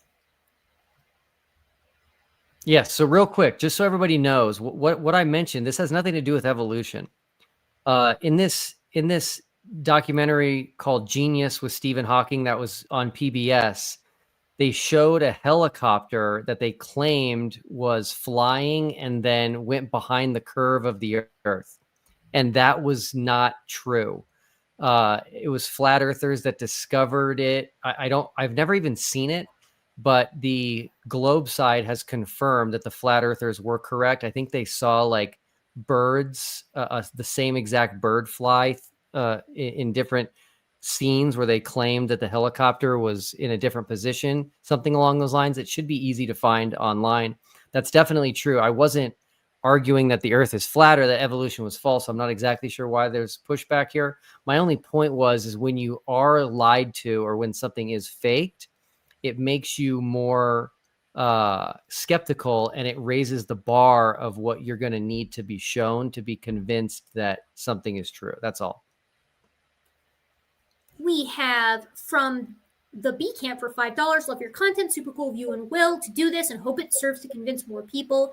I obviously agree, and it's my pleasure. We have from the Robot with Human Hair 9894 for $199. This is to you, Will. Are biological creatures shown to occur naturally? Of course, definitely. From the New Humanist for $10, what is the reason for thinking there's a single last universal common ancestor instead of several OCAs, originating common ancestors? If the condition for Luca can happen once, what would prevent it from reoccurring? This is actually an awesome question. You can see in the little picture that I have from Origin of Species in this presentation and the former one that when Darwin talks about it, he says from one or from a few. So this it's been on the table that it may be one, it may be many. Part of the reason why things shifted to one is because all organisms do share the same genetic code. And from a naturalistic perspective, the odds of getting the same code twice, unless it just has a massive selective advantage, is deemed to be pretty unlikely. Like the fact that everything uses the same genetic sort of basis. And I think the other reason, so and we've continued to sequence genomes, I should say, and like nothing falls out of that zone. Life could have started several different times. Like that's something that no one's saying that it didn't, right? I think what people are saying is that currently the evidence supports all of life that is still in existence today as coming from a single universal common ancestor as opposed from many. But I think there's going to be a lot that's going to clarify that. Like if we were to find out that, I know there was a recent look-see at like potential fossil bacteria on Mars, or the remnants of biological processes on Mars. It's like if we were to find out like that life is elsewhere and we were to like sequence their DNA or their genome, I guess, and we were to find out that it's like exactly the same as it is here, that's going to raise some really interesting questions, because that would suggest that either all life that we know of from here and from Mars comes from the same place, or that there's something super efficient about the way that life does it here, that it could evolve more than once, or that someone or something is responsible for it. That would be the idea. From Honeybees, Honey and Bees, 8202 for $20. I've learned so much from this. Thank you, Erica. It's even making me want to give college another try. That is absolutely phenomenal to hear. And by all means, do it, because it's an absolute blast. Do it for free, though. I will say that. If you're going to do it, do college for free. Make sure you get like a good scholarship. Start, if you didn't have like crazy good high school grades, take a couple of community college courses, just absolutely knock those out of the water, and then either continue and get your 4-year degree there, or 2-year degree, it doesn't matter, and then or alternatively transfer somewhere else and then get a nice scholarship and do it for free. We have from Brandish 0003 for $5 Australian. What about Aaron Ra's phylogenetic challenge or something similar for the final experiment? Aaron Ra's challenge is to creationists, right? So the idea would be for like creationists would need to present an organism or a lineage that violates the phylogeny challenge. That could do it, but I don't think anybody's made the formal attempt, and I think that it would also be very time-consuming and expensive for them to check like the genomes of everything to comb through it. So it would be great. I think that anything gained from that we probably already have, though, from existing sequenced genomes. From Earthly Skeptic 4539 for $199, Will, what biological test would identify a kind? No clue. It's a really good question. I love it. From Just for Playlists, $5 Canadian for Will, how important is creationism to your faith? I assume it's less core than the Beatitudes, for example, or is everything 100% important? Yeah, so if you're asking about young Earth creationism, it's not a deal breaker for me. My number one thing is that God exists. That's the most important thing to me. I think that the evidence is strongly overwhelming that God exists. I actually think that no God is impossible. So that's a conversation for another time and another channel. After that is the resurrection of Christ. Everything else to me, I'm open to being wrong about, but those are the two fundamental beliefs that I hold that I do think are pretty solid. So just so you guys know, I'm willing to do this. Same thing I'm doing with Erica on other topics, on other channels. Like, that's just who I am as a person. So if you guys are just like, oh, he needs to talk to Matt Dillahunty or Professor Dave or whoever, it's fine. I'll do it. You just set it up. All of that is so far out of my wheelhouse. Like, I would not. Do that with someone else. I am not the person for that. From Nino Savant for $10. Thank you both for doing the series. I won't do any more puns for a while. Never again, Nino Savant. You get yourself banned with puns like that. I'll hire mods and then I'll let them make everything run amok, except for I'll have them punish the pun users. Okay, well, this is Sassy. It's IT Guru again, but he's talking to you. I figure you guys are having a conversation. I'm going to show it. From IT Guru 42 for $10, Genius with Stephen Hawking. Fact checked. The experiment is real. The claims of fakery are flat earth flailing. I think Will has proven he didn't research the claim. Humility and honesty would be to admit it. Okay, so here's what I'll say. Erica and I have a mutual friend. His name is Ruhif. He has a YouTube channel. He's very brilliant. He's like 1,000 times smarter than me. And me. Yes. So he's great. I will ask him if he's covered this on his channel. If he hasn't, I'll ask him to. I'm going to also mention someone else who's way smarter than me. His name is MC Toon. He has a channel called MC Toon Live. I'll ask him if he's done a video on this. Those are both people who are 100% anti-flat Earth. Their channels are dedicated to going against flat Earth. They will confirm what I'm telling you, and hopefully that will appease you. We have, okay, IT Guru, I will remember next time. There'll be a month. Will can reach out, and then we'll hear from them, and we'll settle it if you guys don't settle it in the interim. From the Magic Flutist for $10. Wish I could show this series to my wifey mother. Unfortunately, the Gorillaz poster would be ground for dismissal. LOL. I know. Actually, this is funny. So, Will, I have a poster that says Demon Days right here. It's an album by Gorillaz. It has nothing to do with demons. That's the name of the album, and I really like the art. So I do my own art on my channel, and Jamie Hewlett, who does the art for Gorillaz, is a really big inspiration of mine. And my mom, who is she's Christian and she's also cool with evolution, she said this exact thing that the Magical Flutist is saying to me now. She said that to me many times. She's like, Erica, she's like, you're probably losing a non-zero portion of people because of the poster that says Demon Days. Like, why don't you just take it down? And the reason, if I'm being completely honest, is because I don't have anything better to put up. And it's the only thing that breaks up this space right now. So I probably will exchange it for something else eventually. I hope no one is upset enough about it. I don't think that I'm not pro-demon. I'm really not. It's just an album. But I'm sorry. Magic Flutist, what I can do is maybe I can do a podcast version. You can play the podcast version for her or something. I don't know. I don't have a podcast. From Blackmore 278 for $5, how analogous are mutations in evolution to hyperparameter tuning and AI models? Is there a shared math framework, and can you simulate evolution?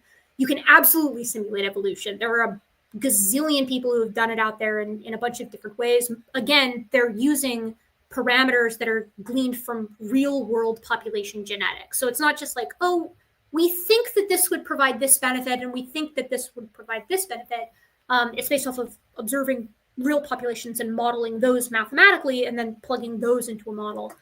I don't know about the AI part. I know you can simulate evolution, but I don't know about AI, AI's relevance to that.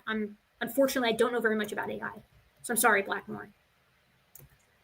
From Bugmaster 8647 for $10 is a fantastic series of streams, but Eric, I'd love to see the reverse performance where you show up on a theist stream and listen to their in-depth perspectives. Honestly, so I would be willing to do that. I have collaborated before with Reasons to Believe, the Old Earth Creationist organization. I've spoken out at their conference out in California, and I'm actually scheduled on February 10th to appear with Fuzz Rana, an Old Earth Creationist, to talk about human exceptionalism or lack thereof on the Reasons to Believe channel. I'm willing to hear out anybody who, similar to what Will said, who offers. Similarly, I host on the line sometimes, so people will call in and give me their perspectives there too. Sometimes I hear good perspectives, sometimes I don't hear good perspectives, but I'm always happy to hear thoughts from theists. Unfortunately I'm like terminally science-brained in the sense that I'm like I really like evidence, right? Like I really like data and empirical support for things.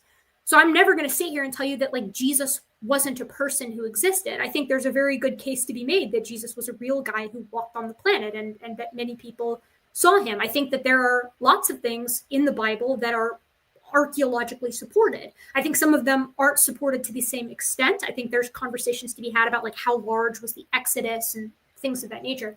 But it's like, you know, I'm not an atheist. I'm an agnostic. That's my label that I prefer, if you will.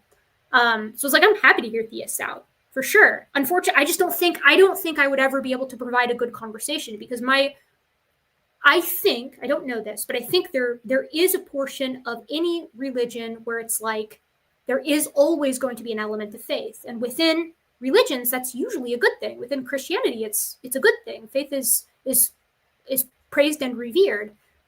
And I'm a very skeptical person. So I think that's always going to be the part that's the most difficult for me to sort of make that step. But I'm always happy to have the conversation. From Joe White, 4564 for $5. Was that spicy? That was not my intent.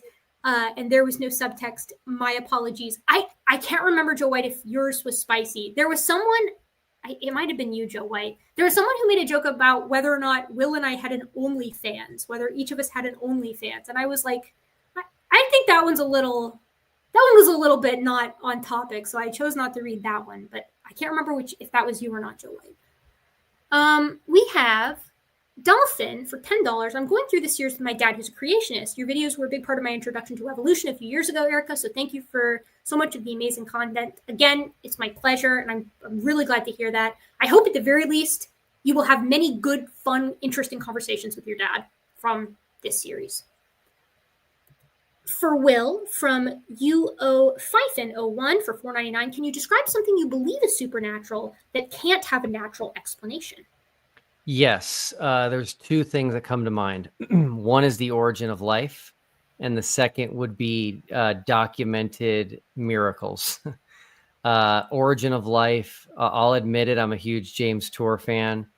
I have him on my Mount Rushmore of Christian apologists right next to John Lennox. And I do not think he currently is looking for a PhD to debate him. I don't think a PhD will debate him. And I'll up the ante. I will pay a PhD to debate him because I think it would be amazing. But I will say that the origin of life has no natural explanation, and I don't think it ever will. So I think that's something that is for sure supernatural. This evolution talk is not about that. It's about what happens after that.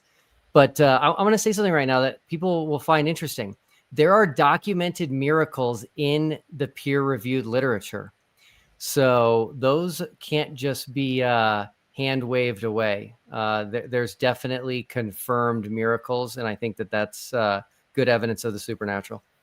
I would love to see that. I don't know of any, so if you would send those to me, I would love. And we won't talk about them on here unless you feel like it. But that's super interesting to me.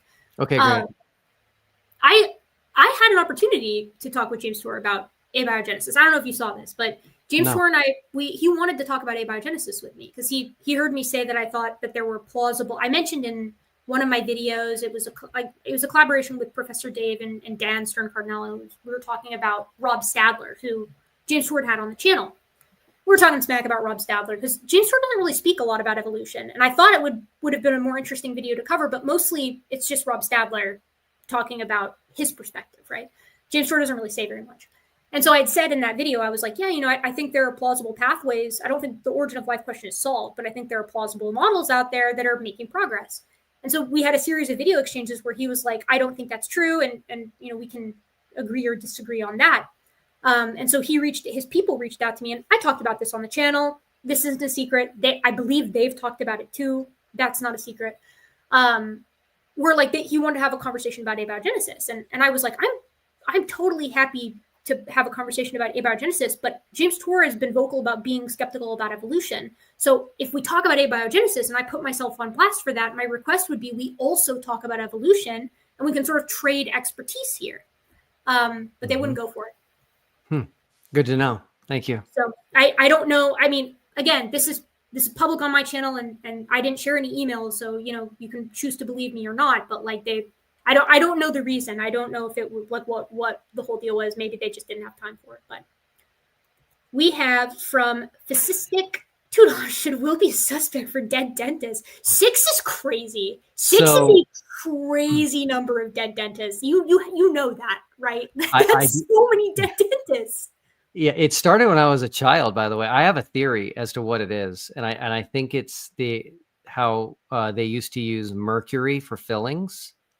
And so they're constantly exposed to mercury and inhaling it. That's my only theory. Is there like a unifying trait between, are they all like older individuals, like who, or are there some freak accidents in there? I that I don't know. I didn't research it. Yeah. I just got a call. Hey, your appointment's canceled. The dentist passed away. It's like, not again. Oh my God. What a way to find out too. That's very morbidly hilarious. That's crazy. We have from Scott, I don't know if this is in relation to what you were just saying about the miracles, but Scott McCohen from 1729 says, if you could consistently summon Satan, I think you should write a scientific paper on it for $5. I'm not sure what that's referring to. I've never said you can do that. Yeah, I'm just reading. I also don't know. I'm not sure, because I think it was too old to be in reference to the miracle thing, so I don't know. Maybe it was in reference to the Demon Days poster. From Uncle Bob 214 for 20 Australian dollars. Oh, hey, I have missing teeth, and so does my sibling, but neither of our parents do. It's one of those recessive genes mentioned today. I'm missing 2 incisors and 3 premolars. Wow.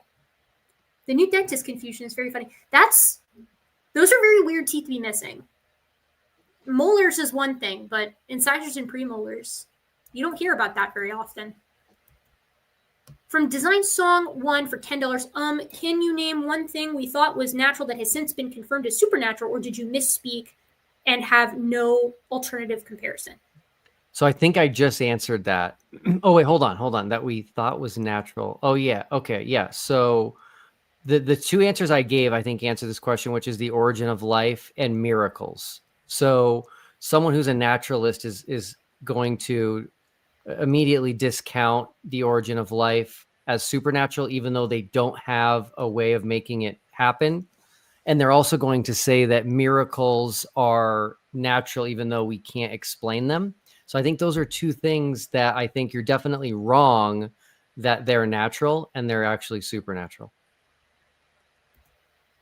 The Real Melly, $5. My mom is also missing her top 2 lateral incisors. I have teeth in that location, but mine are pegs. It's a mutation I inherited from her. That's really interesting that you got like a partial expression of those teeth. You guys got some interesting teeth people in my audience tonight. Okay, this is one that's interesting to me. From Just a Test 90 for $2. Okay with common descent, but humans aren't animals. That's why I asked if it was a physical thing or a spiritual thing. Sure. So again, I haven't made up my mind on this, but I would assume that if there is common descent, and that is how God created the universe, that at some point he would put a soul into someone, and that soul would be tied to their conscience. Because again, I said that what makes us different from animals is a conscience. I see no evidence that animals have a conscience. And so that's what would be the differentiating factor, is when God decides to put a soul into a creature, thereby now making them distinct from every other animal. We will hopefully talk about this when we talk about primates, but I'm interested in, we'll wait till then because we're already running late, but I want to delve into what is involved in having a conscience, because I have I'm a primatologist by training for my master's, so I'm very familiar with primates and what they're capable of. Other primates, I should say, and what they're capable of. So we'll get there when we get there, but that'll be fun to dive into. From Bill McDonough, $39.50, $20. Will, just a thought from an atheist. The Bible says God sent prophets who can be misunderstood but never wrong. In order to send infallible prophecy, wouldn't God need perfect predictive knowledge, i.e. know the future? Yeah, really good question. I saw other people making comments about this. This is a really good opportunity where atheists are not understanding prophecies. This is great. Prophecy is not pre-written history. Prophecy is largely conditional.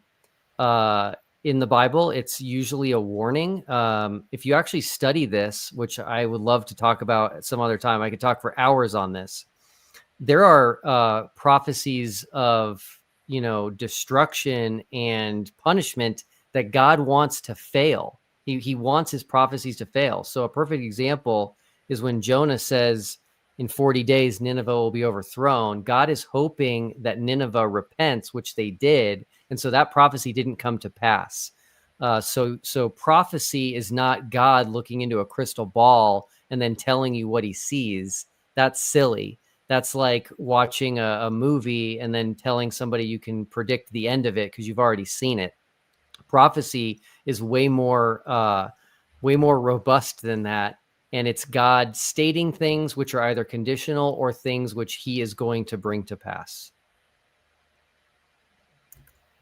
From Cyrus the Red for $10. Hope you both have a good week. A rested mind leads to a better future. I'm planning on getting a lot of sleep tonight myself because my husband and I drove for 9 hours yesterday. I'm beat. From Reaver117, $5 Canadian. Will, do you have a checklist of elements you consider vital to your position, e.g. created kinds, or are you evaluating evolution more holistically? Yeah, I don't have a checklist. I mentioned what my position was, which is that God created kinds, but I've never even looked into it. I know nothing about this stuff. So no, I don't have a checklist. That is my current position. And if evolution is stronger with more evidence, then that's where I'll go. This next one is you've kind of answered several times already, but for $9.99 from Crypto Boss, love you both. If currently the only way to enter the so-called afterlife were to believe and have faith in everything Eric has shown you about evolution, would you change your mind views at all? Of course. I will also say, though, that I don't think there's a choice to enter the afterlife. It's just whether or not you'll be in the presence of God. So I think everybody should consider that. I do believe that we are eternal beings. We have Design Song 1 for $5. The design intuition you keep gleefully inviting is the bias we are trying to be rid of. Yeah, I'm not. I can tell you in the age of AI, intuition is actually going to become more important. And if you study personalities, Myers-Briggs, temperament indicators, there are people who have the natural gift of intuition, and they are incredibly valuable people. My wife is one of them, and I'm very thankful for her. That's really cute, Will. Love that. I'm always boosting people loving and gassing up their spouses. I also when I making me feel when I said we drove 9 hours, my husband drove us 9 hours. I'm a bit of a passenger princess in the car. The reason is because he really likes the control of driving, and then when I drive, he's cool. Obviously, he's cool with it. If I pushed it, he'd be like, "Yeah, for sure." But then he gets anxious, and that makes me anxious, and then I actually drive badly. So we have an understanding on that. Plus, I don't mind because then I get to DJ and handle direction. From Cotton Candy Wolf for $2, I really admire and am inspired by doing your own art. It was a skill I never thought would come back around, but I was a big doodler in high school and in middle school and in elementary school and also in college. I really like cartoons, so I do a lot of cartoons, and I never went into anything RE, so I'm really glad to have found a way to incorporate that into what I do.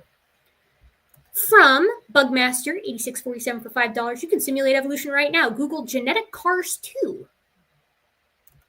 I'll have to check that out. Thank you, Bugmaster. I usually see the walking ones where they have the robots try to walk, or simulated robots try to walk. From Classy Smashley 109 for $5, please don't get rid of the gorillas poster. It fits the theme of your channel wonderfully. Yeah, because gorillas, guts at given. But you have these guys up here too, so I have like a whole primate poster. From Alejandro Vallejo, 4330 for 50 MX currency. I'll try another way. According to the criteria you gave Will, can you think of anything in nature that you think, according to the criteria you gave Will, I'm assuming this is still at you, can you think of anything in nature that you think matches that criteria? The answer is no. So if there's something in nature, then that automatically violates my criteria, which is the core criteria, which is the number one thing, which is it has not been observed to arise naturally. So no, there isn't anything. Hopefully that makes sense. We have from Phoenix the Dragonling for $2. What peer-reviewed studies involving miracles? So I got it. I'm going to share my screen. Yeah. Okay. Boom. Here you go. Right here. There you go. Stage. Case report of instantaneous resolution of juvenile macular degeneration blindness after proximal intercessory prayer. Full screen this. By Romez et al. From 2021 in, what's a case report? In, what is this? Can you read that journal title up there, Will? Let's see. Explore Volume 17, Issue 1, January, February 2021, pages 79 to 83. I'll take a look at it. Okay. A case report is a case report. I'm super curious.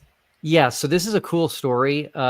This woman was blind, and her husband prayed for her. And when when she opened her eyes after the prayer, she could see. She had never seen her daughter before, so it was the first thing she wanted to do was to see her daughter. So this is in the peer-reviewed literature. Yeah, I'll definitely take a look at that for sure. I've got it pulled up now, so I'll read it and give you my opinions. Maybe we'll talk about it next time. Okay, sounds good. We have from Arcad 4279 for $6.66. Take down the demon days and put up an anti-abortion message. No, my goal is to be less divisive, not more divisive. From Phoenix the Dragon. Oh wait, we already did that one. From Dr. Boson for $5. I'm a game designer. I think the analogy of system design breaks down for a deity. Difficult to articulate in chat, but I'd love to talk on it. Yes, it does break down because a deity would be so much more brilliant and complex. But if you want, you can send me an email. From Big Wen, $5. I'm missing both premolars, but I have duplicated 12-year molars. My great-grandmother went to her grave having a full mouth of primary teeth. That's so bizarre. Really, really interesting. I know this is horrible to say, but I would be very curious to see what you and your great-grandmother's skulls looked like. I bet the crypts that house your teeth are incredibly interesting. I'd be curious to see if your great-grandmother actually has them and they just never erupted, or if she lacks them at all. It would be really cool. From the Plastic Mouse for $10, show us the verified miracles. We must see them. I will be looking into the link Will gave. Plastic Mouse, this was before he posted it, so you take a look too. From Jimmy R. Page for $10. Will, you say there will never be a natural explanation for the origin of life, but how can you know for sure? Just because we don't know now doesn't mean we never will. Sure. All I'm saying is that the attitude I see is that you're unwilling to consider anything else. And so I think the most honest position to take right now is that there isn't a natural explanation. And so therefore a supernatural explanation is on the table and currently the best explanation. For $5 from Ozzy Damians. I'm not sure that precise pattern is measurable for testable criteria. It feels like ultimately an opinion. Kudos to you both for the series. Okay, this is my favorite question of the night. This is so good. So I'm not going to be able to do this justice right now. It took me a week to explain this to my wife. But you need to look into something called specified complexity. Now, people are going to think that William Dembski came up with this. He didn't. Specified complexity was first coined by a biologist in 1973. Intelligent design people have really latched onto it, which is why, in my opinion, mainstream science is now kind of going away from it. But let me try to explain it to you this way. The precise pattern is something that can be explained independent of what you're looking at. This was the example I gave my wife where it finally clicked for her. You can flip a coin 100 times and keep track of heads and tails, and there's a finite combination, possible combinations if you do that. And each one has the exact same probability of happening. But a pattern that you can describe independent of those coin flips is what we're talking about. So for example, if you flipped a coin 100 times and it was all random and you wrote them down and I asked you to describe it, you could not describe it without reading off what you got. I got one head, two tails, three heads, four tails, one head, etc. But if there was a pattern such as alternating heads and tails, you just described it with 4 words and you can describe it independently of those coin flips. If you got all heads, you could describe that with 2 words, independent of the coin flips. If you got 50 heads, then 50 tails, you can describe that apart from those coin flips. That is what a precise pattern is. And in the academic space, it's what they refer to as specified complexity. So it is measurable, it is testable. If memory serves, specified complexity it's usually linked with the SETI stuff, right? So it's like trying to interpret, how would you know, like if there was a signal out in space, like how would you know it was sent by an intelligent agent versus natural, right? I think if memory serves, that's what it was for, but I'm not sure. The question then becomes is like, can you do as Dembski did and like apply it to biological systems? But it's a legitimate concept. We have similar question from earlier from Sanguine Sonder for $5 as the second to last chat. Will, are you aware of any possible plausible naturalistic explanations for abiogenesis? I think Tour routinely misrepresents the field. So I'm new to James Tour in the last year, and so he's not my only source of information. I have been kind of following this for 20 years, probably. For example, the challenge that we hand delivered to Richard Dawkins has to do with the origin of life. There's also something which is known as homochirality, which is a massive problem for origin of life research, which has to do with the handedness that we find in nature. So it's proteins are made of left-handed amino acids. DNA has all right-handed sugars. And so when you do chemical processes of non-living things, they always produce an equal mix of left and right-handed forms. And so there's major issues that I think have absolutely no progress or answers for. The final super chat of the night is Steve Ray, no official. $5. Drivers should control the music, Erica. Paleo expert given. All right. I will. Good on you for doing this. Going to get a ban for that paleo expert and for saying that I shouldn't be the one. It was actually fine because we listened to audiobooks this time. We're listening to Dungeon Crawler Carl, so everybody be happy about that in the chat. It's a popular book series right now. Okay, let me hide that. That is the last super chat. So with that, we're done for the night.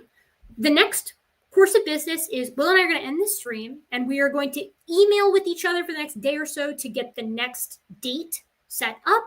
That'll go up. It'll probably be around this time in January. If it's before the 8th, I won't be in this set because I'll be visiting my parents, but that doesn't stop us from doing a show like this. I'll bring my stuff with me. And then we'll be discussing the mechanisms of evolution. So if a mutation can produce some kind of new variation, what decides and how do we see this actually play out, whether or not that characteristic is going to become prolific in the population or not, and how does this actually lead to change in populations over time, new species, new major forms of body plans and what have you. But with that, that's all I've got. Well, you've been with me for 4.5 hours. We were going to go shorter, and then we went an hour longer. So it happens. I enjoy this. I think the audience enjoys it, and so, I think so too. It's good. It's once a month. We can all handle it. No problem. Yeah, for sure. I mean, I absolutely agree. And honestly, to be fair, we have more super chats this time than we did last time. So I think that's in part what did it.